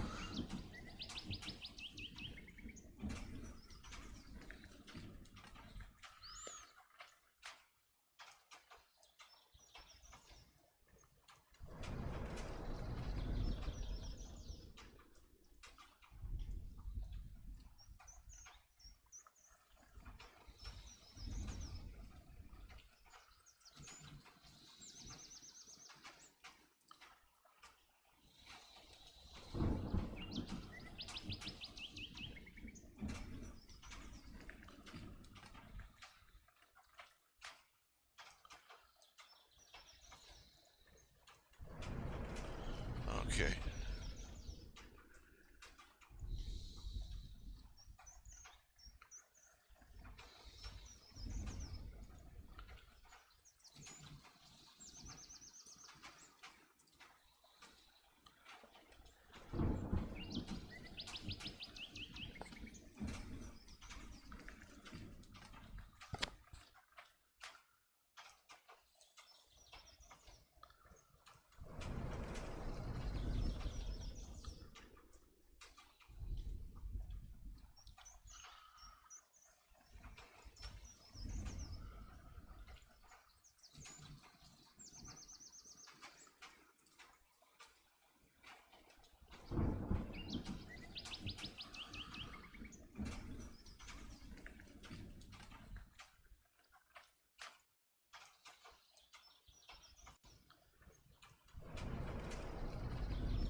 No idea what this is about.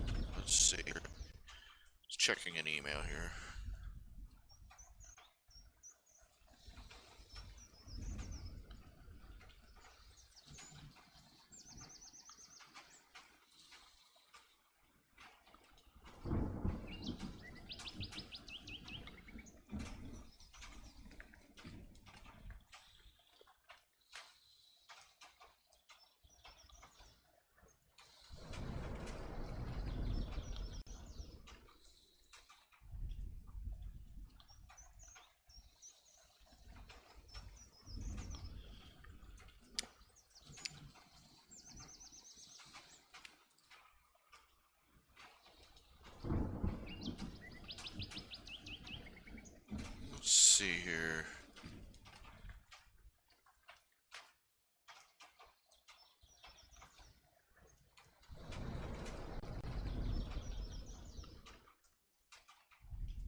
Ouch. Darn.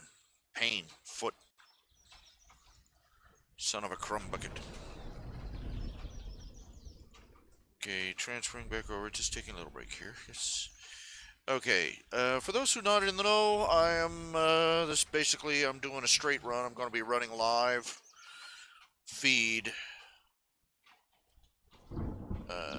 It's basically a fundraiser. I'm trying to whip up enough, money to, pay the bills. Basically, I got an electric bill today that said $1,400.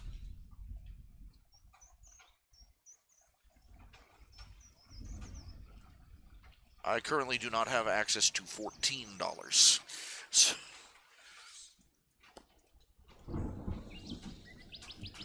So guess what? Yeah, I'm going to be running live more or less. I'm going to be taking breaks every now and then, take a nap. Got my recliner over here. I'm going to drag myself over to it in a little bit.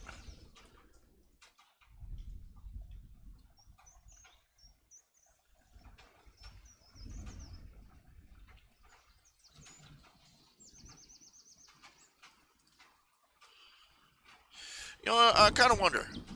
The Secret Service. Secret Service makes me wonder, is it, you know, okay, why do they call them the Secret Service? Because everybody knows where they are, what they are, at least for the president. I'm kind of wondering, you know, is there anything else the Secret Service does we don't know about?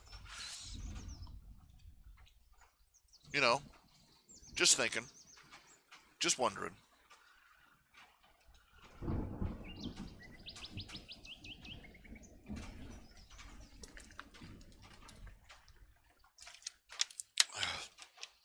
I mean, other than bodyguarding the president. Because, you know, I just occurred to me, you know, that movie, James Bond, Her Majesty's Secret Service. And I'm like, hey, wait a minute, he's not a bodyguard. Why do they call it that? I'm like, you know. So what's the secret of the Secret Service? Dun dun dun. Okay, let's see. I gotta mail this to Kruger. Let's see.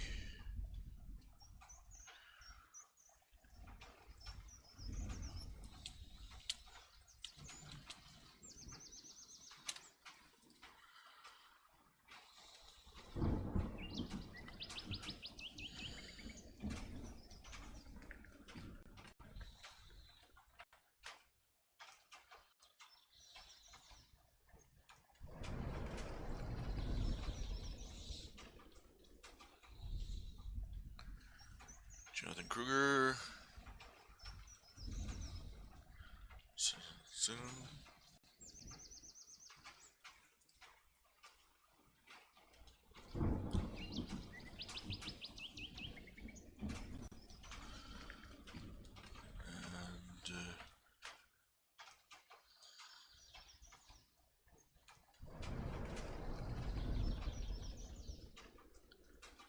Why am I seeing...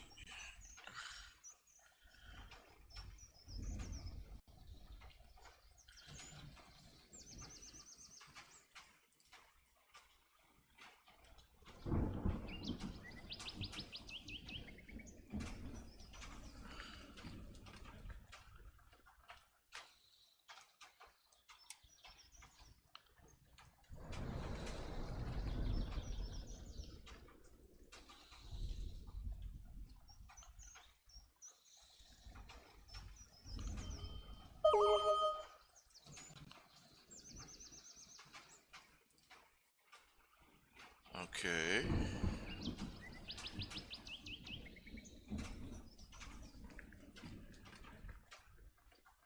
There we go.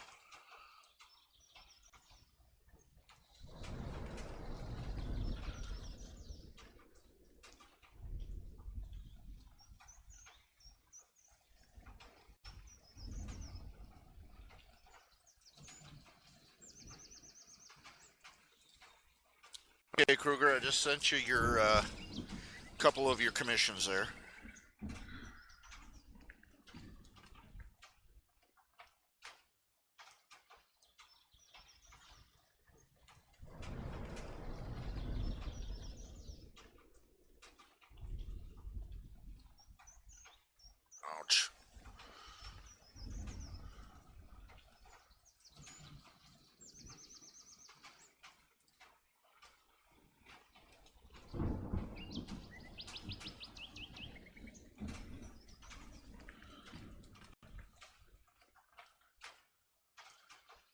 Trying to think of something riveting and intelligent to talk about, and wow, talk about howling in the void.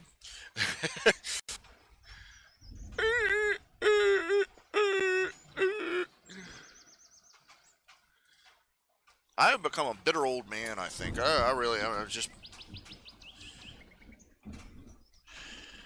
I mean, if my 20 or 30-year-old self could hear me talk now, I'd be like, "You sexist, racist bastard!" You know, I just, you misogynist. You know.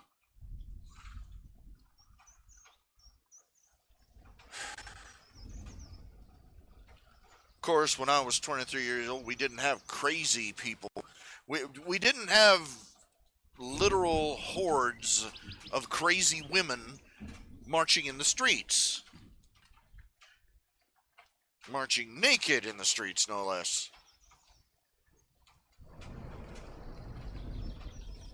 And the only thing the feminists can, not all feminists, the only thing other women can seem to say is, not all feminists are like that.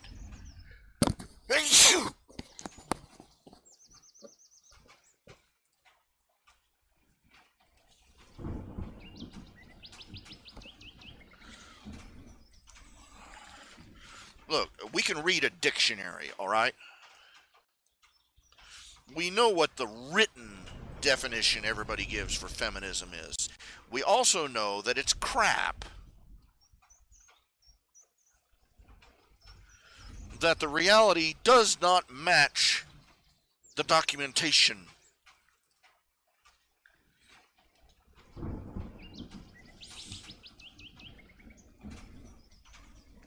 We have opened the box, we have looked inside, and we have determined that what is inside is not what is on the label.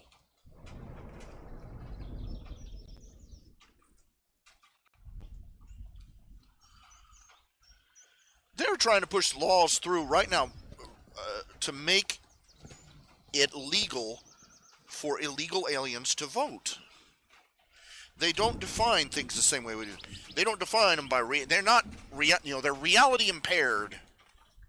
They consider reality a obstacle to their goals. They call terrorists freedom fighters.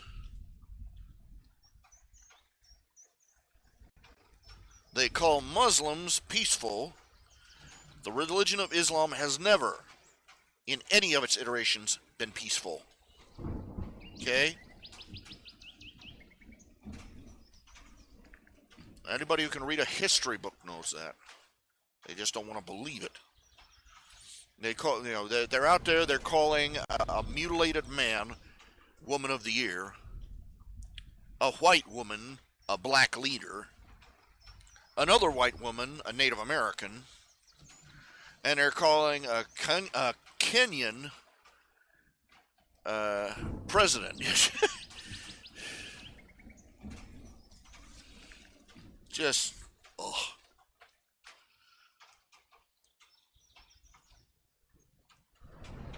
They tried to say that Clinton was the first black president. Remember that one? Reality has nothing to do with the language they use.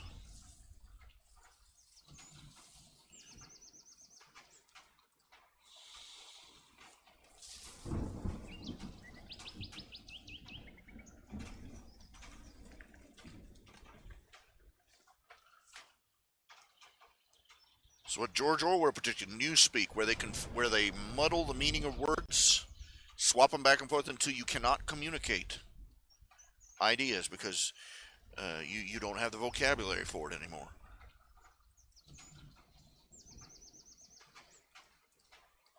You try and say one thing and people will hear another. That's their goal. They're the devil's own mistress. They're the devil's own handmaids. I swear they are. I'm not exaggerating. I'm not being dramatic. They are doing the devil's own work. The work of the father of lies.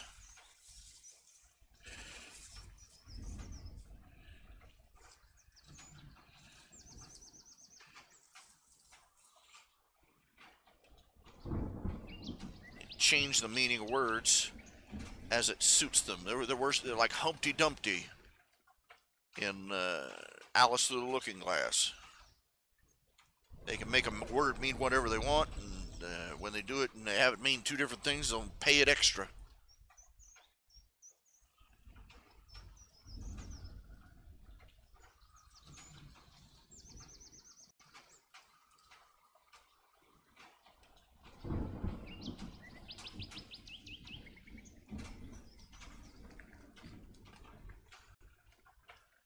Most people don't know Lewis Carroll, guy that wrote Alice in Wonderland, and he was a pervert.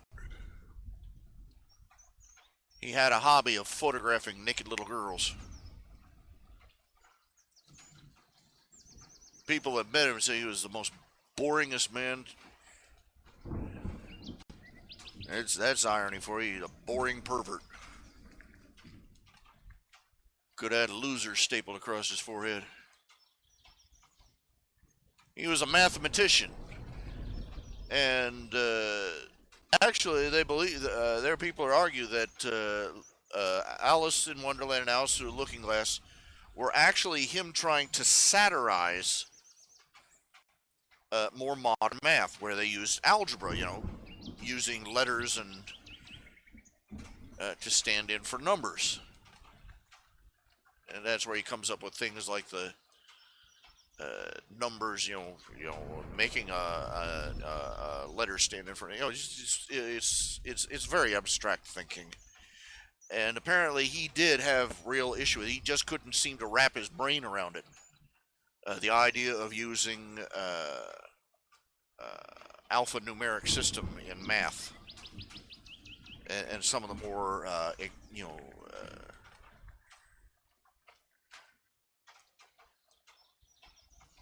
don't know what you can say.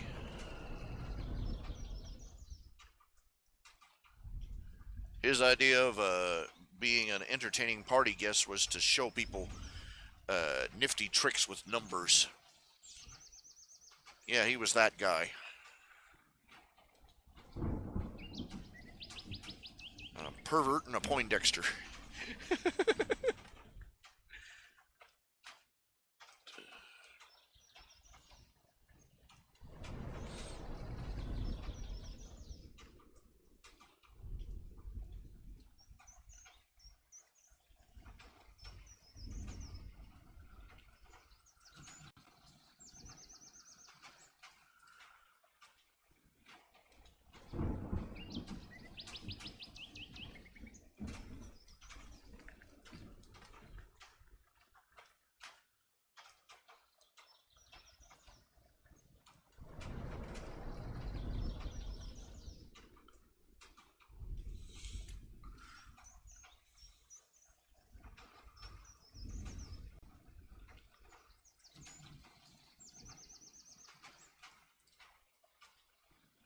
Yeah. Post some of the commission works completed to date. Should be on there. Should be in the form. Let's see here. Should be playlist. Should be a lot of them in there.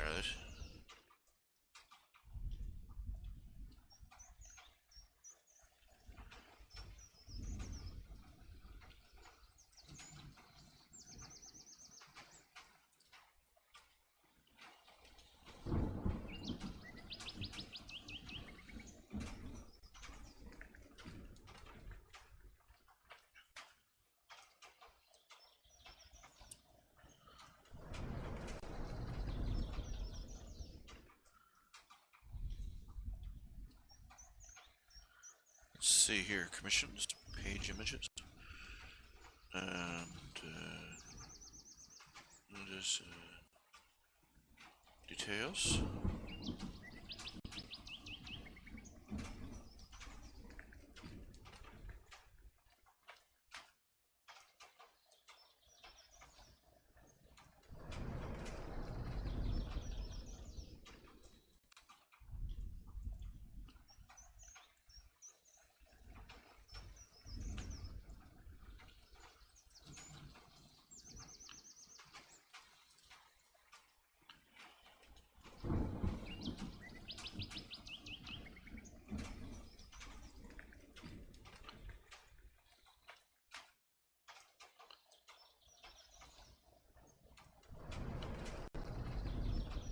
want to see which ones. Let's see here.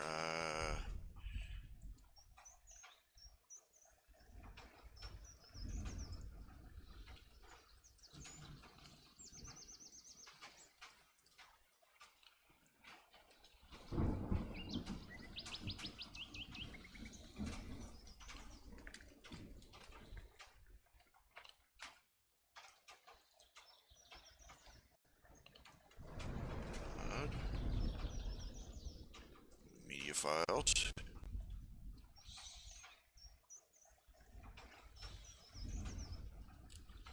I think that's all the new ones.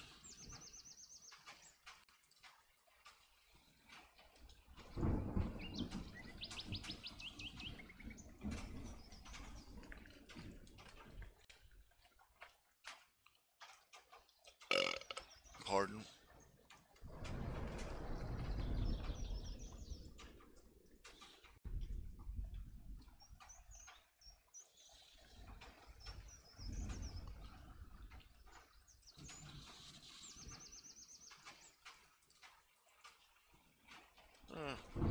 Might as well. I'm going to add the old Vic strips while I'm at it.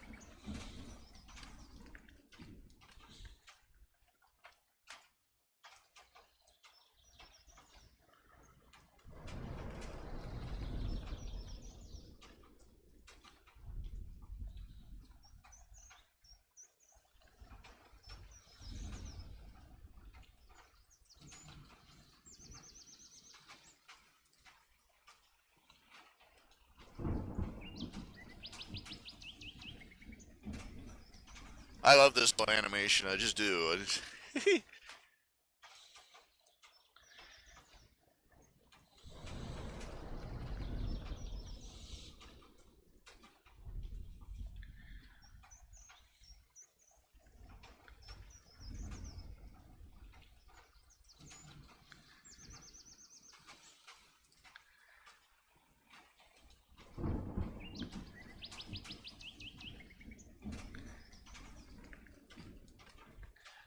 That there, starting over again. That's the cover that one guy designed for my story that basically drove me off of film fiction.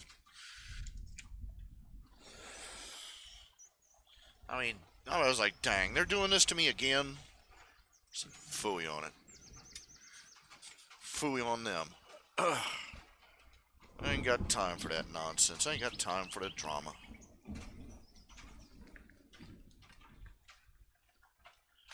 Not all of these images are mine, obviously. They're just stuff I've grabbed all over the web.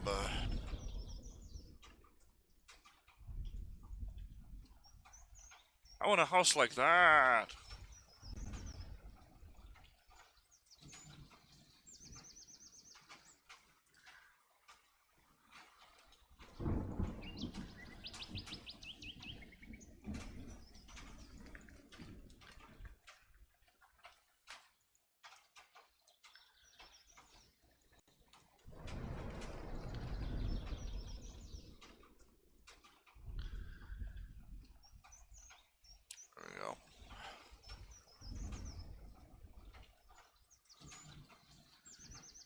That's what I'm doing here. I've got there's a big old heap of my artwork is commissioned to date. Just a second here. It's taking it a while to grind through here.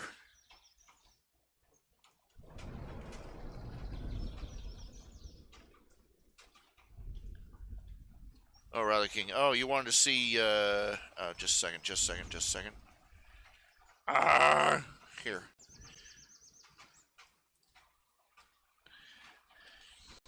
That is the that's the manifestation, the Great Alicorn and the Rise of Darth Vulcan. That is the spirit that lives inside the Alicorn amulet.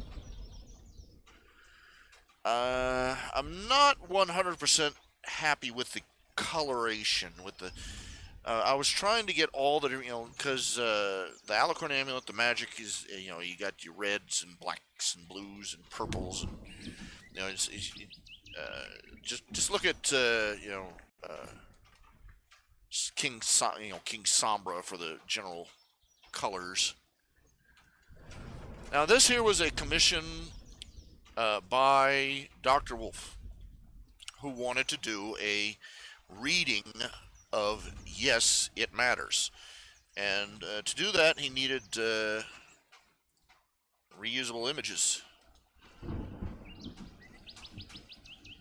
This here is Fluttershy and her. This is from the same commissions for the Fluttershy for the in her changeling form. My take on the, I was just doing a different take on the idea of the changelings. Is that I will have to point out that Chrysalis's army, even though they were turbocharged on all the love she had been soaking up, they got their butts kicked by the hundreds by 6 mares, 6 girls, just stomped the curb snot out of hundreds of changelings on their way to try and retrieve the elements of harmony. And my take was that changelings, being what they are, they're they live on love. They have to be very physically, relatively speaking, physically frail. Very reclusive, and swarming in huge hives would be the exact opposite of a good idea for a species that depended on stealth, anonymity, and being able to infiltrate other species to feed.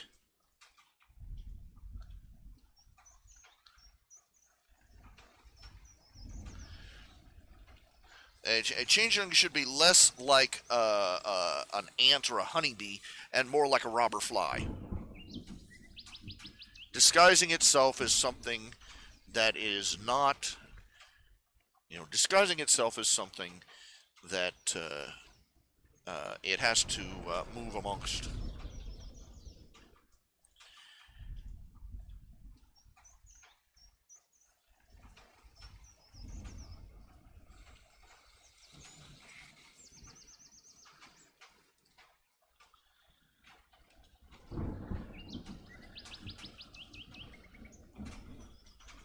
And this is why, it also dovetails with what we know about Fluttershy. It explains why she's so physically weak, why she's such a poor flyer. She's, her natural wings are nothing like a Pegasus wings.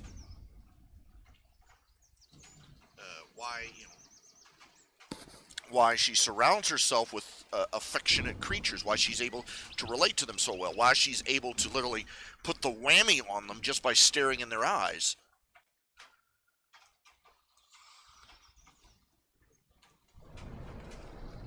Also, why she's so shy and reclusive.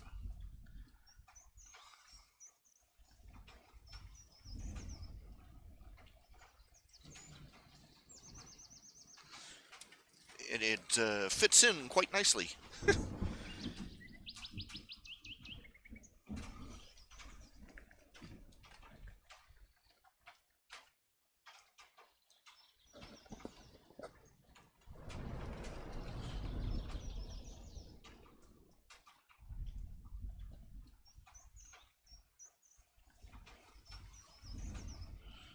They can be dangerous, but they only tend to be dangerous when they are desperate or cornered. And Queen Chrysalis was trying to make an empire for herself by cashing in on the fears and desperation of changelings that were going hungry out in the wastelands.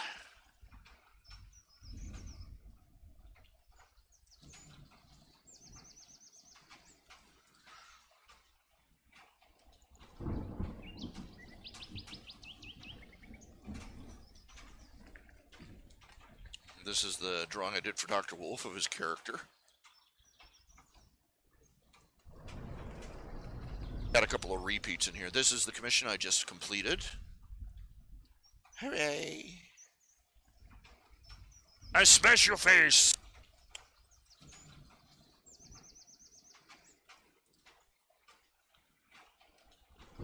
An older commission for Mr. Meyer and his wife.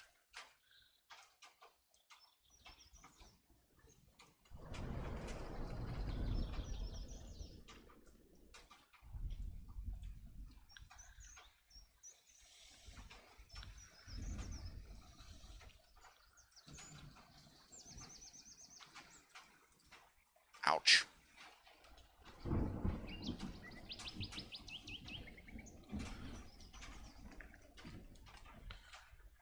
Obviously, a great number of commissions for Daniel Meyer and his wife.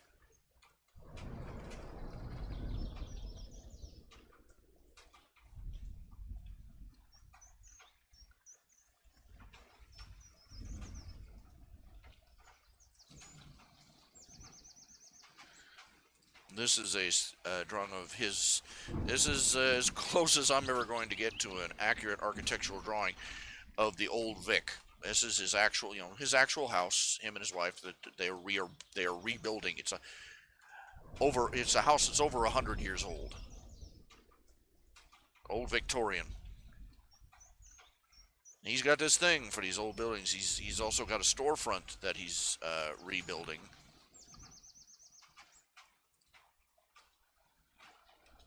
For a place of business.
He's found some darned interesting things going on. The house predates indoor plumbing.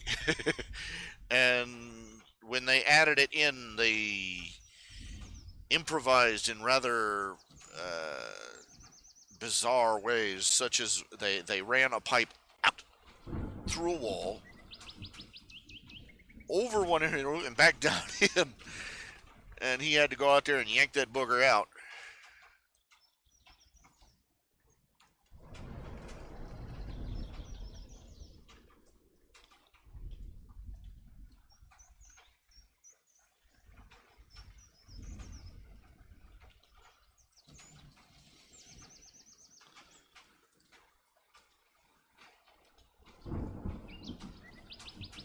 But an interesting exercise adding the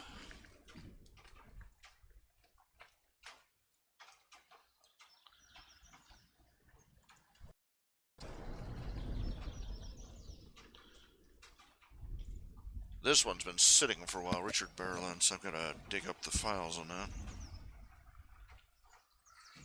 He wants a superhero kind of thing going on, and let's see.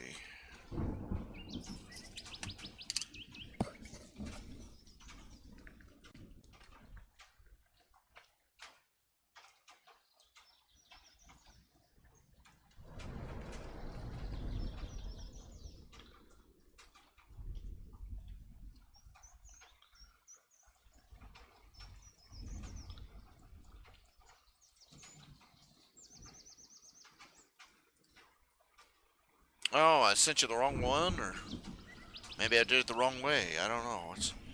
I'll go back over. I'll figure that out.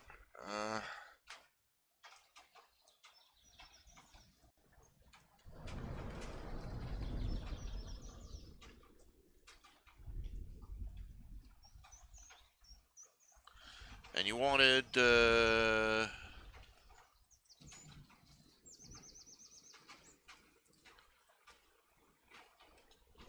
I got the wrong people in the background.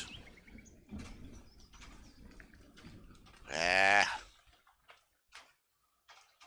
Nuts. And some without nuts. Just...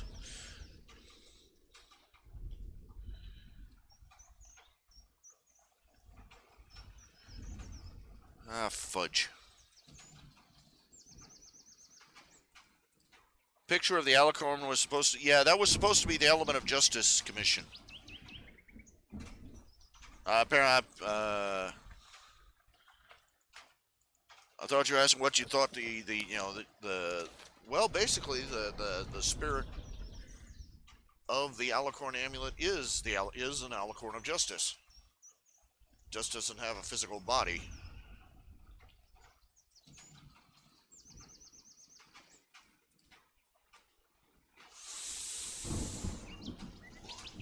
Okay, let's see here.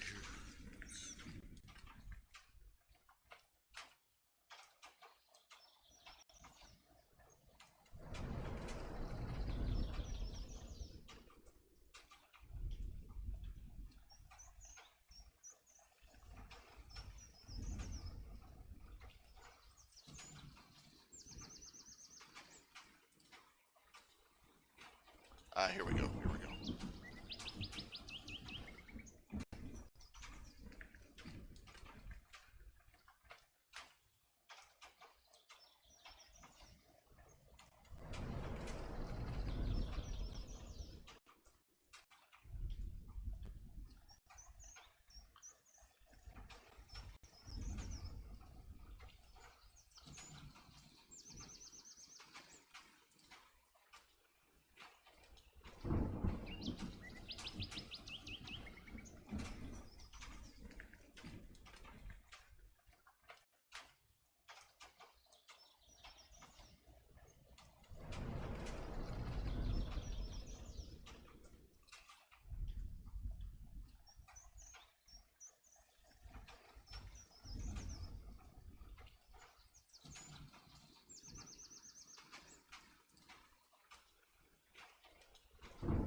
That's not going to work.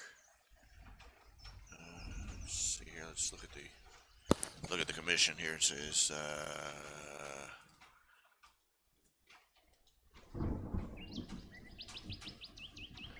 just the old akimbo pose. It's clear. Ow! Freaking ow! My knee just went pop. That's lovely. Ha ha! When the snap crackle pop you hear in the morning is not your breakfast cereal.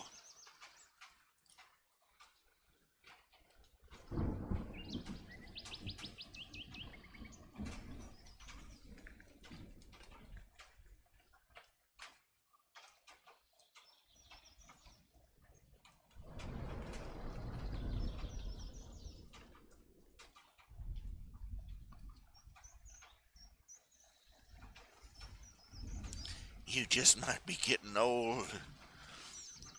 The only time your favorite band is when the only time anyone plays your favorite band is when you're on the elevator and they're playing music. You just might be getting old.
closer to it.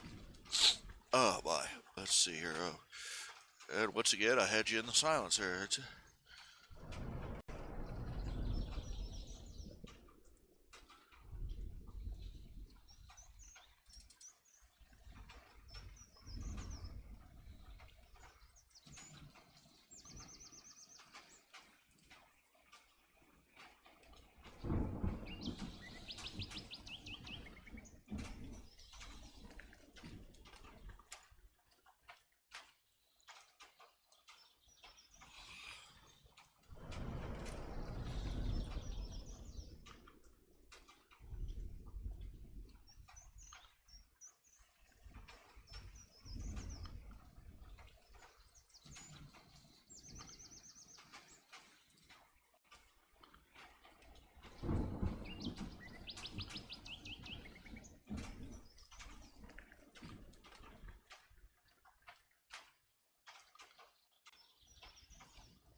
I had to put it on a different layer. Just saying.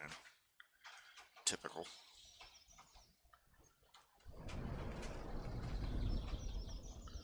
Ouch. Typical.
Okay.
You know, I wouldn't mind most of these doomsday storylines that you see in comics and in movies and everything else.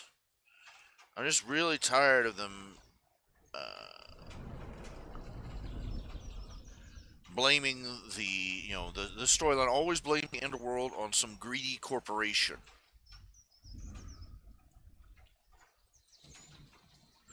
I don't care what corporation you're running, nobody is that short-sighted.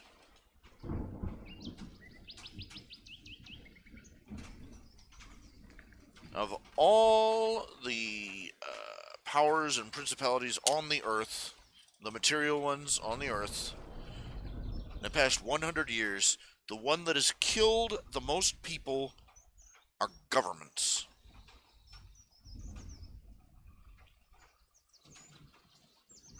The National Socialist government of Germany, the Vichy government of France, the communist government of the Soviet Union and of Red China.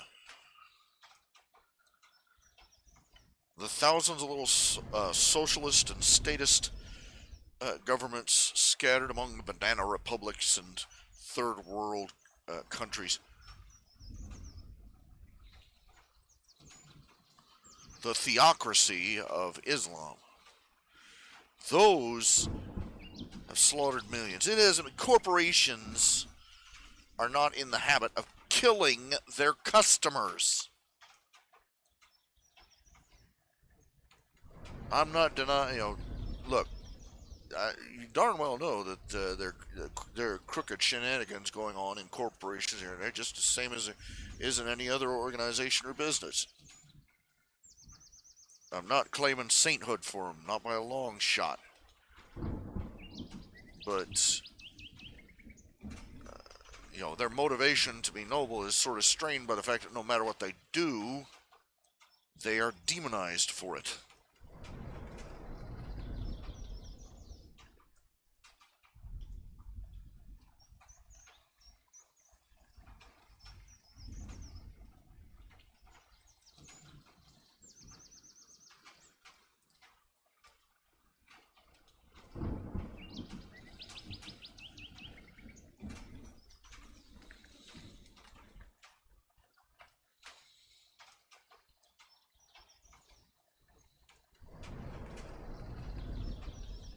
It's garbage, it's crap, it's nonsense. It's not the businesses that are, the businesses or corporations that are struggling to stay alive with the government's throat, with the government's hands around their throat, that's going to cause the end of the world. It's going to be our government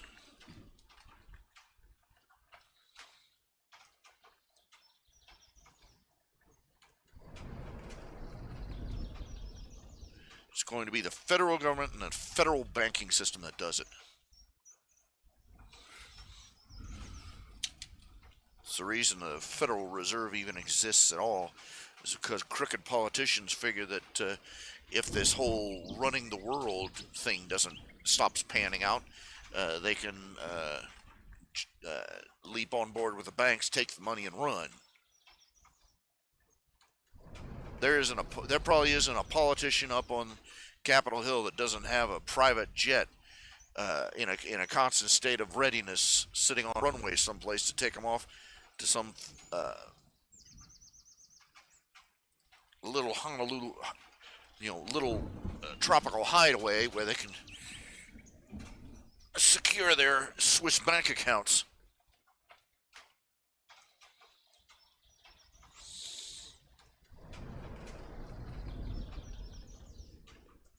They figure that after they've destroyed us and drained the last drop out of us, and licked up the last puddle of blood in the rubble of our nation, that they'll be able to run off and live the life of Riley.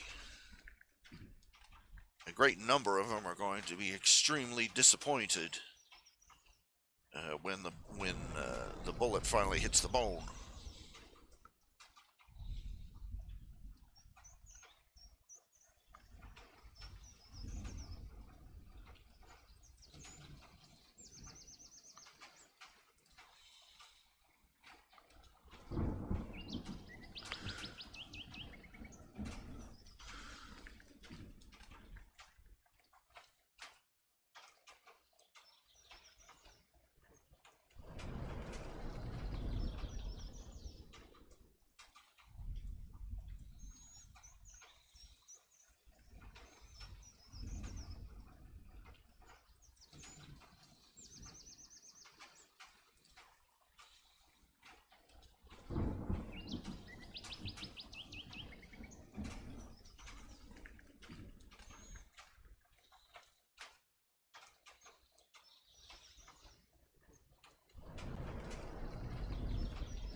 We have been betrayed. And there are traders sit in the lap of luxury, while the rest of us slave away for nothing. I'm going to explain something to you. That money you've got saved in the bank right now,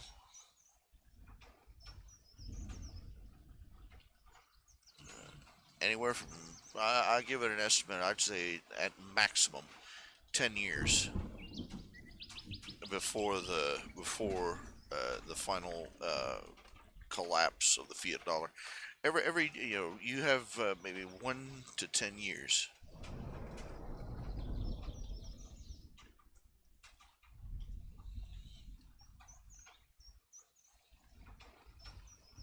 before that bubble bursts, and every dollar you sacrificed your life for, your precious time for, your blood, sweat, and tears for.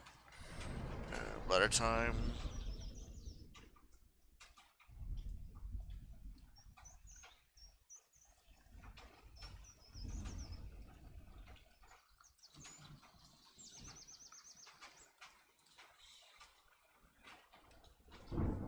you figure out what's going on outside the fence, it's going to be it. It's going to be too late.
Getting a little soggy mentally at the moment.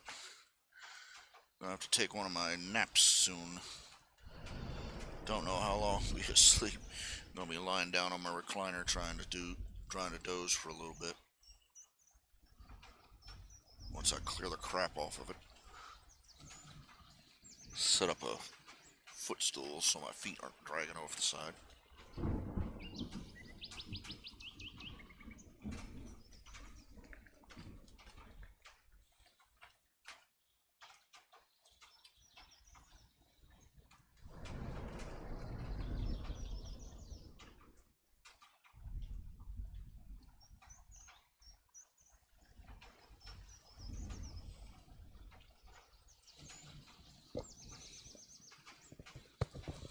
Oh my. Excuse me.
Oh my.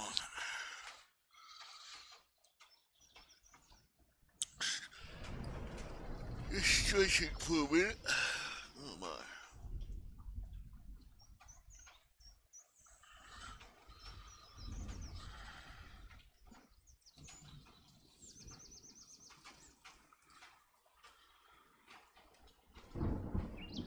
Okay, for all those who are wondering, I'm trying to do fundraiser here, continually broadcasting live until I raise enough money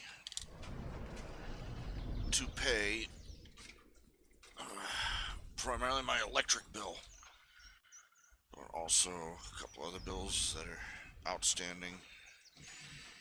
I specifically owe, for the electric company, I owe $1,428.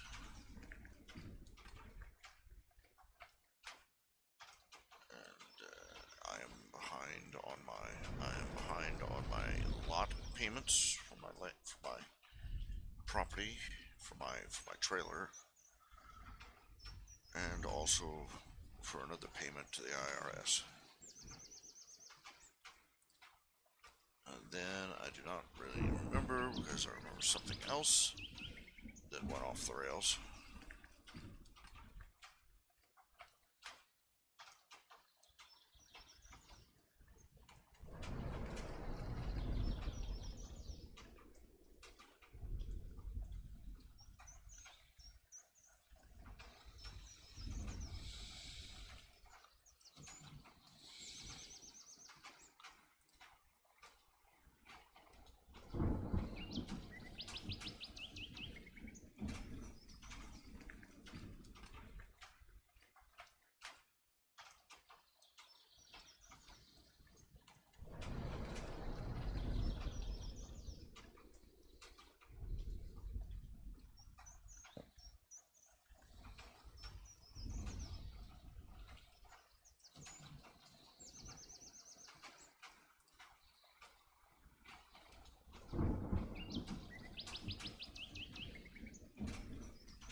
Dang.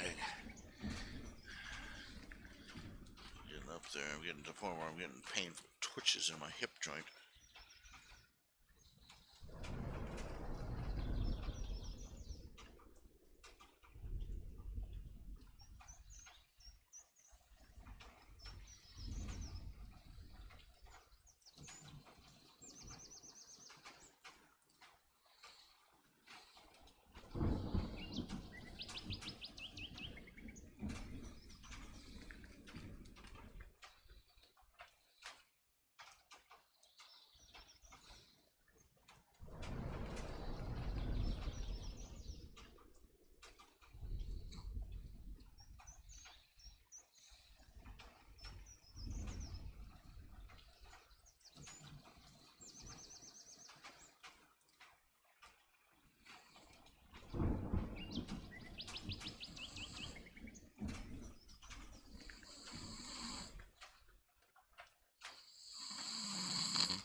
Dozing off again.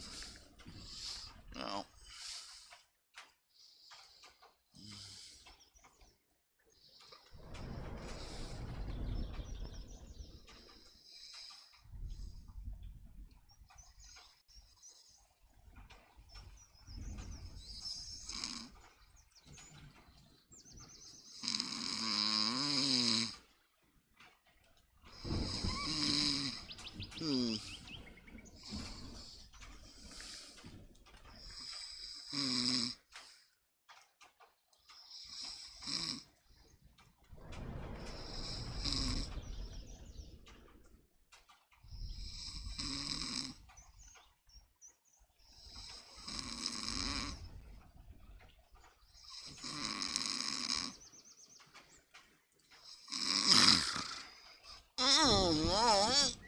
Excuse me. Oh, darn. Oh, crap. Oh, crap. Dang, that hurt. Oh, that'll give you a whole new religion. I swear it will. Oh.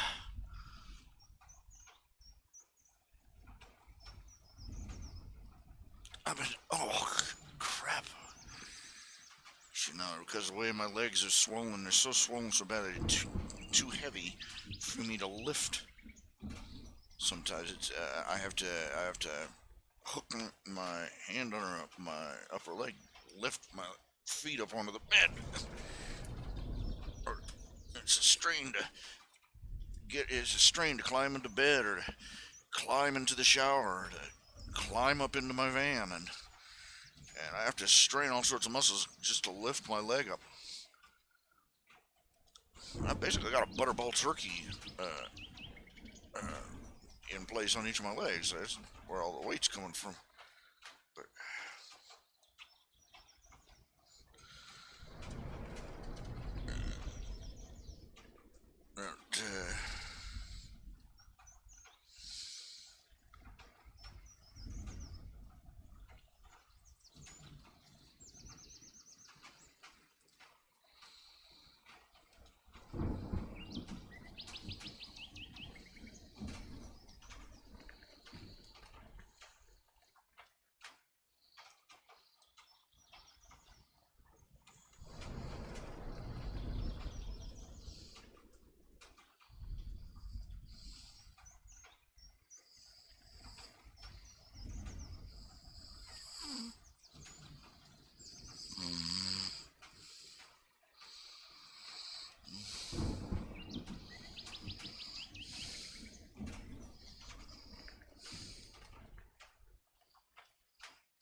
well, trying to think of something productive to talk about. To really meant. You can see the superhero sketch is coming along quite nicely.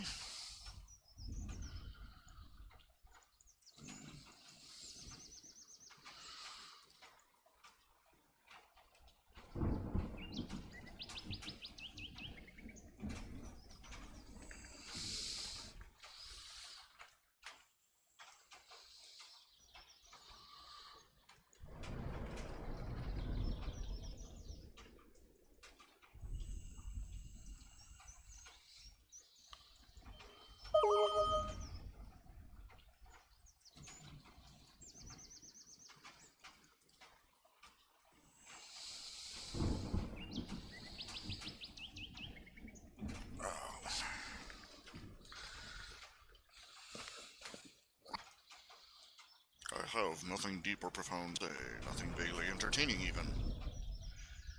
Just slow build up over the years.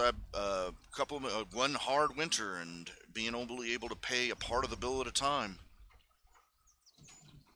My last bill was $600, and I sent him about $100, and then boom, here it is, $1,400. You'd think I was trying to turbocharge Cincinnati or something.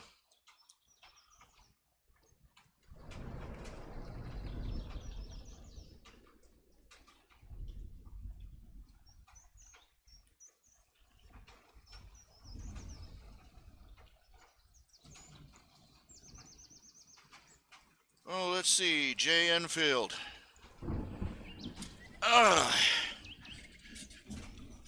Let's see, don't know who the hell you are. And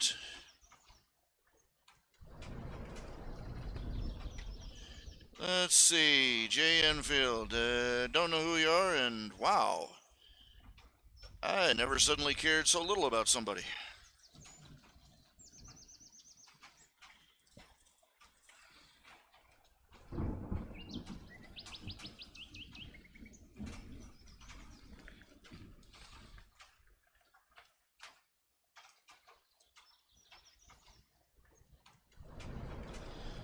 Enjoy your continuing quest to cope with your perpetual penis envy, Jay Enfield.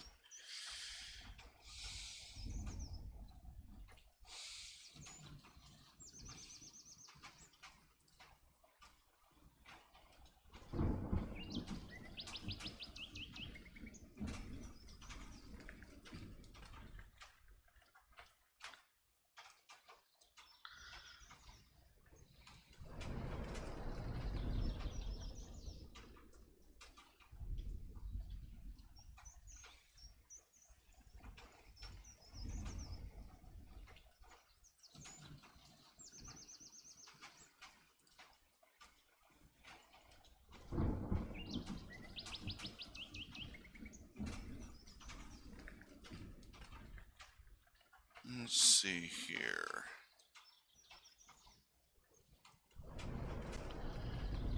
Nothing like figuring out the control panel.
You know, I'm a hate monger.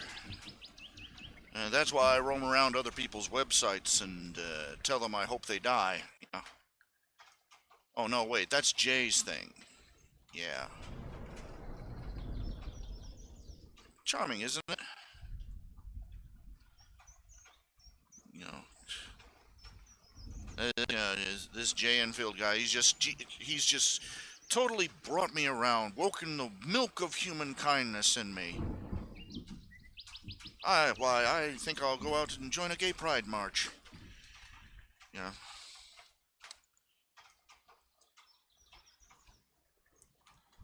Yeah, I'm mean.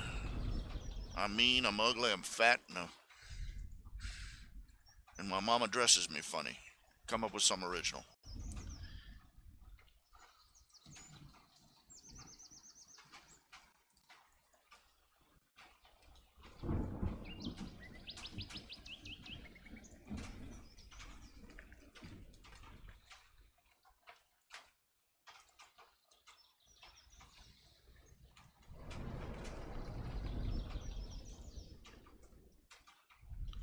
I wonder. I wonder which. I wonder which special interest group.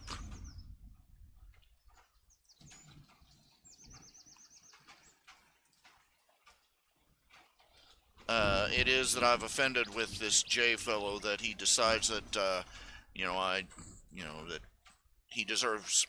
I deserve his 10 minutes hate for today.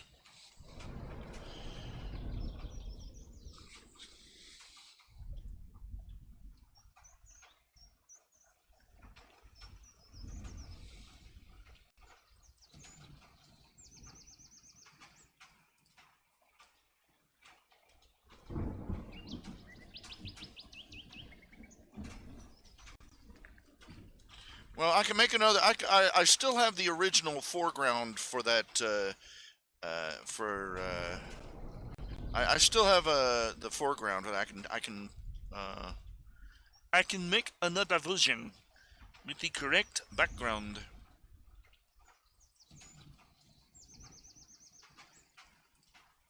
Eventually, yeah.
Telling somebody they need to be a better person. Well, congratulations on that, that daring observation there.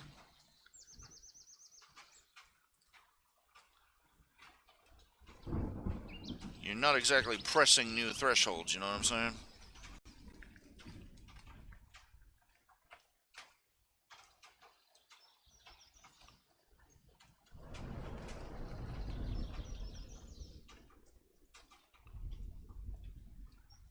Don't know what he's looking for.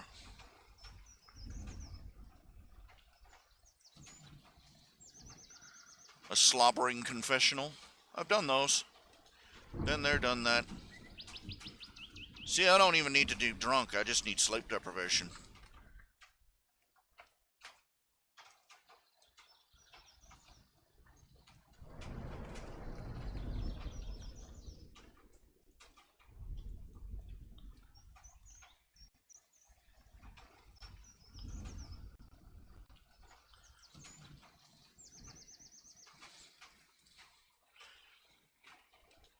Well, seriously, who is this J guy?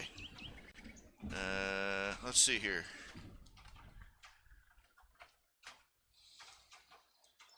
Fighting with, I've spent the last 10 years fighting with, who the hell is he? He's somebody with a blank channel, it looks like.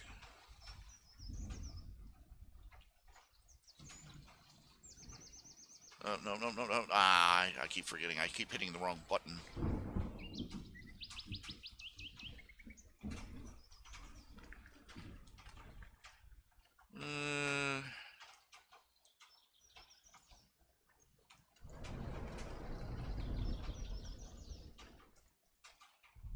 got a handful of videos here. Let's see here. He's got liked videos.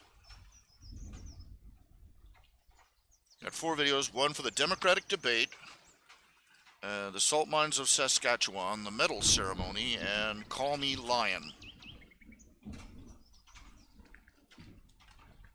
I don't know who the hell he is.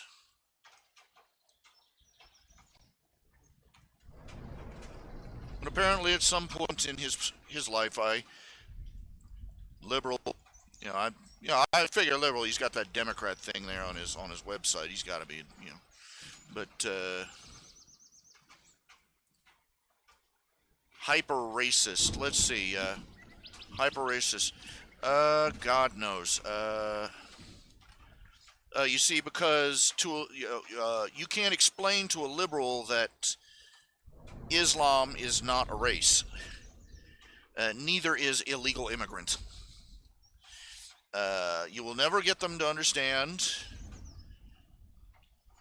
that expecting everybody to abide by the same laws and to be treated equally is not unfair. And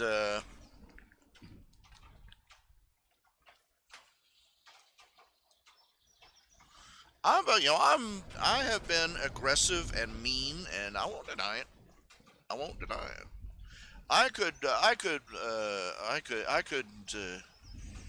be incredibly prosperous if I went along to get along.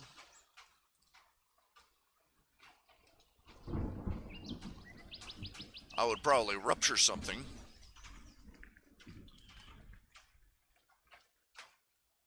Let's see. Conspiracy nut. You see.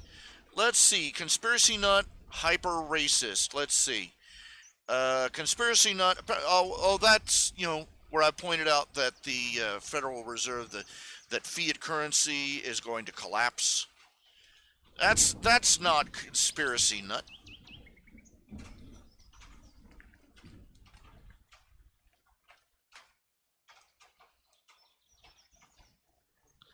My God, that's economics 101.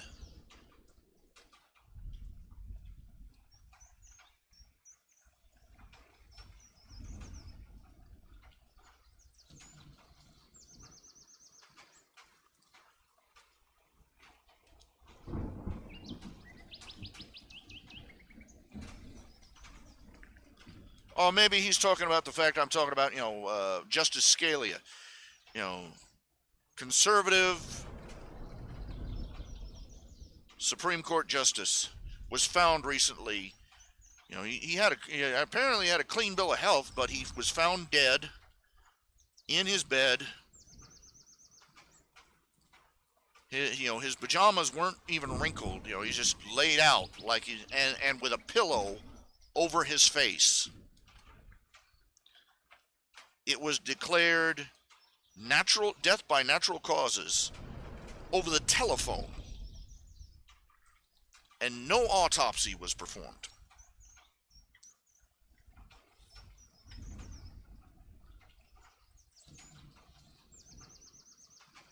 That's not conspiracy paranoia. That's if that raises an eyebrow, that's common sense.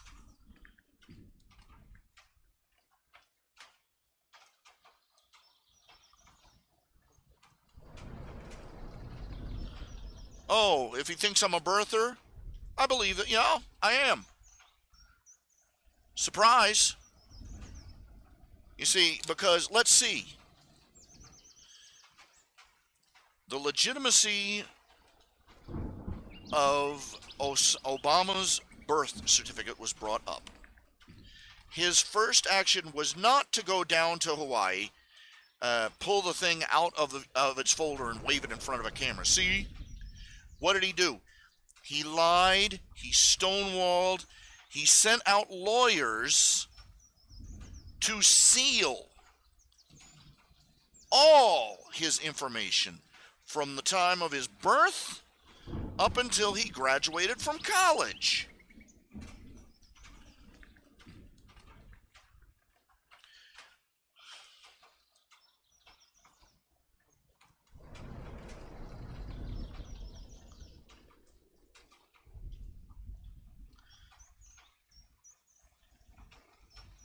I don't know what hemp-laced moose poop this guy's been smoking. But where I come from, that's called rather suspicious behavior.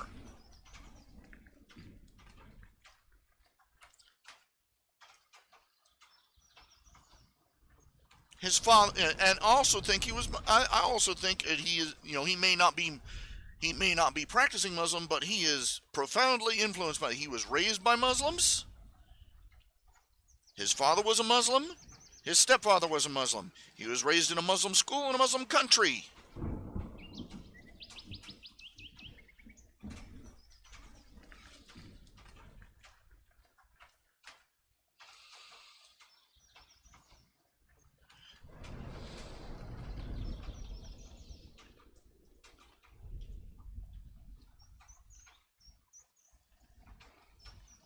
And whenever he goes to meet with the Muslims, he can't run fast enough to jump up, grab his ankles, and assume the position.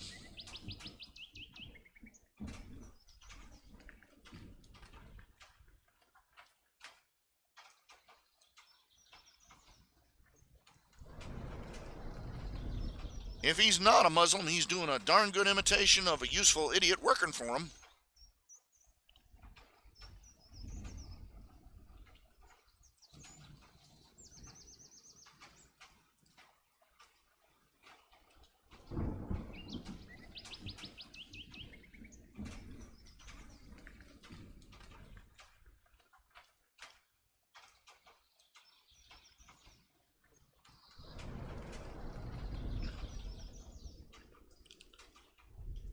Look, let me put it this way. If any of us was pulled over by a cop and asked for our ID, and we started bullshitting, say, don't you know who I am? You don't need to say, this is disrespectful. You don't need to see me. Cuffs.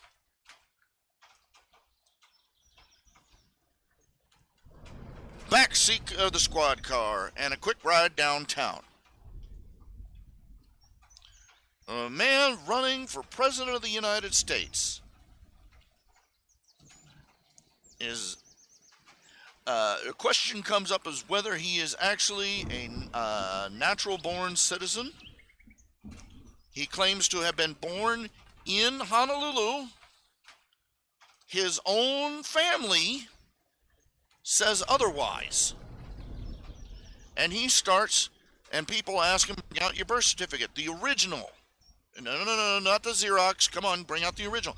And and he starts, oh, you do who you think you are, you people. You need to see my personal. I'm calling my lawyers.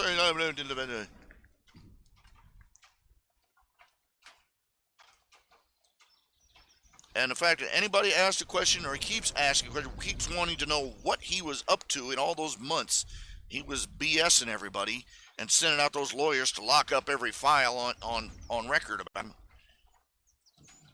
Oh no, you're a paranoid nut. You're a racist.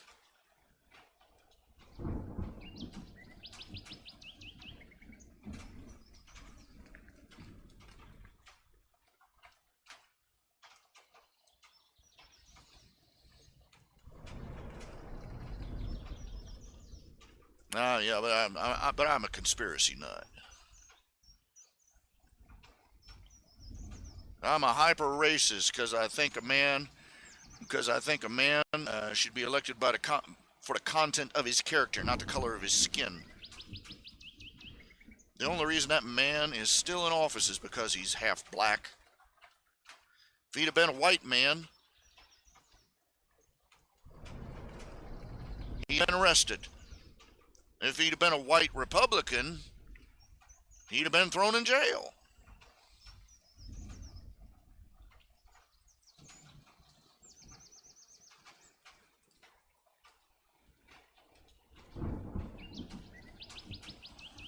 Oh, I've got, I hold him in contempt.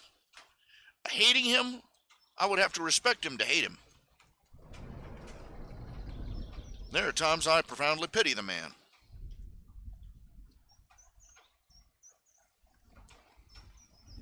because I couldn't think of anybody who had a more unfortunate upbringing.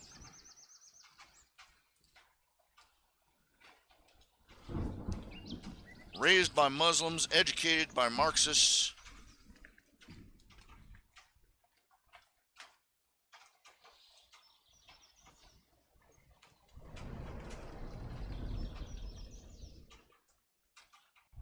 And religiously guided by a virulent black racist church.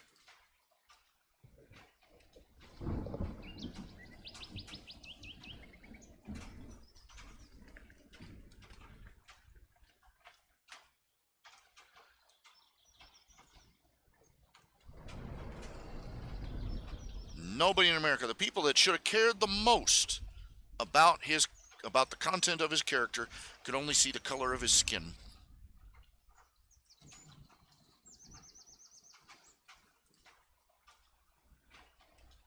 We have had African American men who ran for president of sterling quality, spotless personal records, people of high intelligence,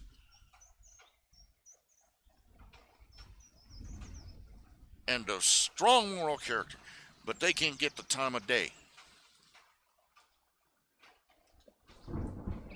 because those qualities apparently label them an Oreo, black on the outside, white on the inside. Isn't that interesting?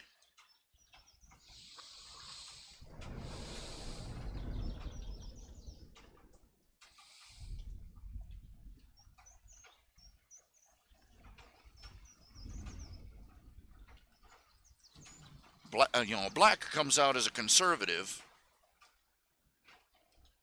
and the first thing, and there are people out there with a straight face say he's not black enough.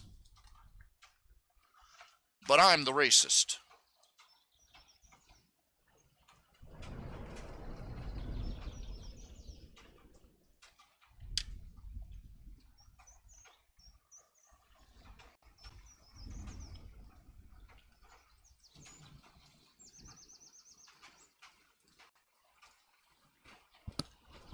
I'm a hate monger because I want I want people treated equally before the law and justly.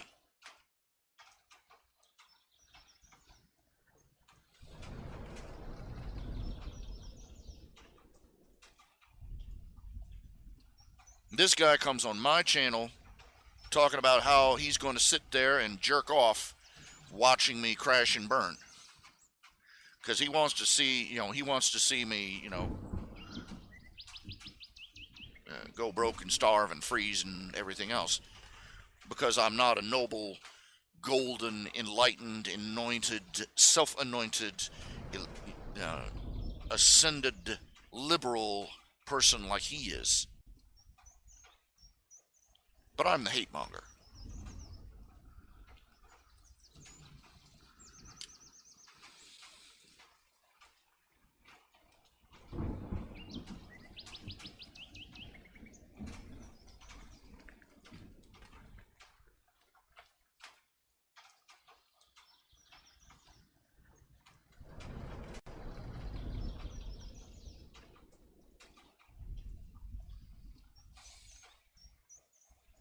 I'm never going to be popular.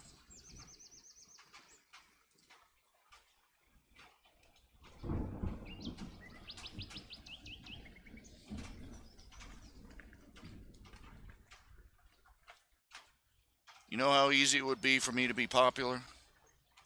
You know how easy it is? You know how little brains it takes?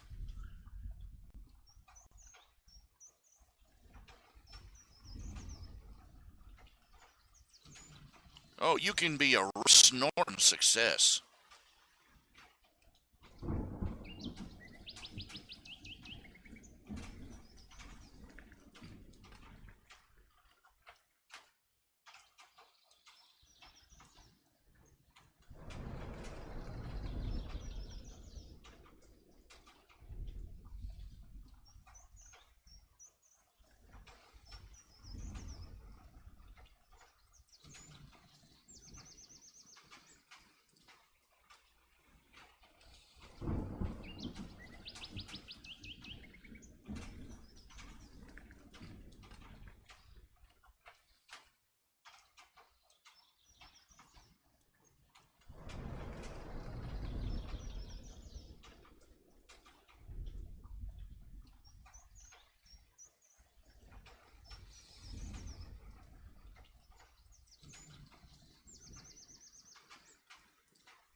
You just have to give them tits and repeat whatever, and spew back whatever pablum they've been glurging over.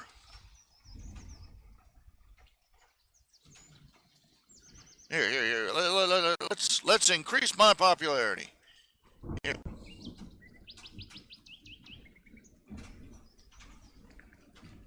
Nah.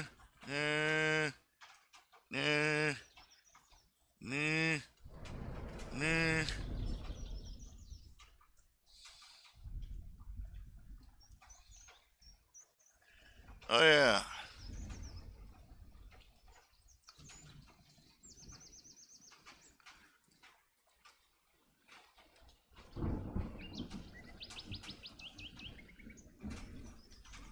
There we go.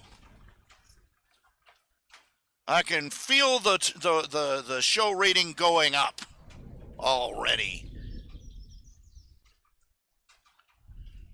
Oh wait. Forgot.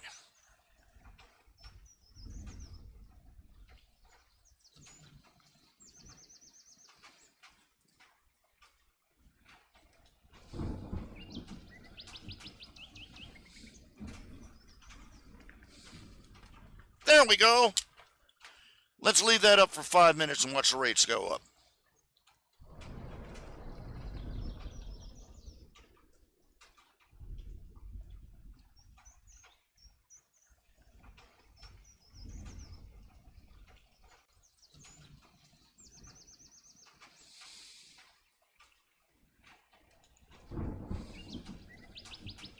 Here, come on.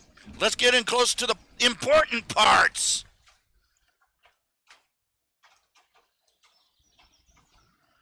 What's the matter, Jay? What's the matter? Isn't this all what you're all about?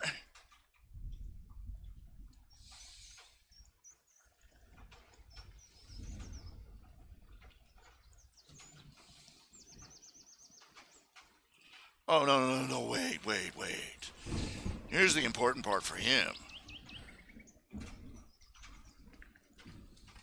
There we go. Do you feel better now, Jay?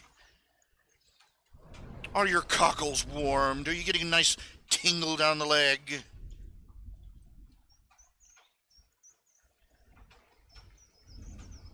Don't jerk with me, man. I'll open up all. I'll open up both barrels. I don't care.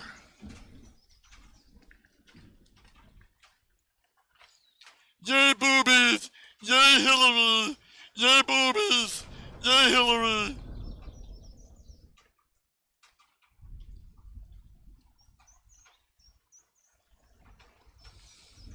There, I've exercised all the 3 brain cells necessary to be a leftist.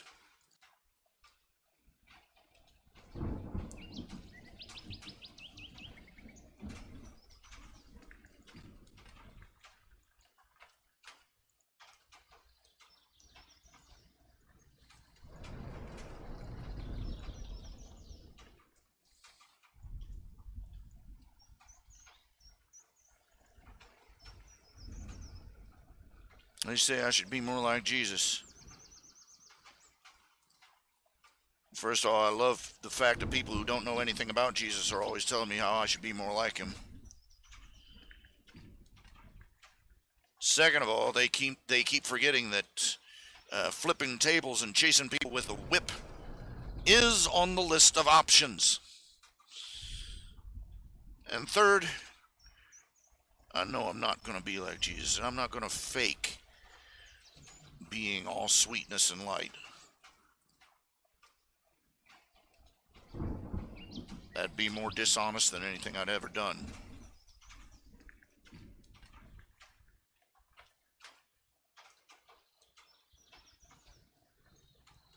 Maybe I do deserve to fail.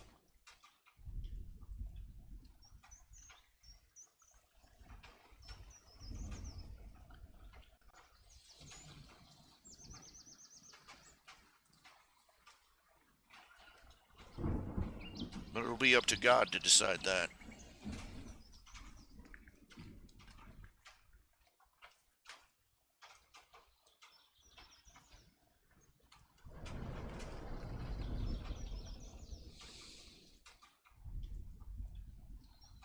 people that stand around gloating at my suffering.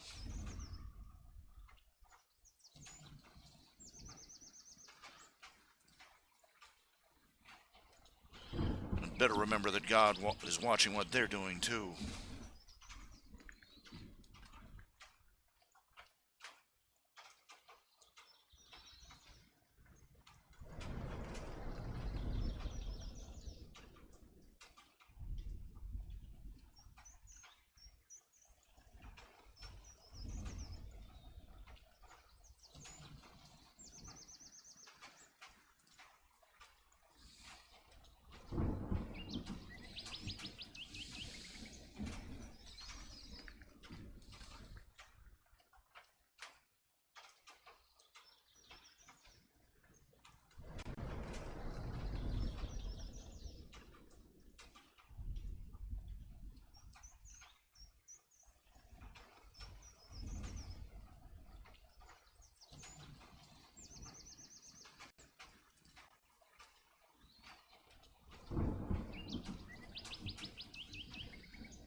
Ow, ow, ow, ow, ow.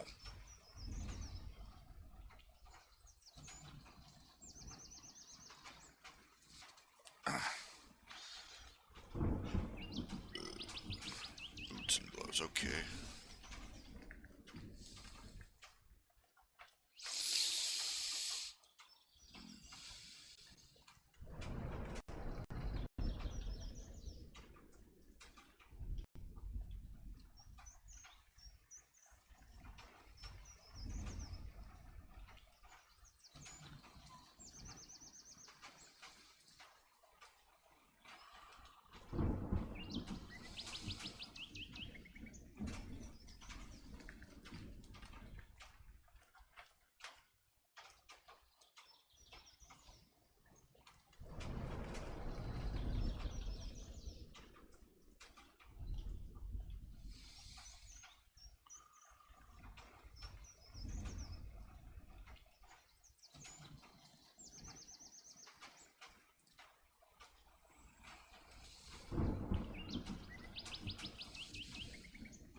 just...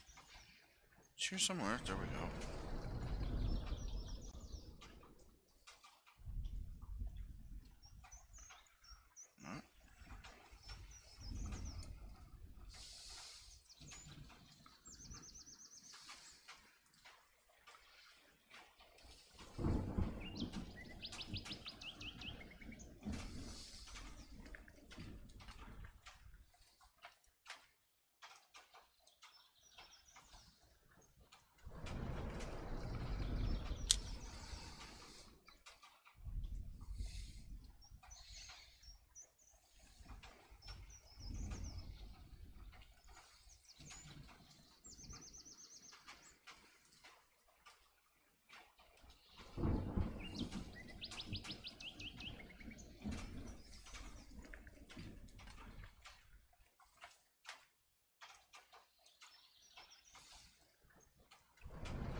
Dang, that's a small image. Let's see here, full view.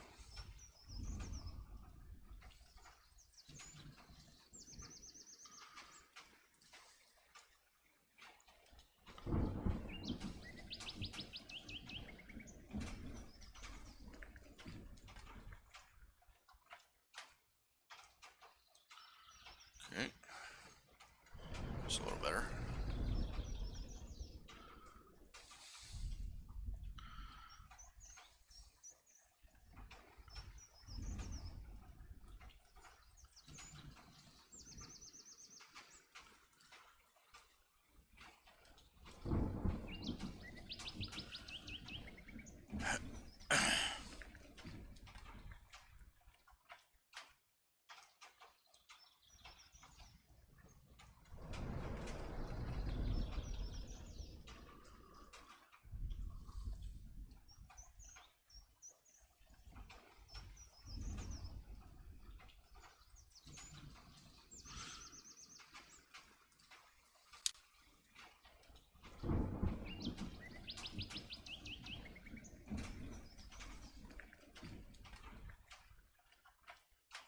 Oh yes, you're right. I should.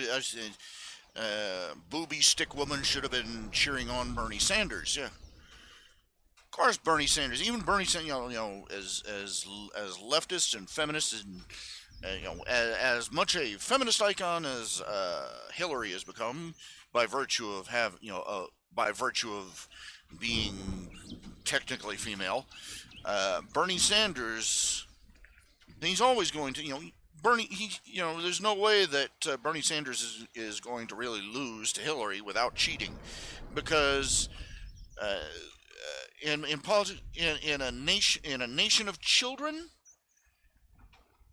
nobody's going to win an election campaign against Santa Claus. And Bernie Sanders is, he's got a bunch of kids who are dumb enough to believe that they can have whatever they want, and Bernie Sanders can make all the grown-ups pay for it. There's not enough money. There's not. There's simply not enough money. Even they did the math once. I can pull up a video showing you how they did the math. It boils down to this: entitlement. Basically, the guy sat down and he listed off all the current entitlement programs. The full amount, Social Security, welfare, everything. All the entitlements that the government is currently giving out, not even counting what Bernie Sanders wants to add to it. And then he went on and pointed out, and basically he did the math where they, assuming that we liquidated the estates of every millionaire in the United States. If we took every business and every corporation and liquidated them, and everybody, all the companies,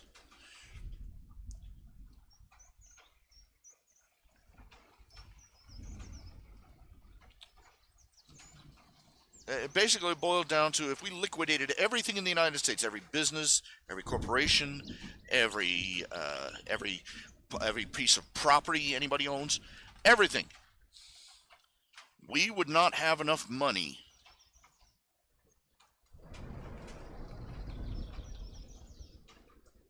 to pay for 1 year.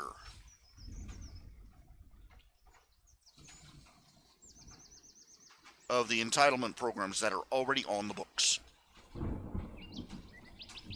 Bernie Sanders wants to up that by a few trillion.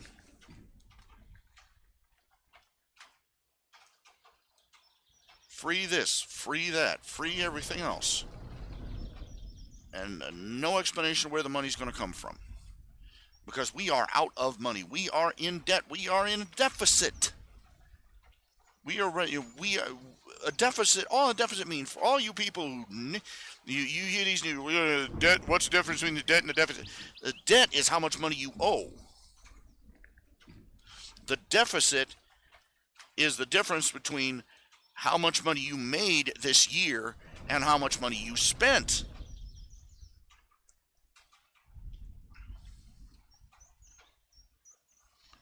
We are trillions of dollars in debt. And the deficit, the fact that we have a deficit, should be the end of the discussion. We are already handing out more money than we have.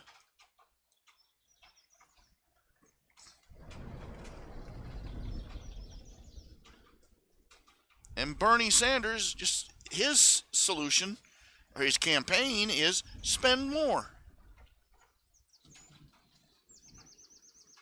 Oh, I banned Jay's stupid ass from this channel. I'm not going to be nice. I can't be nice. I don't have it in me to be nice right now. I don't even have it in me to be polite to the guy now.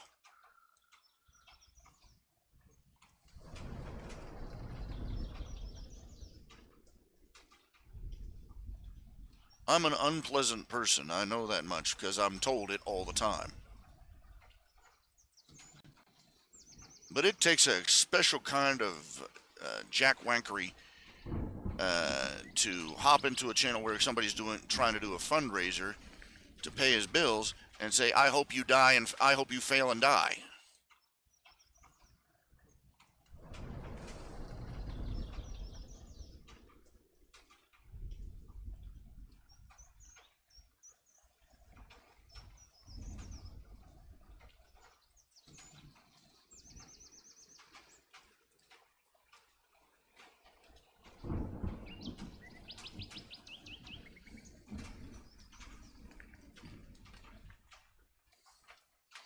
I just banned him. I don't know if it's permanent or not.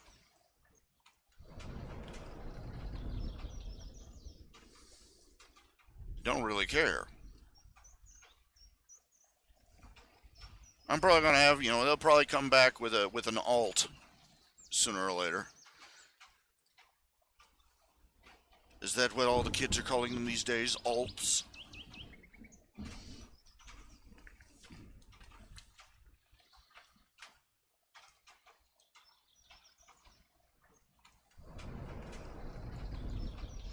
It's so fashionable.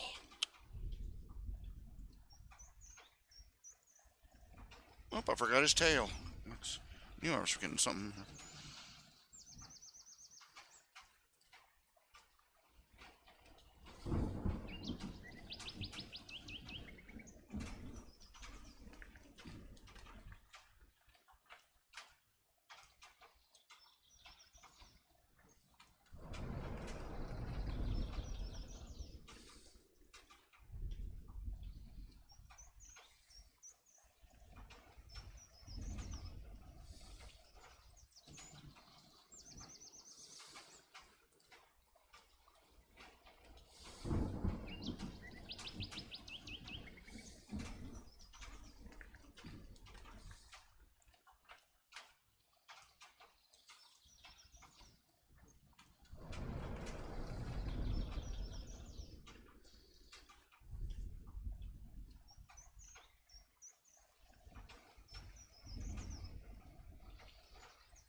I will be honest. Achim.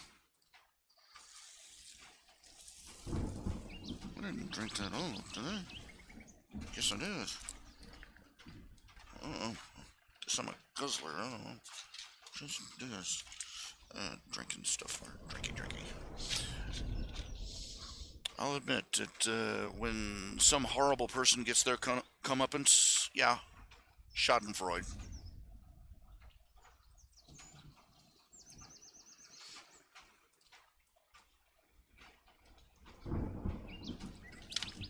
But I think what I really feel most in those circumstances is a relief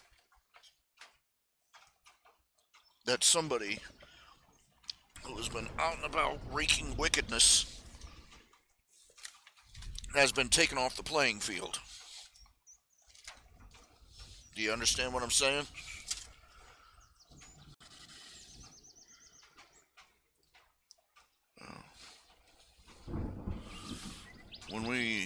When they finally executed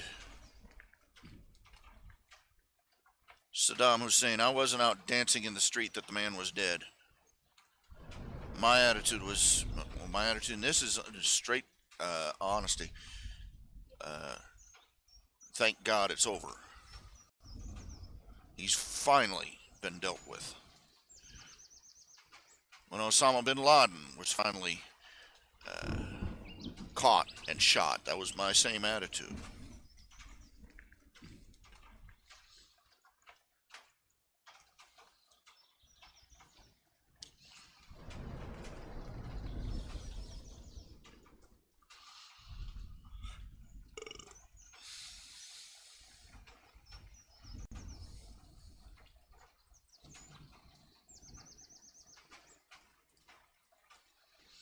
I try to keep that attitude.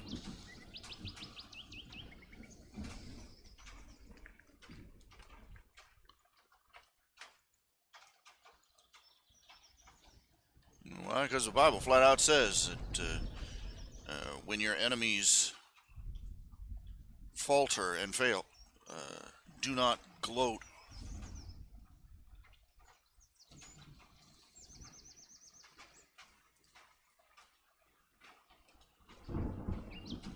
Do not gloat over much, because God will see it. Don't gloat over the suffering of your enemies, because God will see it and will reverse, and He can and will reverse fortunes.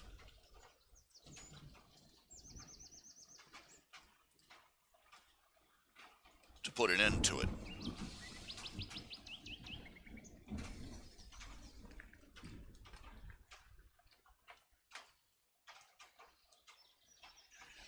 I love the fact that this guy sees me in these circumstances and has decided that he's basically decided that I'm getting punished by God for not being a nice, warm, fuzzy liberal like he is. Isn't that fun?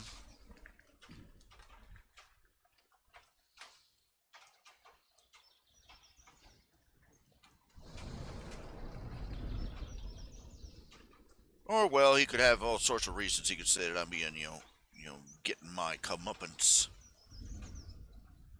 Some of them fairly legitimate, because I'm not a nice person. I have my own sins, Oh, come on, what is this? Where is the leak? I hate that. There's, the fill tool. Nemesis of artists everywhere. Really, the lining of that should be a lighter blue, really.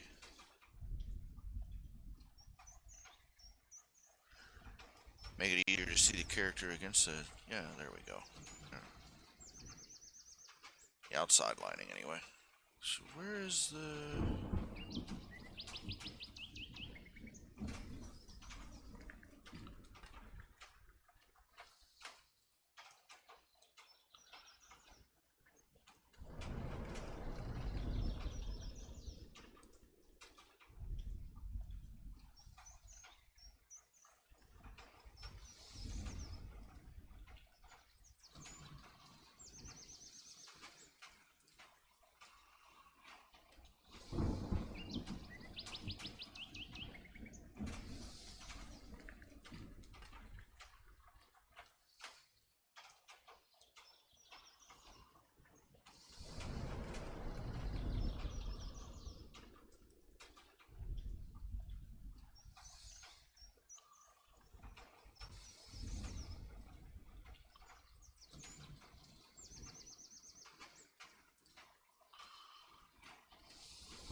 is this? Where is this? Delete.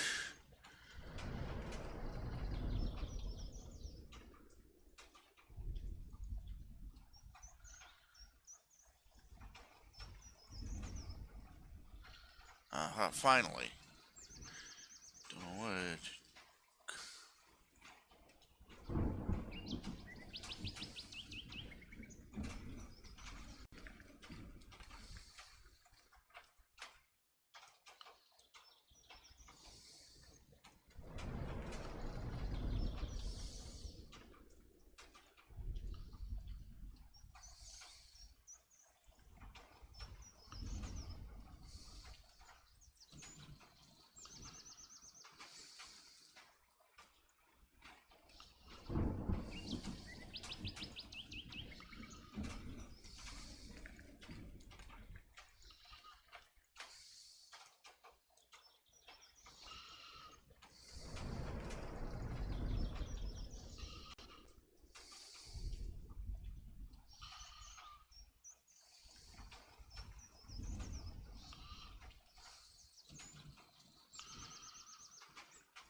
Yeah.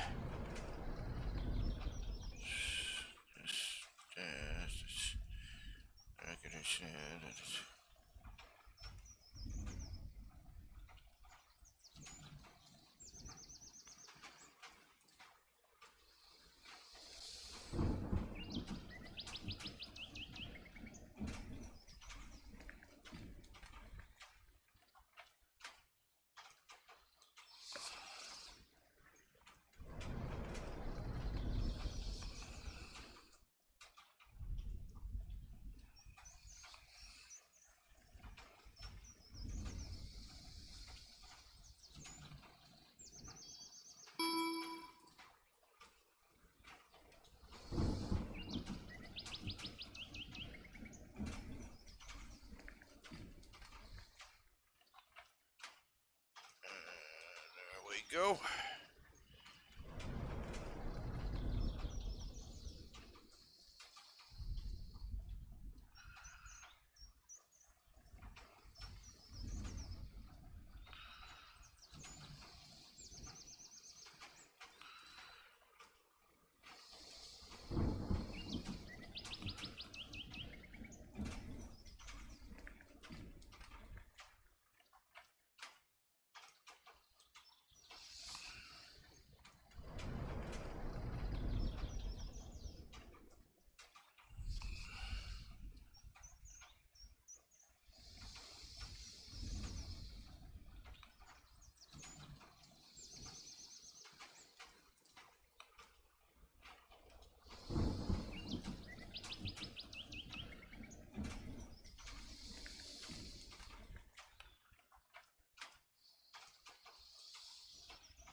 Very nice.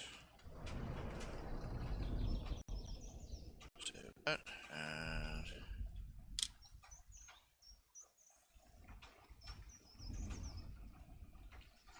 shot in the Freud. That's an interesting way of putting it. Shot in the Freud, and you're to blame. You give slugs a bad name. I don't know. I have no idea where I'm going with this idea.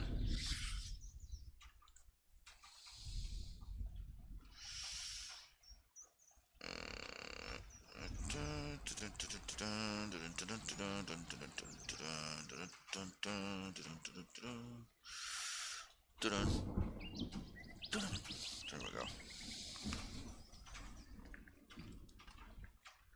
Really need to start signing more of my work. I keep forgetting that. Nope, that is just.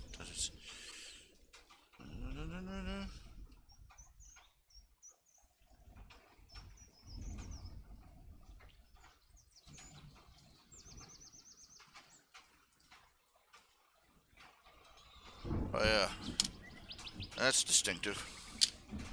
I don't know.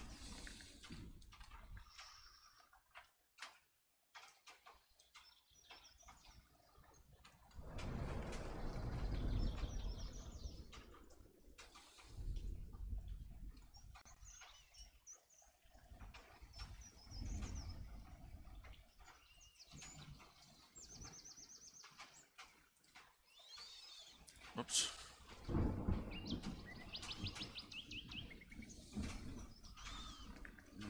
There's just a little something I gotta do. It's just marquee rectangle. And just delete. There we go. Sweet.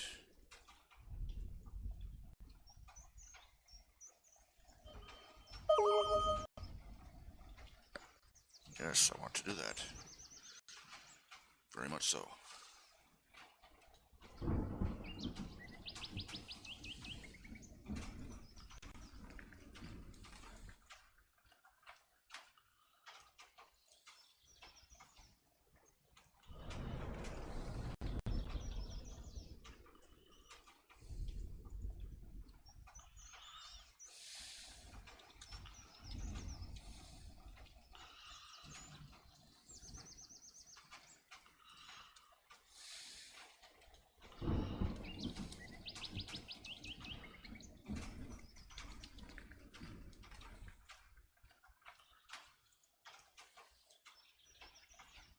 Oh no, he wanted the flying superhero position. No, no, no, no, no. I got it all wrong.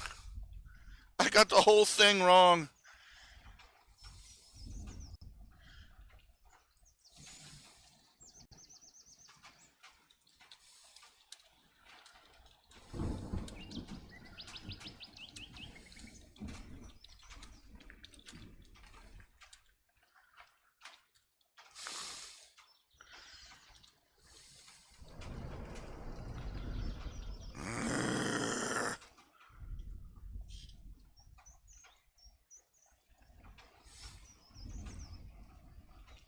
I'm awake. Crap.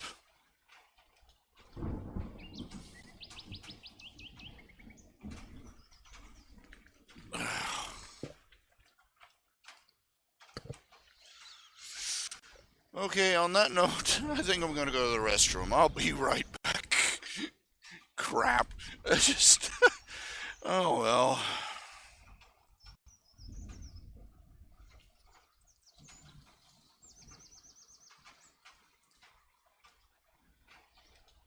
I'll tell you, nothing will shut down your confidence, quite like having somebody come into the channel and say, I hate you and I hope you fall to pieces.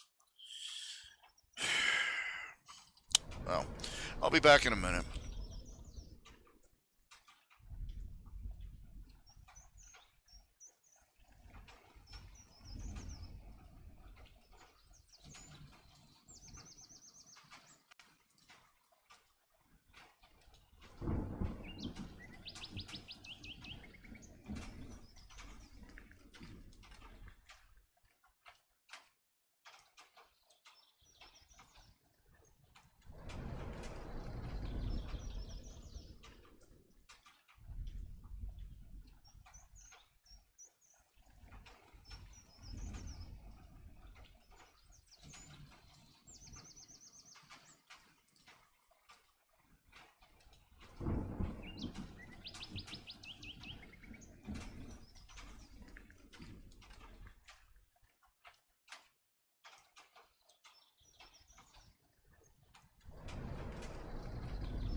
I'm back.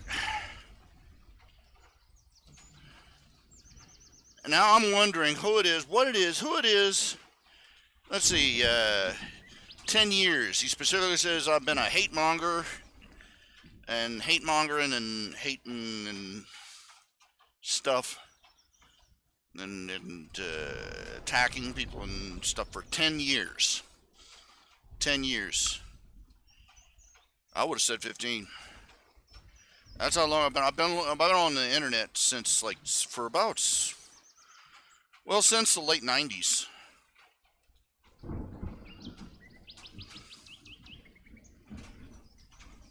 So I've probably been online longer than most of my detractors have been alive.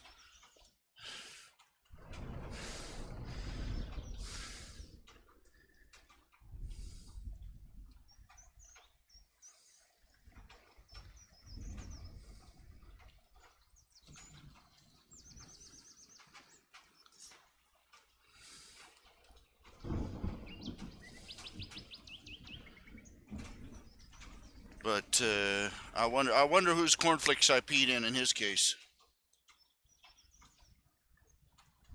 Drama. Dun, dun, dun, dun, dun, dun. I got to redo that. I got the pose completely wrong. I forgot that he wanted a flying pose.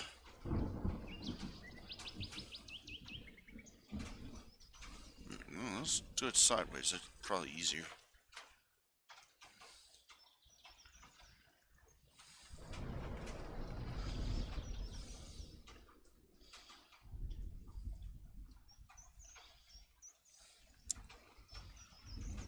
That's always good.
I'm a little strung out.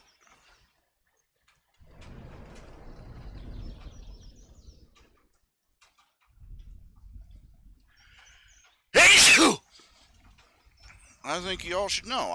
My entire life, I have never been a popular or well-liked individual.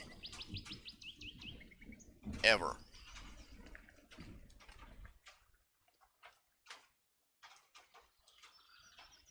When I was a boy, I was picked on. I mean, bully magnet. And even when I wasn't bullied, the other kids wanted nothing to do with me. I had no social skills. And by the time I was a teenager, I used to people having nothing but hateful things to say to me. People my own age.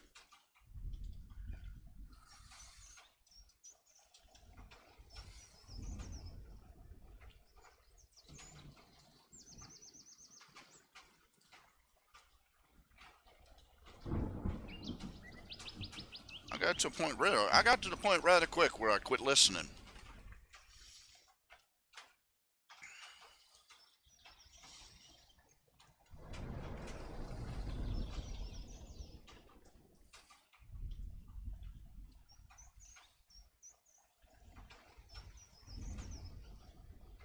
Because the usual routine was, if anybody ever had any good advice from me, the usual, it sort of got lost in the usual routine.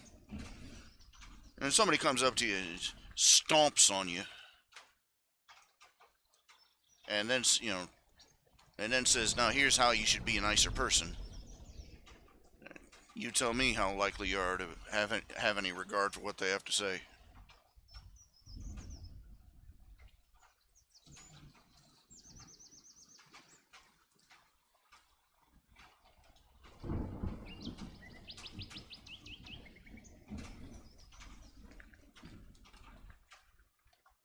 I got used, by the time I was an adult, I was quite used to the fact, I accepted it as a given that I was not liked at all. That people, by and large, tolerated me at best.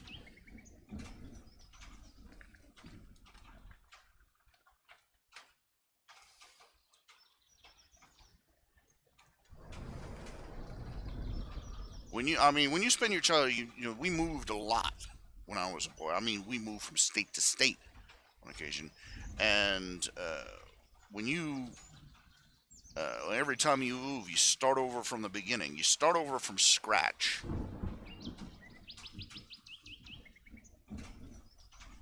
And after the third time you go around, blank slate, and you figure, each time, the first couple of times you go, okay, it's a blank state. I can start over.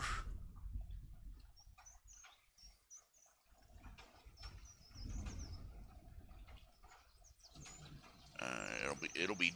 You think this every single time. Come to a new school, a new neighborhood. You think this time it'll be different. After about the third or fourth time,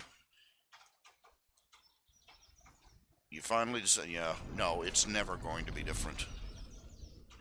This is how it's going to play out every time.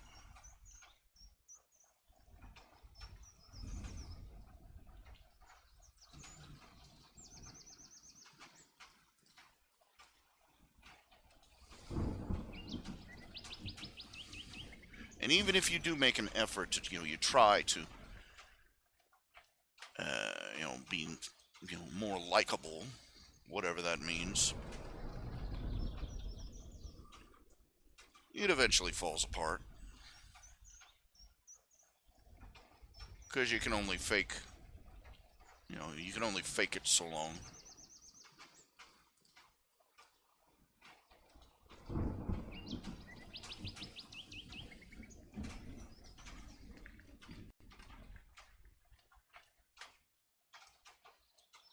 Eventually you reach a point where you expect it. You just about expect it. No, not even, there's no maybe about it. You just know it's going to be that way. You're going to come in, you're going to be greeted and treated nicely for a while, and then people are going to find something annoying about you, and it'll all, just spiral downhill from there. And you'll have maybe one or two people who will talk to you, or will, who more or less like you, or at the very least put up with you, and you're just going to be back out on the outside of the group again.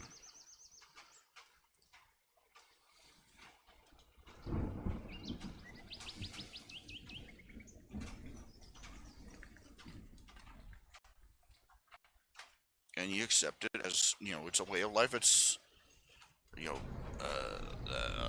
like it was a law of nature.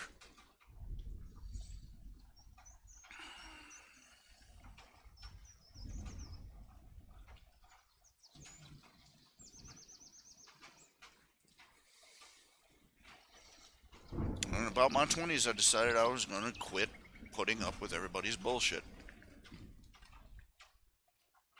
I wasn't even going to pretend to try anymore.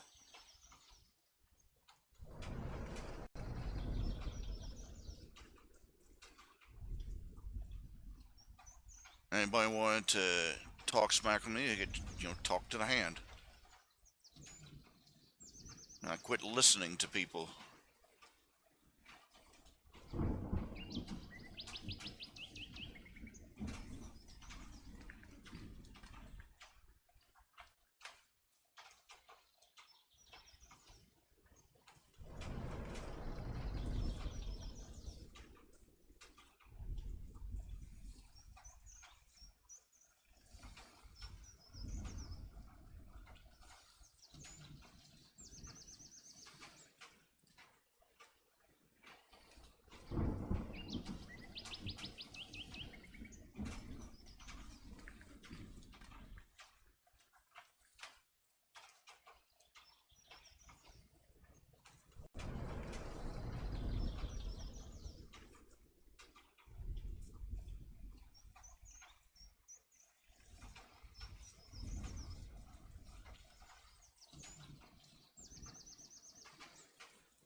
I suppose it's easy to be well liked so long as you remember to never, ever disagree with anybody about anything. That's about the only way that I've seen that it works.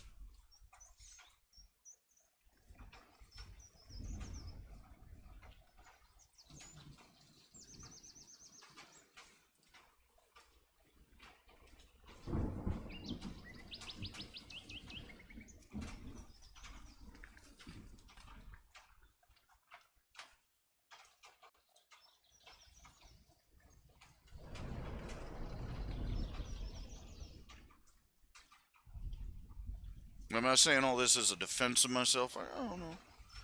I don't know.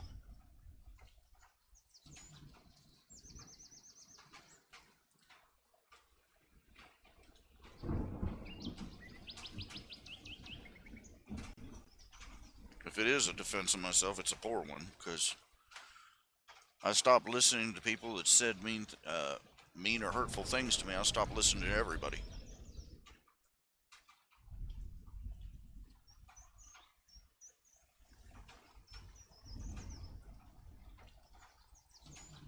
Well, not everybody. I mean, I listened to people who were, who made the effort to be patient with me, kind of, but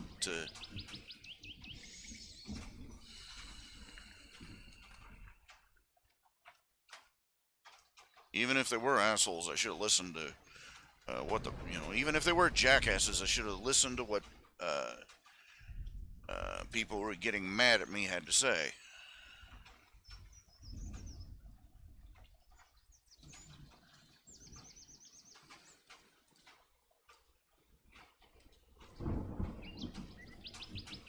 Because somewhere along the way, I missed out on how to deal with these people,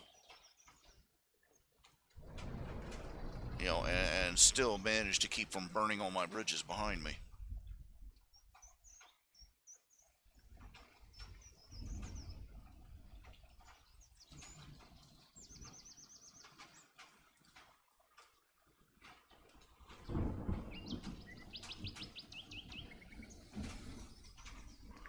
horrible, you know.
There are jerkwads like Jay everywhere.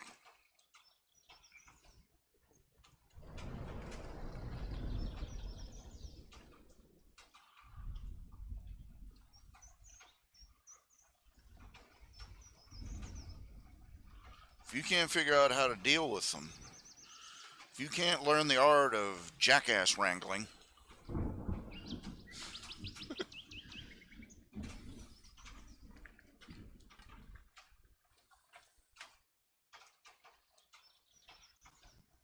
they can make your life miserable. They can destroy any opportunities you might have had.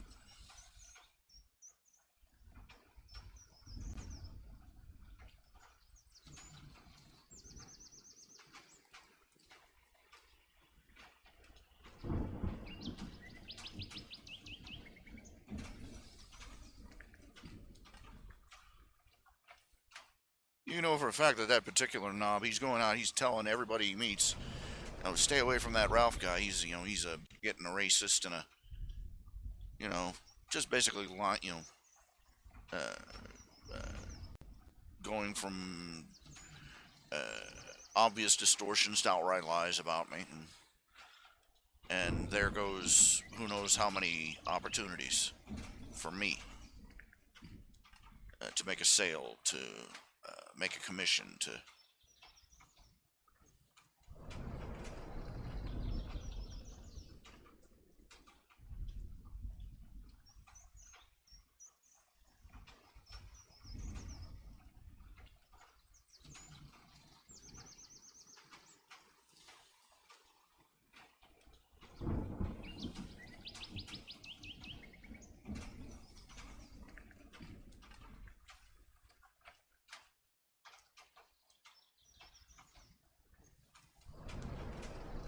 doesn't help the fact that even the softest spoken person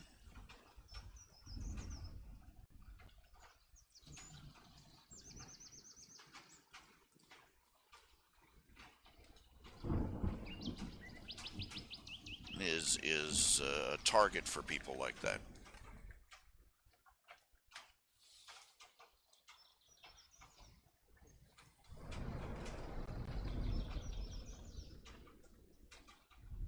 Let me give you a political example. McCain. Back in the election, 2 elections ago, when McCain was running for president with that one woman as his veep.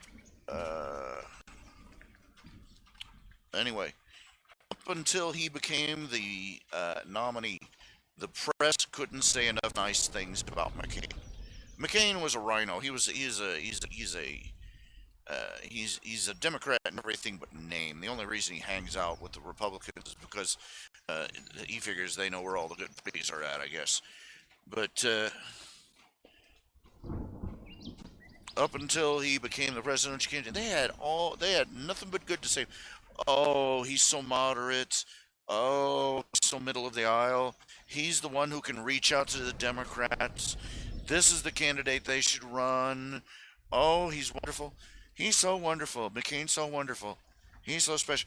The instant, the literal instant he became the Republican candidate for president of the United States, they turned on him like a nest of vipers. Within 24 hours, there were people posting political cartoons of McCain with a mouthful of fangs and blood on his face as he ate a baby. And no, that's not an exaggeration. That's exact description.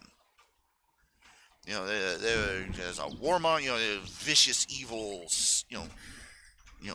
bride of Satan McCain. Overnight, instantly.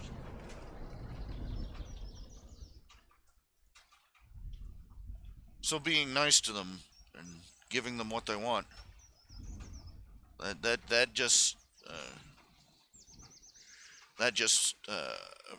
rushes through what they want and gets you to the knife in the back faster.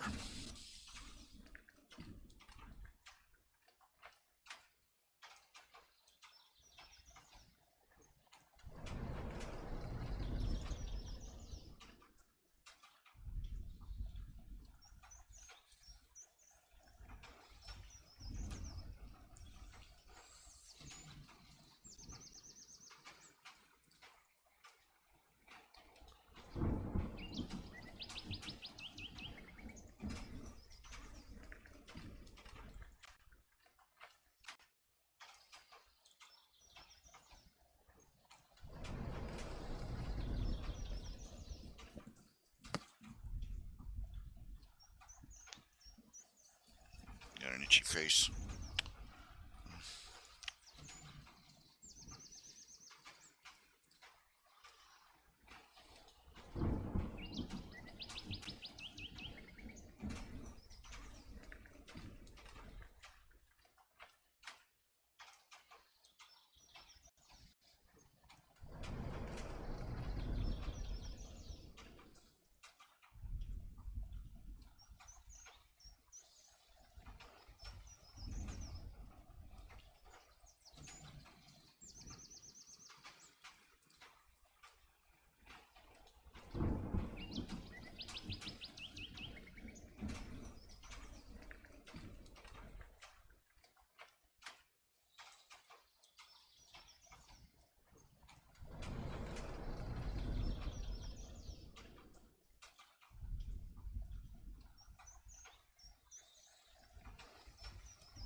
Nothing quite like being reminded of how many people hate you to shut you down.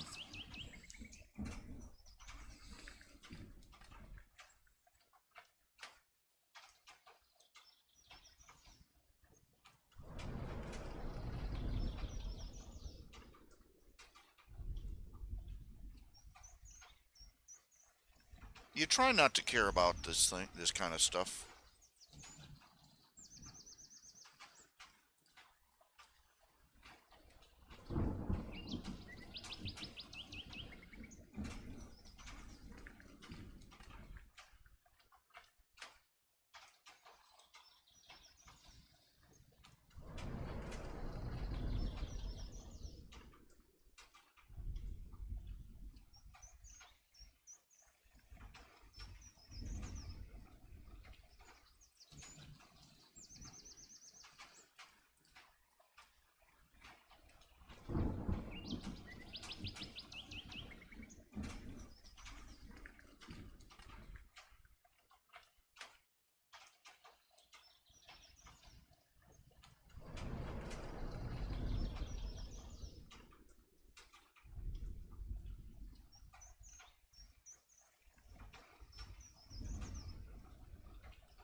Got 5 people watching.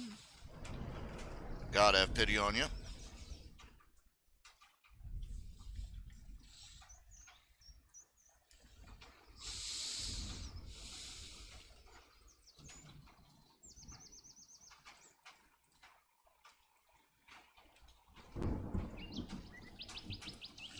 For those who are watching, I'm trying to do a fundraiser here. I'm doing a marathon here. I'm just going to be broadcasting continually. I've got nothing left. I really don't. I've got nothing left. This is all I can do. I've been hit up by the electric company. They want $1,400.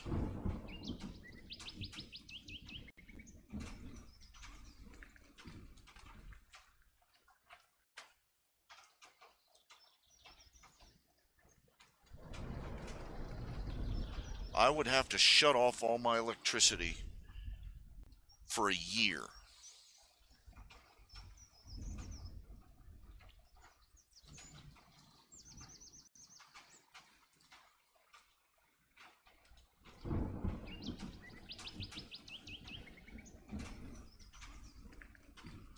Just to scrape together enough cash to hand to them, because if I just partial payments now, I still have to keep the electricity running. Just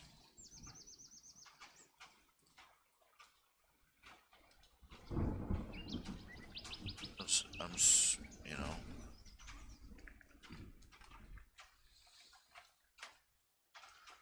$1,400. Even if I went tried to get on a payment schedule, that's over $100 a month for a year, on top of whatever electric bill I ran up during that time. And it's not like I can just shut off the electricity and like go tribal or something, because no electricity means no heat, no food, no cooking, no refrigeration, and without heating or cooling in this trailer, this trailer's unlivable.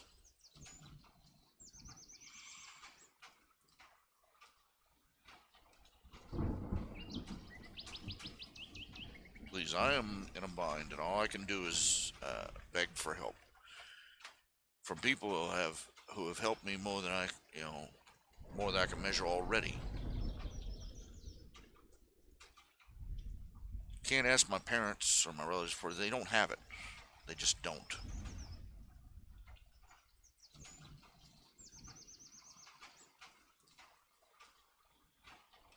And even if they did, the shame would kill me.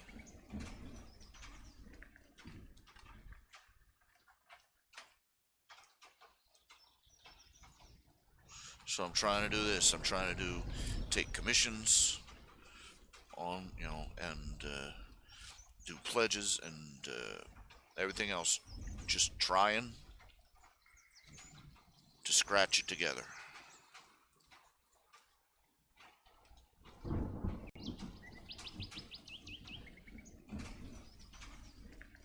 So if you can,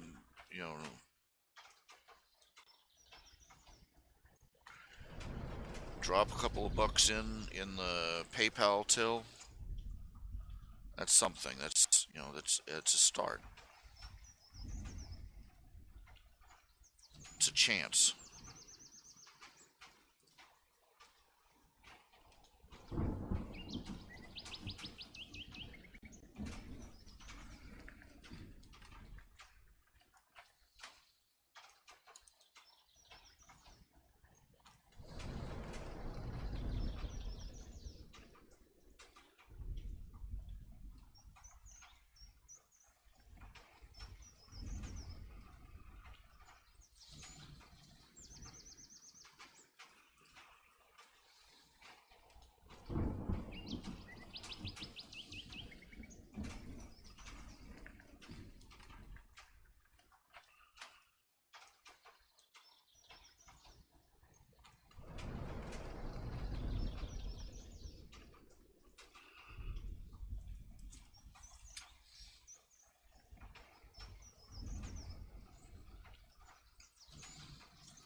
Thus far, let's see. We've got. Let me see here. See what we got so far.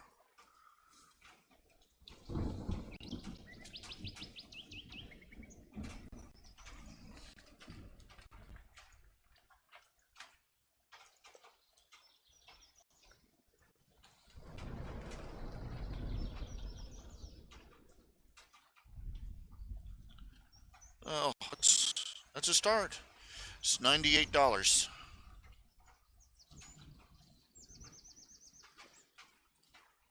$98.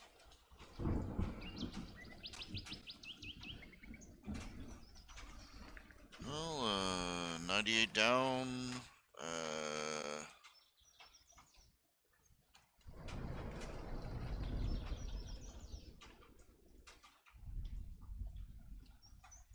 Ouch.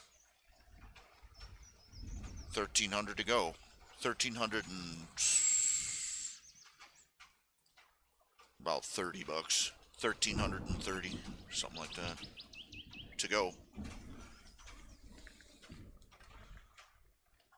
Not counting all the other bills that are looming over the horizon.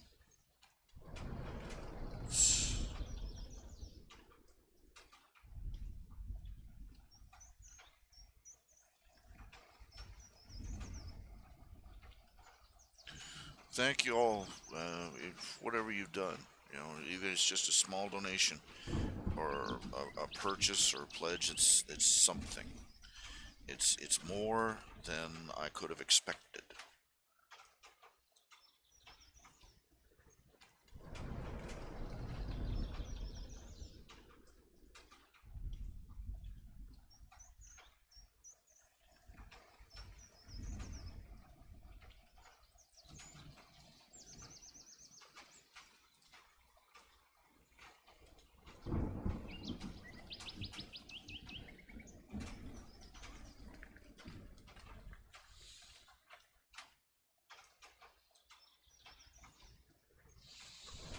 Yes, there are limited windows for that, though.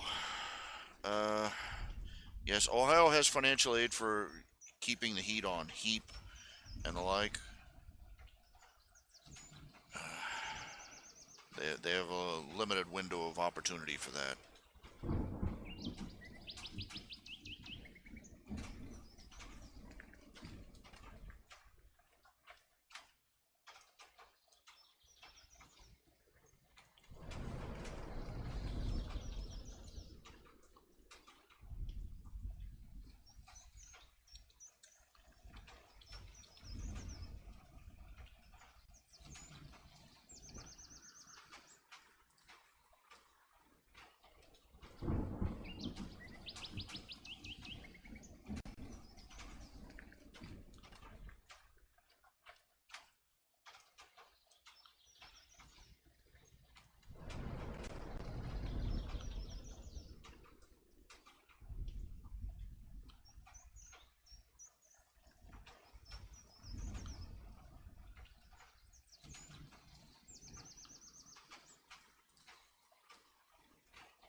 Doing a little printout here.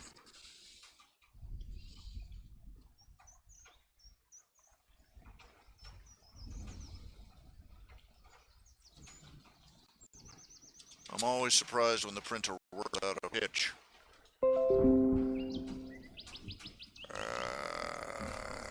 Crap.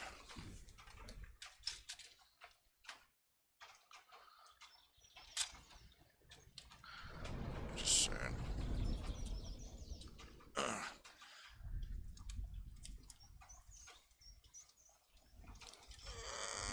Crap. And more crap. Stacks of crap. It's a crapapalooza. Crap, crappity crap, crap, crap, crap, crap. Oh, there's a problem.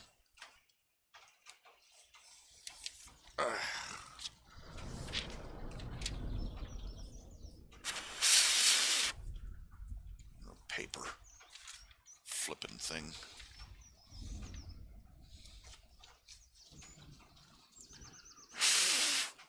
Just a moment.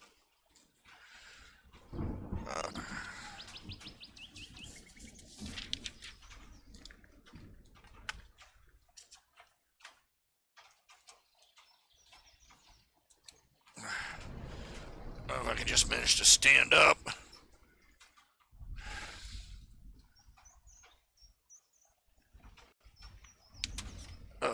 Crap.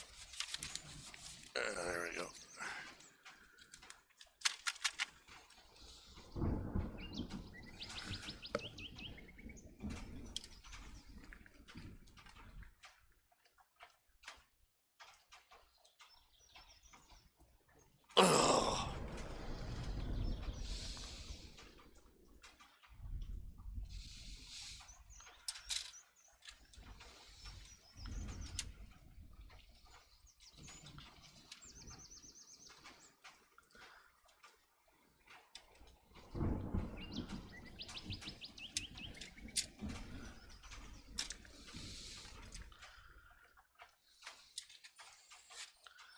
There we go.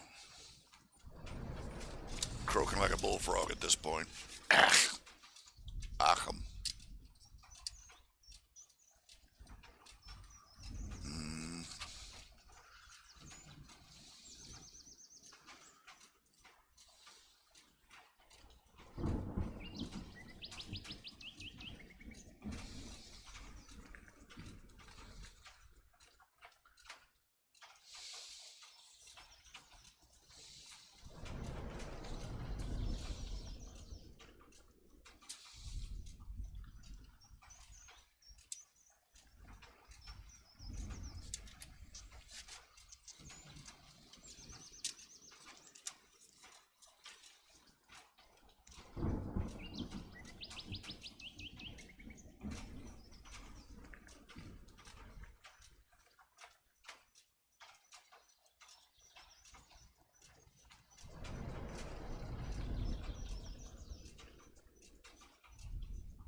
Quite frankly, sometimes I wonder about myself.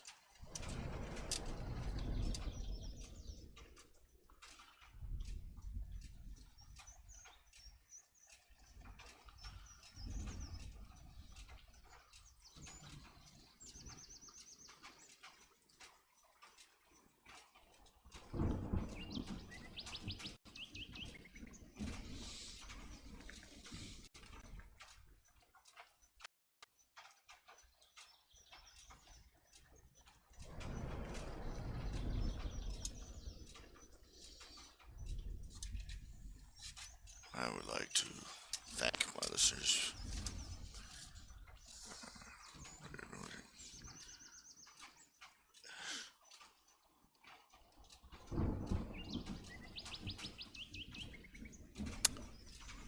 Man, okay, bullfrog time.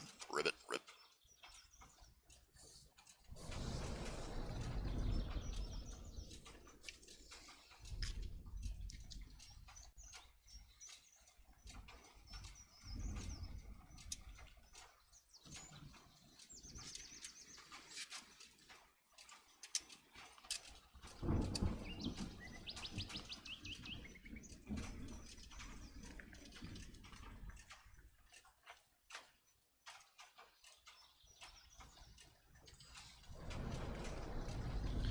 Just out of curiosity, can you all hear that thunder, the rain, and stuff that I've got playing in the background?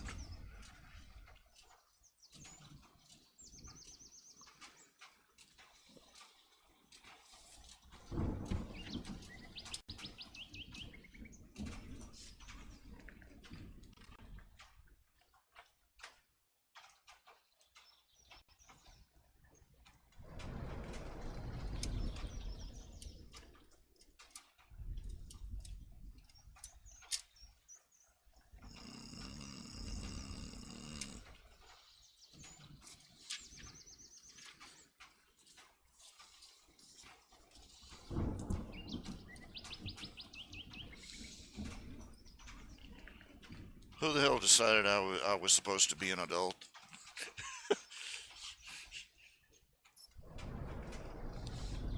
I need to adult. I don't know how to adult. Yes. I need an adult. I am an adult.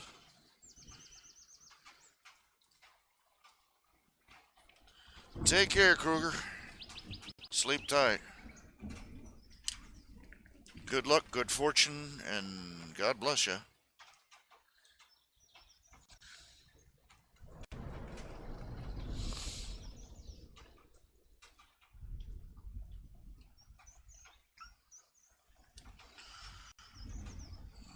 I know how it is.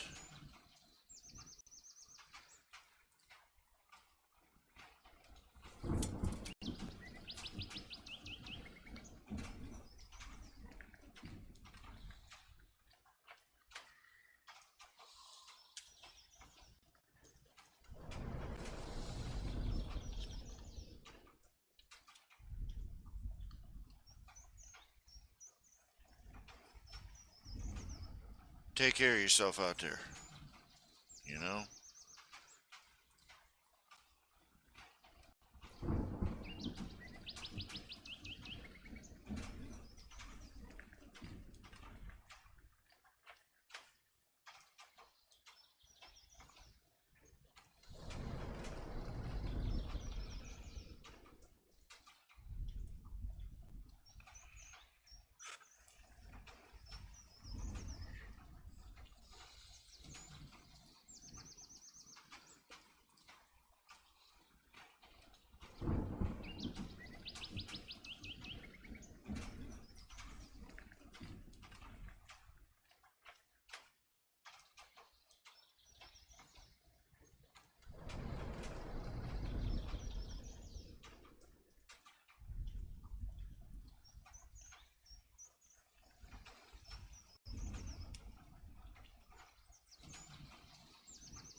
see. Are you tuned in here?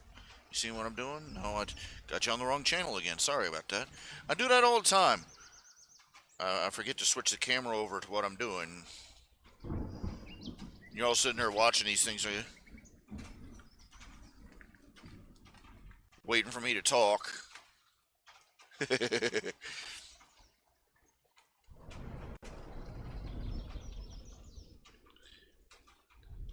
Jeff Dunham. Jeff Dunham, the ventriloquist, Jeff Dunham and Peanut. He just one of his bits. He describes where he and actually Peanut describes where they did a performance in one theater, and they're going away, and he looks down and he sees that there's a guy sitting in the front row with his back to him. He says, "Hey, fella, what you doing?" The guy sort of flails, as you see, flaps his arms around, and and he realizes the guy's a signer. And there's a row of people right in front of him watching everything he's doing. He's a signer. A signer. They brought a bunch of deaf people to see the ventriloquist. He's like, what? So great. Next, tomorrow we'll be taking the blind people out to see David Copperfield. Be sitting next to him. The elephant has disappeared. It just freaking disappeared. And now he's juggling. Oh, you should see it. Oh, I'm sorry. He's trying to do the routine. He's starting to get ticked off because he's never seen himself talk before. That flailing away, all the time. And right in the middle of it, he decides to mess with a guy. He says, "Hey there, hi there, so, stop sign, horseshoe, turtle, dinga, dinga, dinga, dinga, dinga." The guy's signing away, And all the deaf people in the front row looking up at him, looking down at him. What?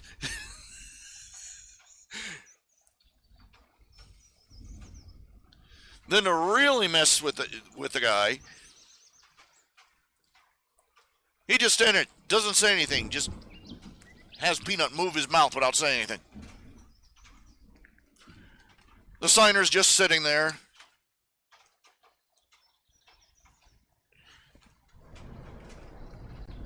And all the deaf people are like, "Come on! What's he saying?"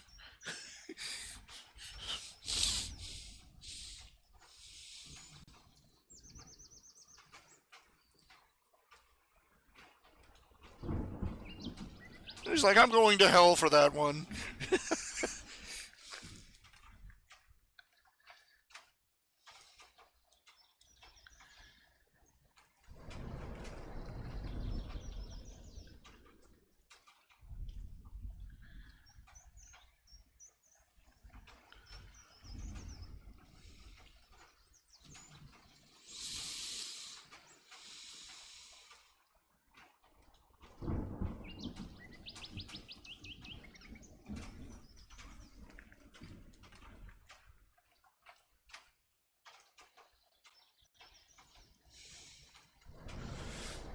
I'm not doing too much different here. You come on the channel, you want to hear me. I run that little slideshow while I'm talking, so you have something to look at while I'm flapping my yap. And then I'm supposed to switch over while I'm doing drawing, and I don't do that. You're sitting there looking at a blank screen. I'll be.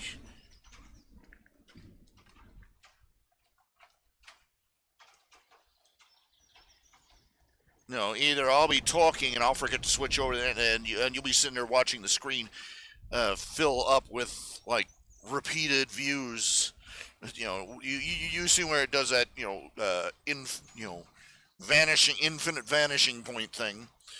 Or I'll be over there, I'll be drawing, and I'll forget to switch off the slideshow, and you'll be sitting there watching this slideshow, no words coming out.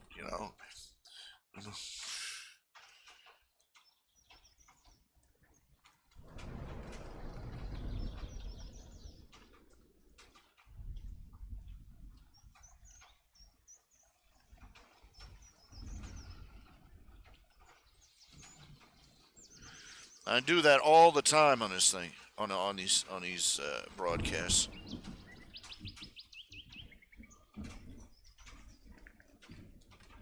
If I was an actual radio performer, my butt would be so fired.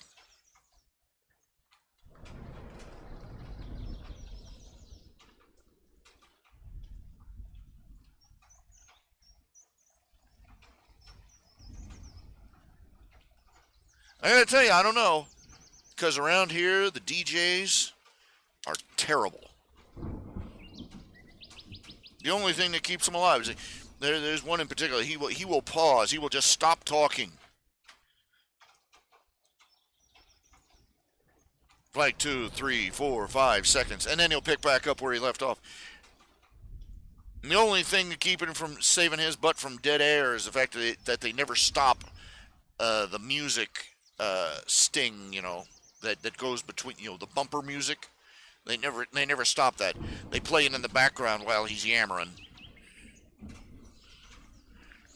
And it's one of the things you never do on the radio. Dead air.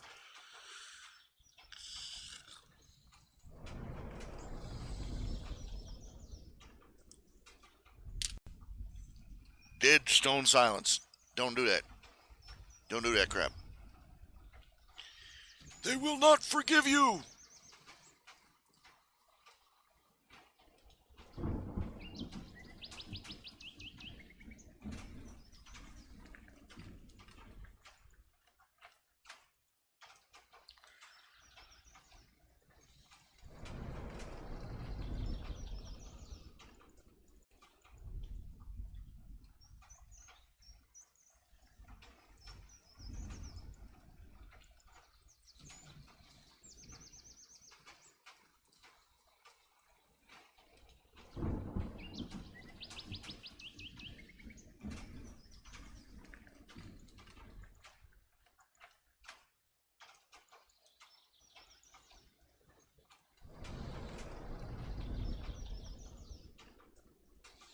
They never forgive.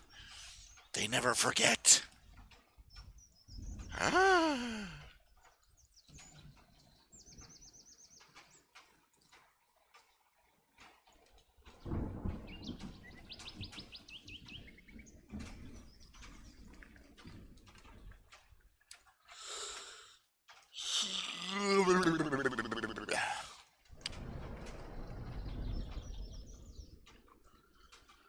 And another great mind has spoken.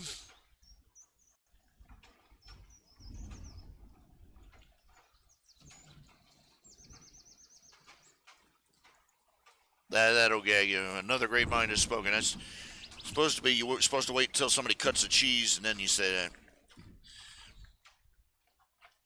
My dad, when he was a boy, he said he was at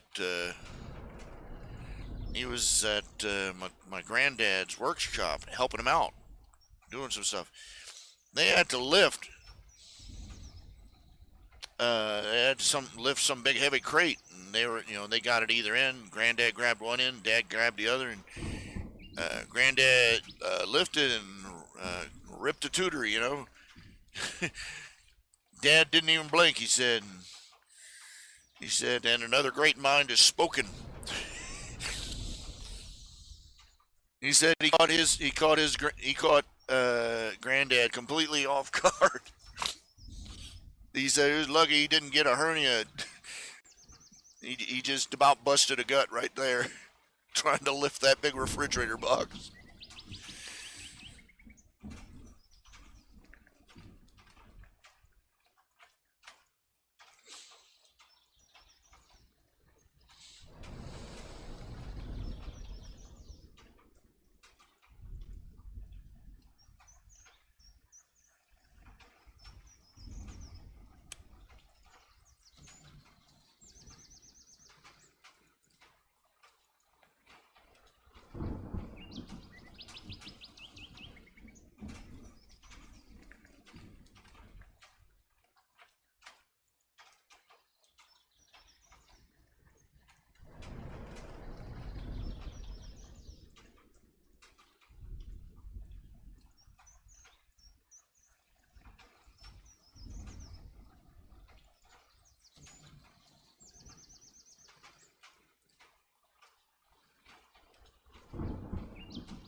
He said Granddad just about busted a rivet, you know.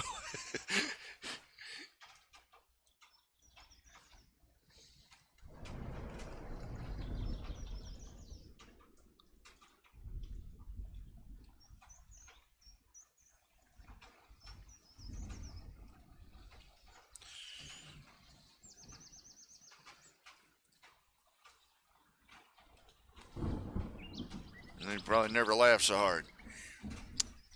There's another time my granddad. See, my granddad, he used to use those goody powders. I don't know if you know them. Goody powders, they're headache powders, really. They come in little twists of wax paper, right? And you're supposed to take one of those little powders and you pour it under your tongue, and then you wash it down with water. And that's for like headaches and stuff.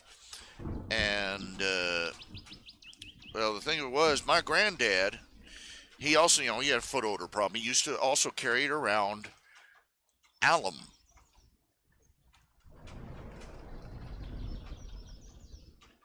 Alum powder for his feet. You know, and that came in little wraps of wax paper. And you can see where this is going. Now, I don't know if you know, alum is this really sour stuff. You know, it's not poisonous or anything, but man, it is tart. You put that in your mouth, and your whole face just. Well, one day, my granddad, he had himself a headache. He grabbed a little twist of paper and dumped it in his mouth and got the surprise of his life. He said my granddad just staggered around the kitchen. He couldn't. He was laughing so hard he was crying. He couldn't open his mouth. He was all puckered up. He couldn't. He's sitting over the sink, tears running down his face, just laughing at himself, trying to pour water through his pursed lips to try to rinse the stuff out. Oh my! He just.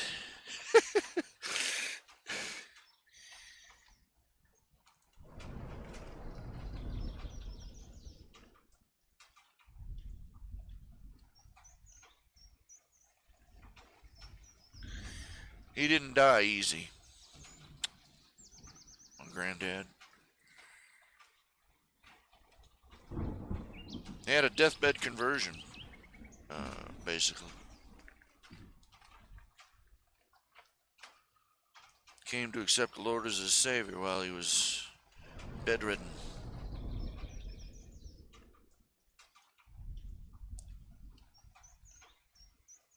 But, he worked in refrigeration, and the job he worked at, there was an accident, and he got a lungful.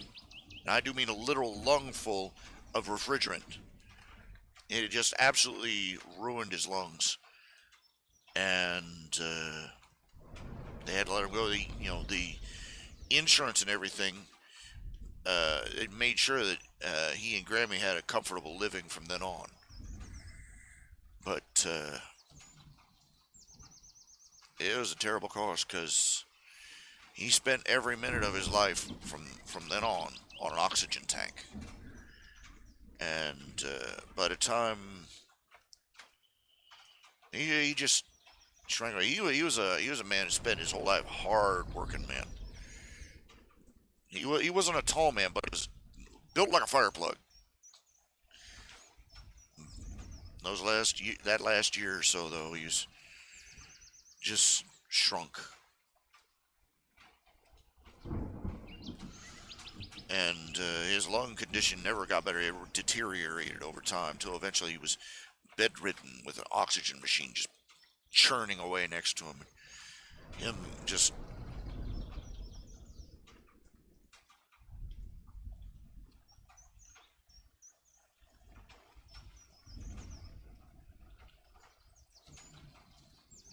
gasping for air.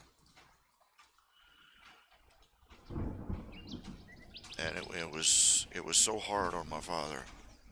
I was there for a few days, and then Mom and I we had to go back home. Dad stayed, and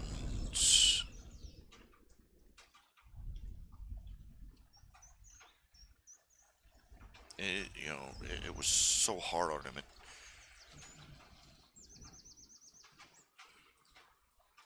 Grammy, uh, Grammy lived on. She passed away a couple of years ago, and she didn't go too easy either. She was bedridden at the last two, and she lingered and lingered. And, I've never seen my dad break down.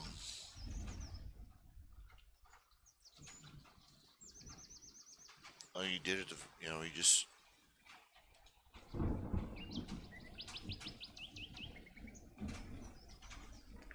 All I could do was hold him, and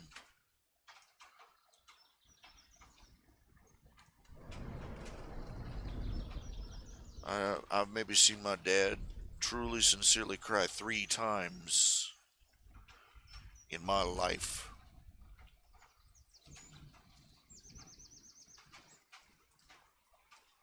Once when my mom was in the hospital, and she has a blood condition that, it's a chemical thing. It throws her body out of whack, and it happens once in a blue moon, years apart. She'd have to end up in the hospital.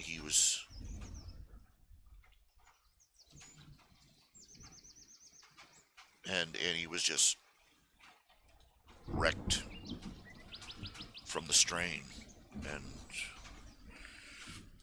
I saw him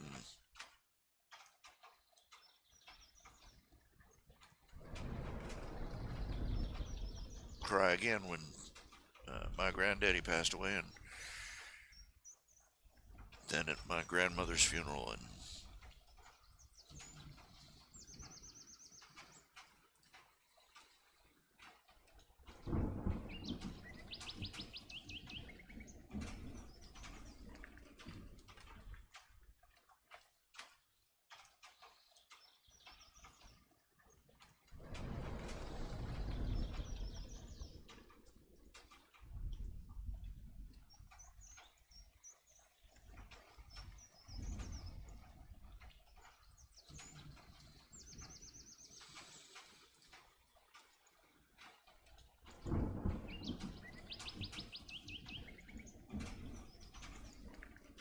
he didn't break, bawling or sobbing. Just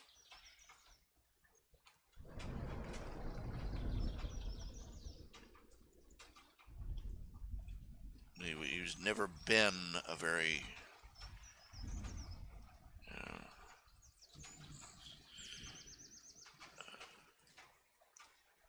it takes a lot to get him to laugh or to cry. I mean, mountains to move to get him to.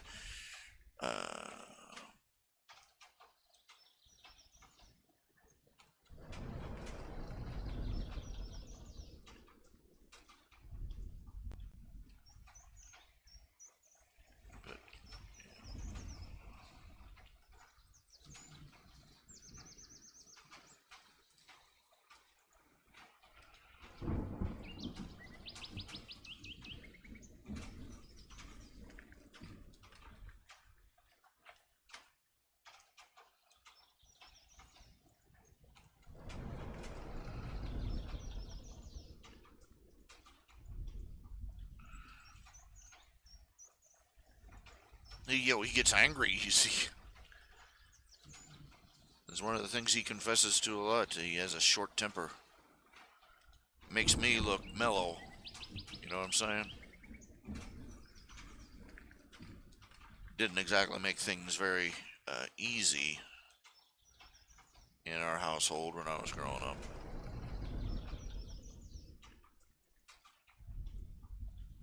But other emotions, those were hard for him to express.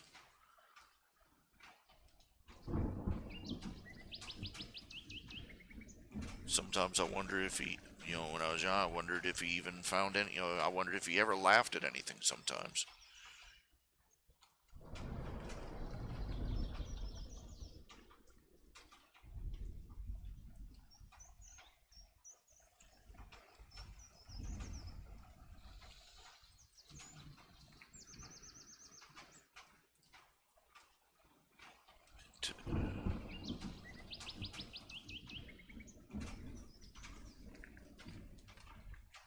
Seeing somebody you'd never seen cry or break down in tears, it's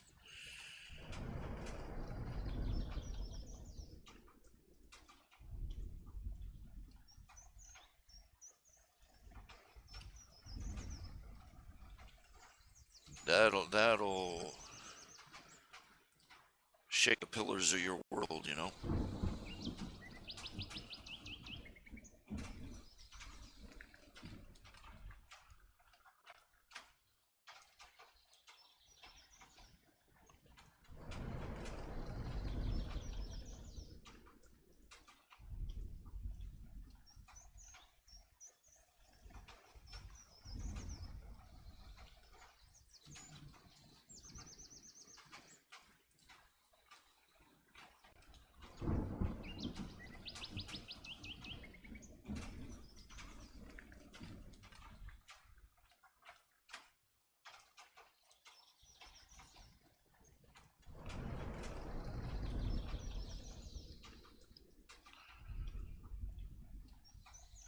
There we go.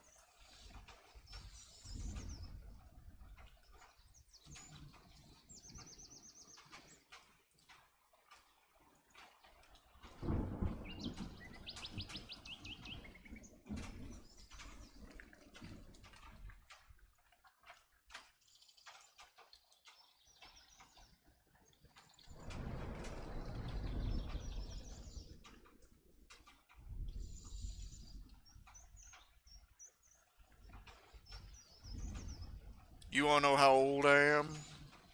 You want to know the meaning of old? I'm old enough to remember a time when we kept the names of computer files restricted to like 4 or 5 characters. Literally.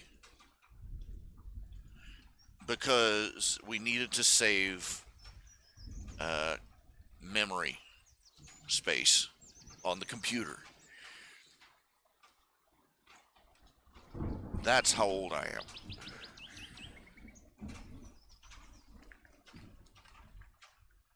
am. I'm looking. I'm thinking. I'm writing out here this big long file named Richard Barrera Lanso 2 PNG, and I remember a time when I'd be lucky if I could get Richard on there and for a file name.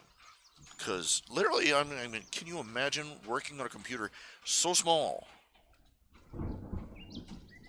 that the length of the file names could mean the difference between whether it could run a program or not?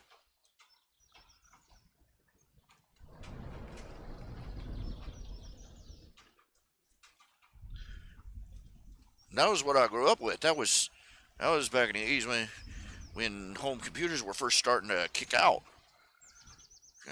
I remember how crazy it was too, because everybody was trying to make their own home computer running on its own standards, using its own language and its own version of BASIC, and it was so ridiculous because they had a dozen different companies competing with each other: Commodore and Atari and Texas Instruments, and oh my, oh my, oh my, oh my. I could not begin to describe. Well, thankfully, they started work. They started getting a standard IBM compatible, and then they started going. And then they started making generic PCs. And then Apple came in from a side angle and started trying to compete with everybody else. Managed to pull that off. But there you had it. There you had it. No lie.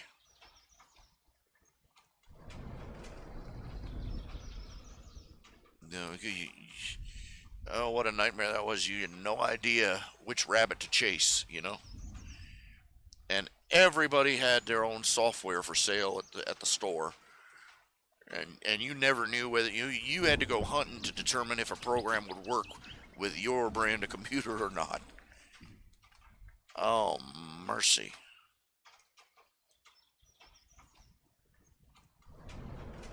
It was worse than the console wars, let me tell you. In my day,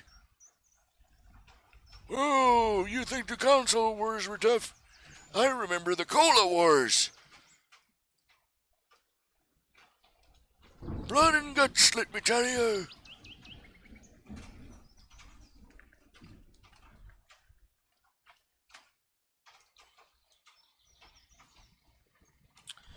Yeah.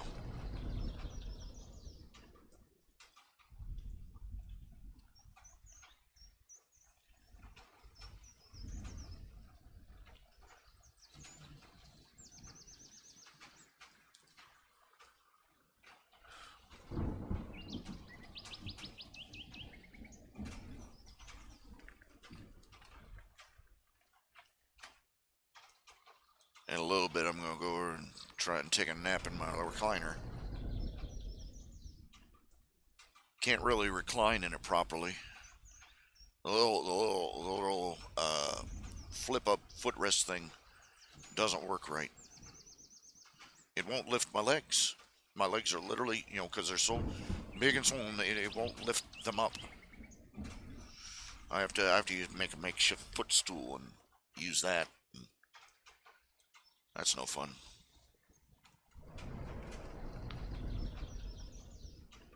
Like you.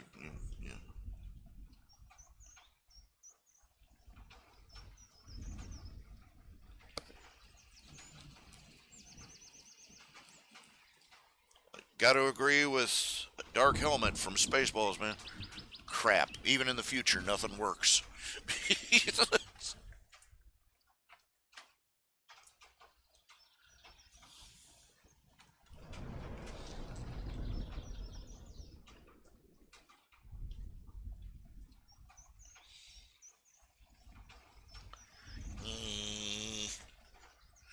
But let's see here. Okay. It's sent out to him.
There we go.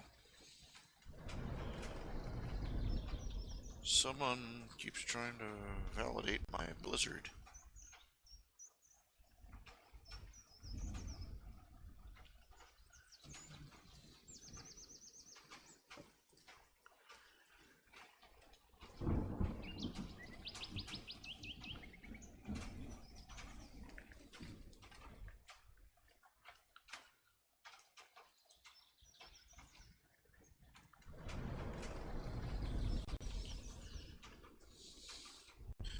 You know,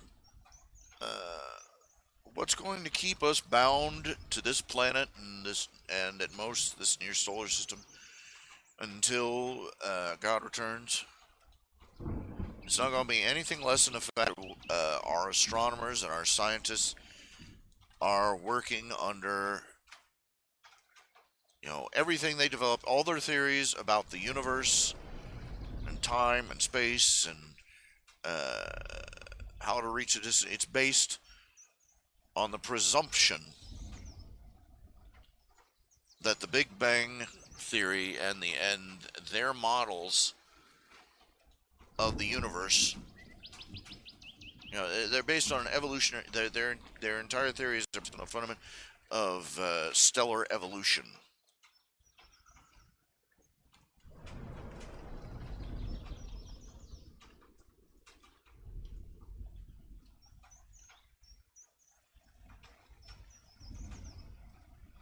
Which means that they are more than likely going to overlook some astonishing realities about the nature of time and space and the universe.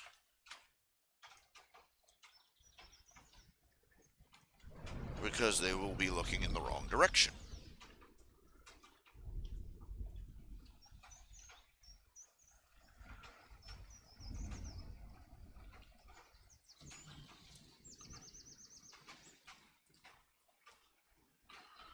They work under the assumption that the universe is billions of years old, that everything started with the Big Bang, that there are huge swaths of exotic substances like dark matter and dark energy floating around in the universe. Basically, they've put us in the place of Christopher Columbus trying to sail an ocean with a chart made up by somebody who believed the earth was flat and who filled the map with things like "Here there be dragons."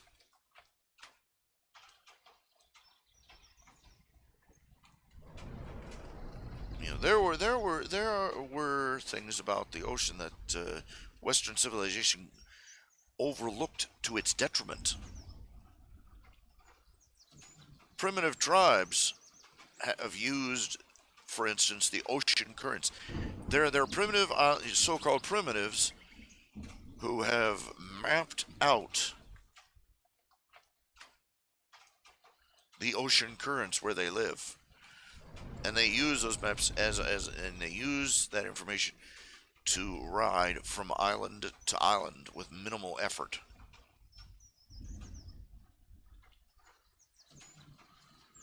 Meanwhile, Western civilization, we find an island, and we have to thrash and power motor our way from one place to another because we're running at contrary to the currents of the ocean itself to get from point A to point B.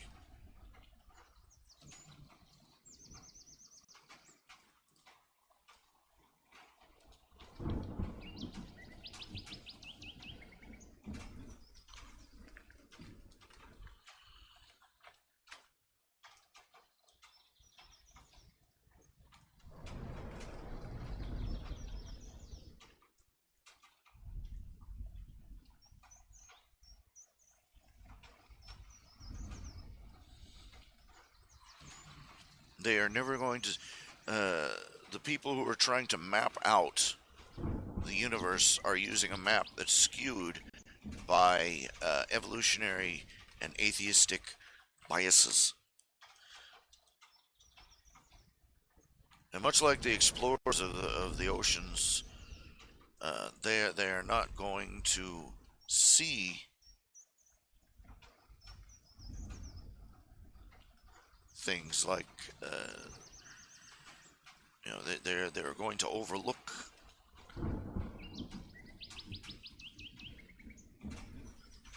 God only knows how many possible shortcuts to the stars there are.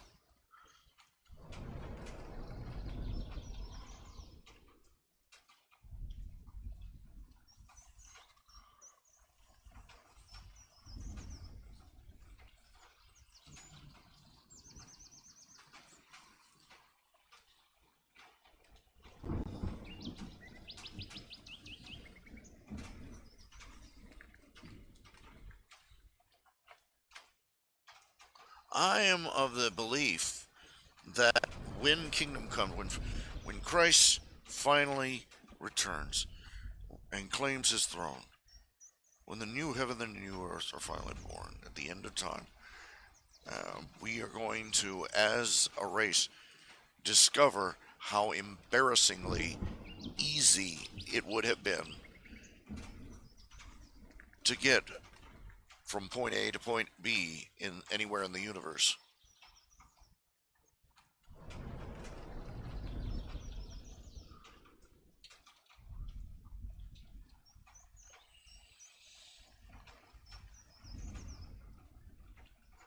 That we overlooked because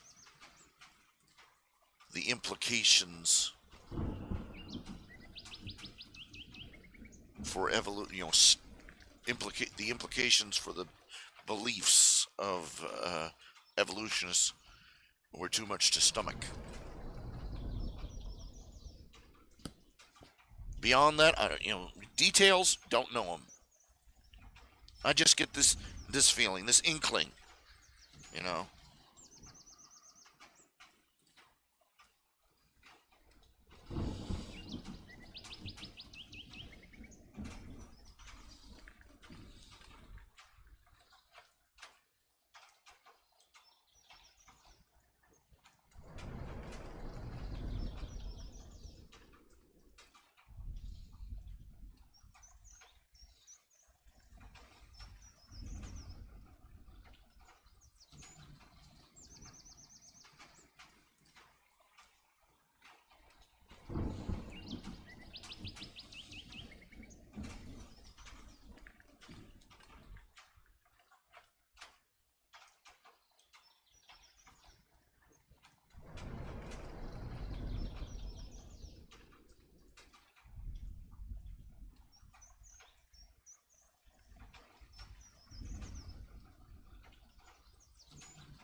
Ouch, ouch, ouch, ouch, ouch.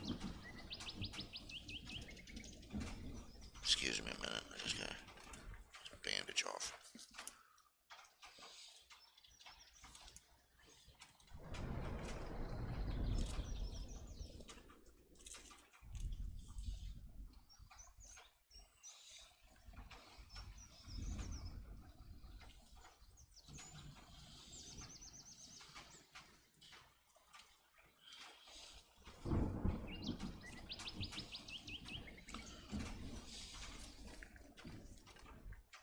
Oh, I don't think God's going to, everybody says, God will, if, I don't go with that theory. It's that God will prevent us from reaching the stars. I think that we'll prevent ourselves. Because, quite frankly, I remember, back in the day, they used to say, if man were meant to fly, God would have made him with wings. Remember hearing about that?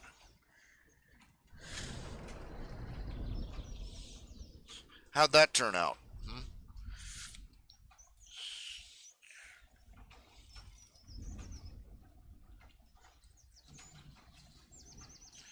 And some back hick woods preacher, when one of the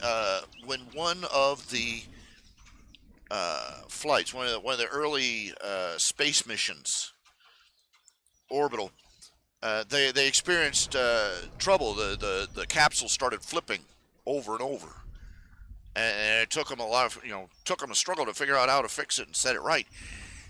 Some old backwoods hick preacher started gloating in one of his sermons. Oh, I bet you it was one of them old angels came by and gave that old space capsule a kick to teach man not to be so proud. Yuck, yuck, yuck, yuck, yuck, yuck.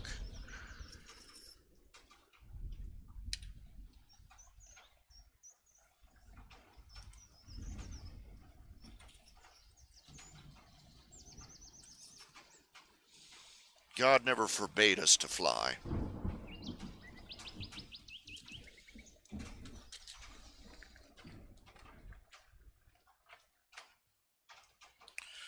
but it's our own shortcomings that will lead us, just to not be able to see. That's my suspicion.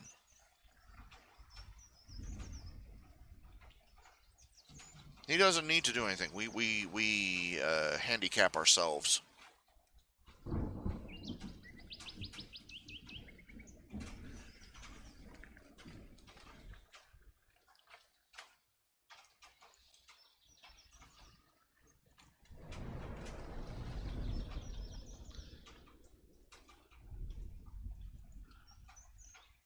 There are people who would have said it was blasphemy to say that man would ever set foot on the moon.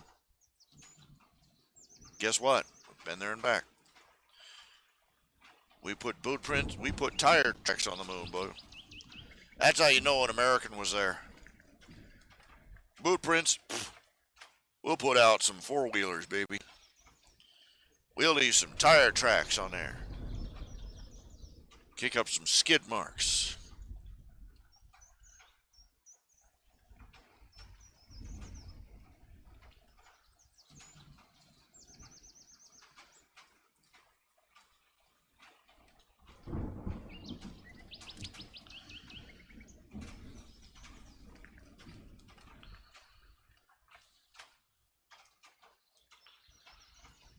Let's see here, and let's add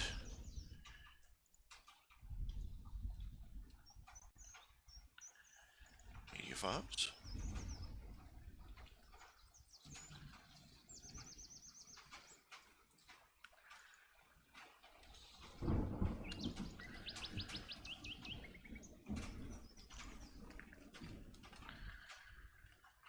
Ta-da! No, I didn't want that. No, I put it on the wrong place. Darn it. Put it in the wrong window.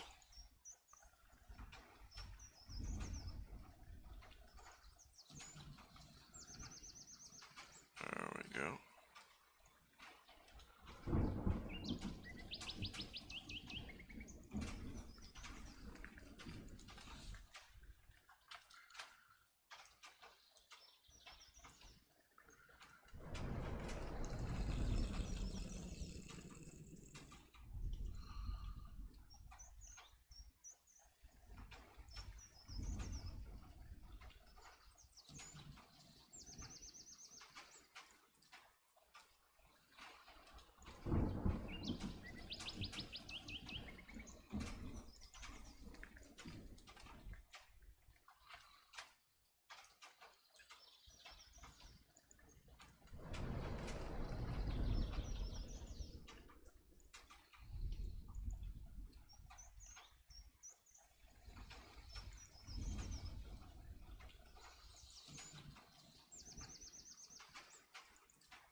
There we go.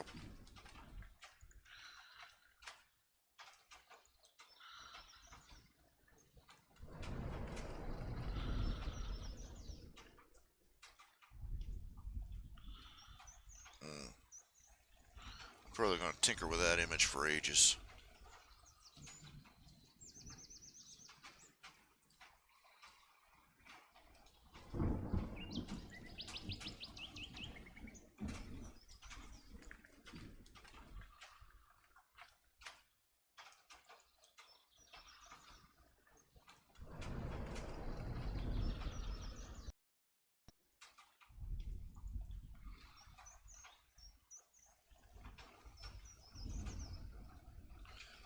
Switching the image delay over to 10 seconds. Ow, ow, ow, ow, ow, ow, ow. Darn. Feet hurt. Feet always hurt.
have to excuse me. My feet are a little sore.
Boy.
Let's see, we got 5 people in channel. Let's see, we got Ben Shakar has gone to bed.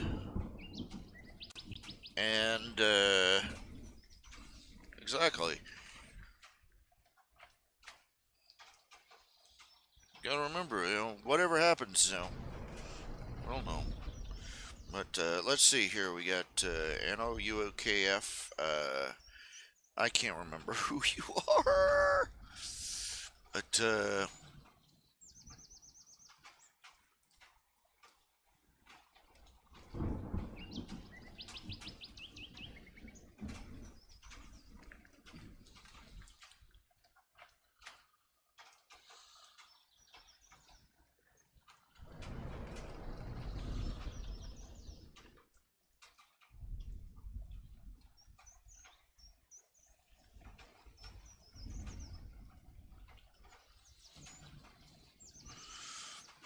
Okay, I'm going to...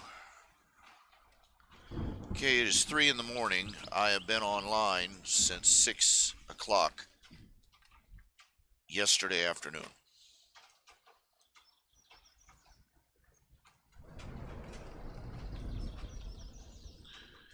I'm going to keep the stream running.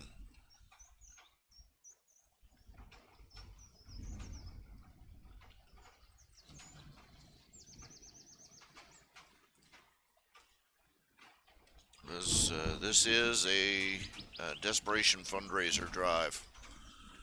It really is.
Mega Dragon.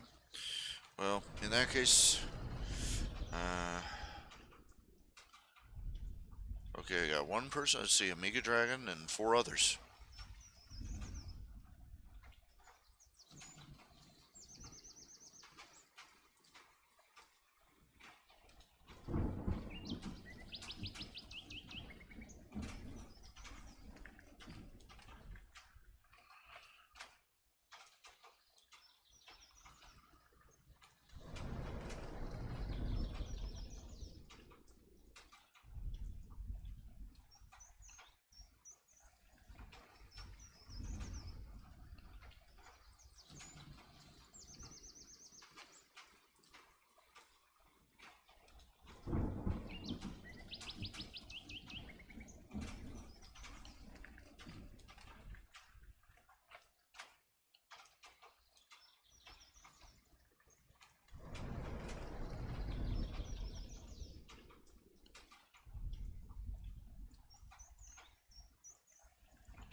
Sorry, I've been falling quiet here a little bit.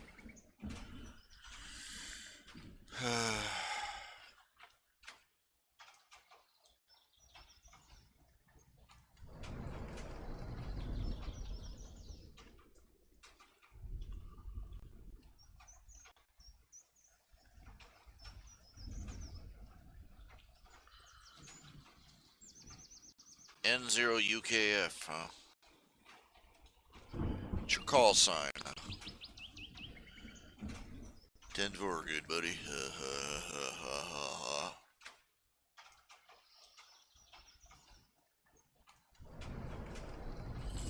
Ow, ow, ow.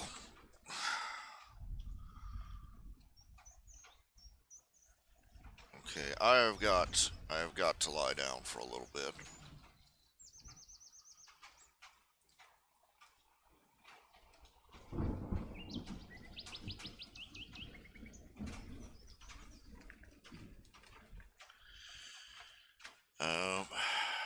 Okay, I'm debating on whether to stop the feed and start it up again after I wake back up, or just leave it running.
Okay.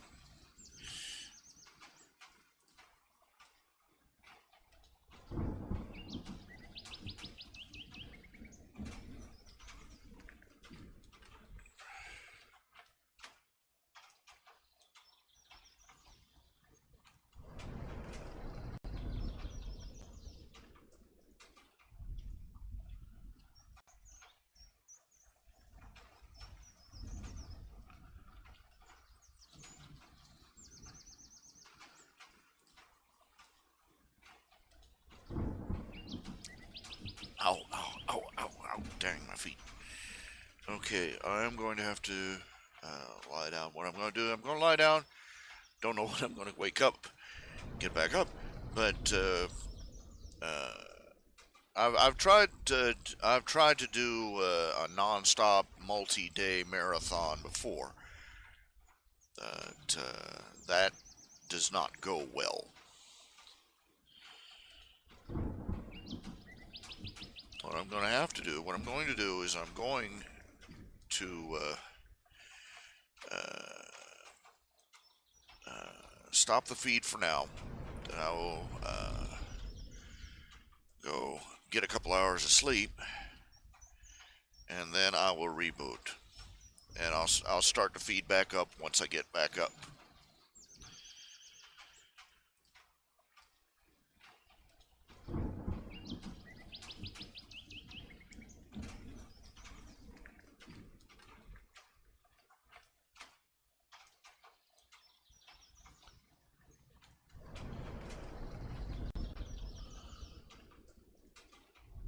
Otherwise, I'm going to be every waking minute is going to be online.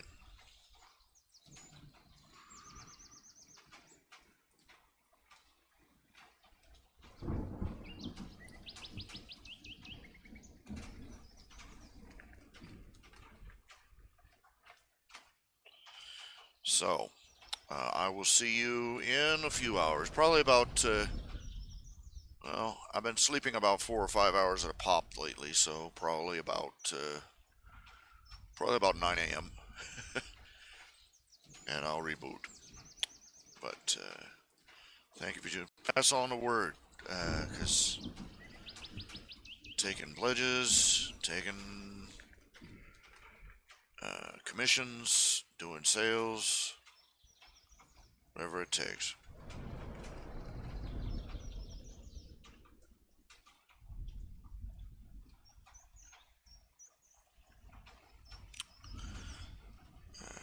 Be back in a few.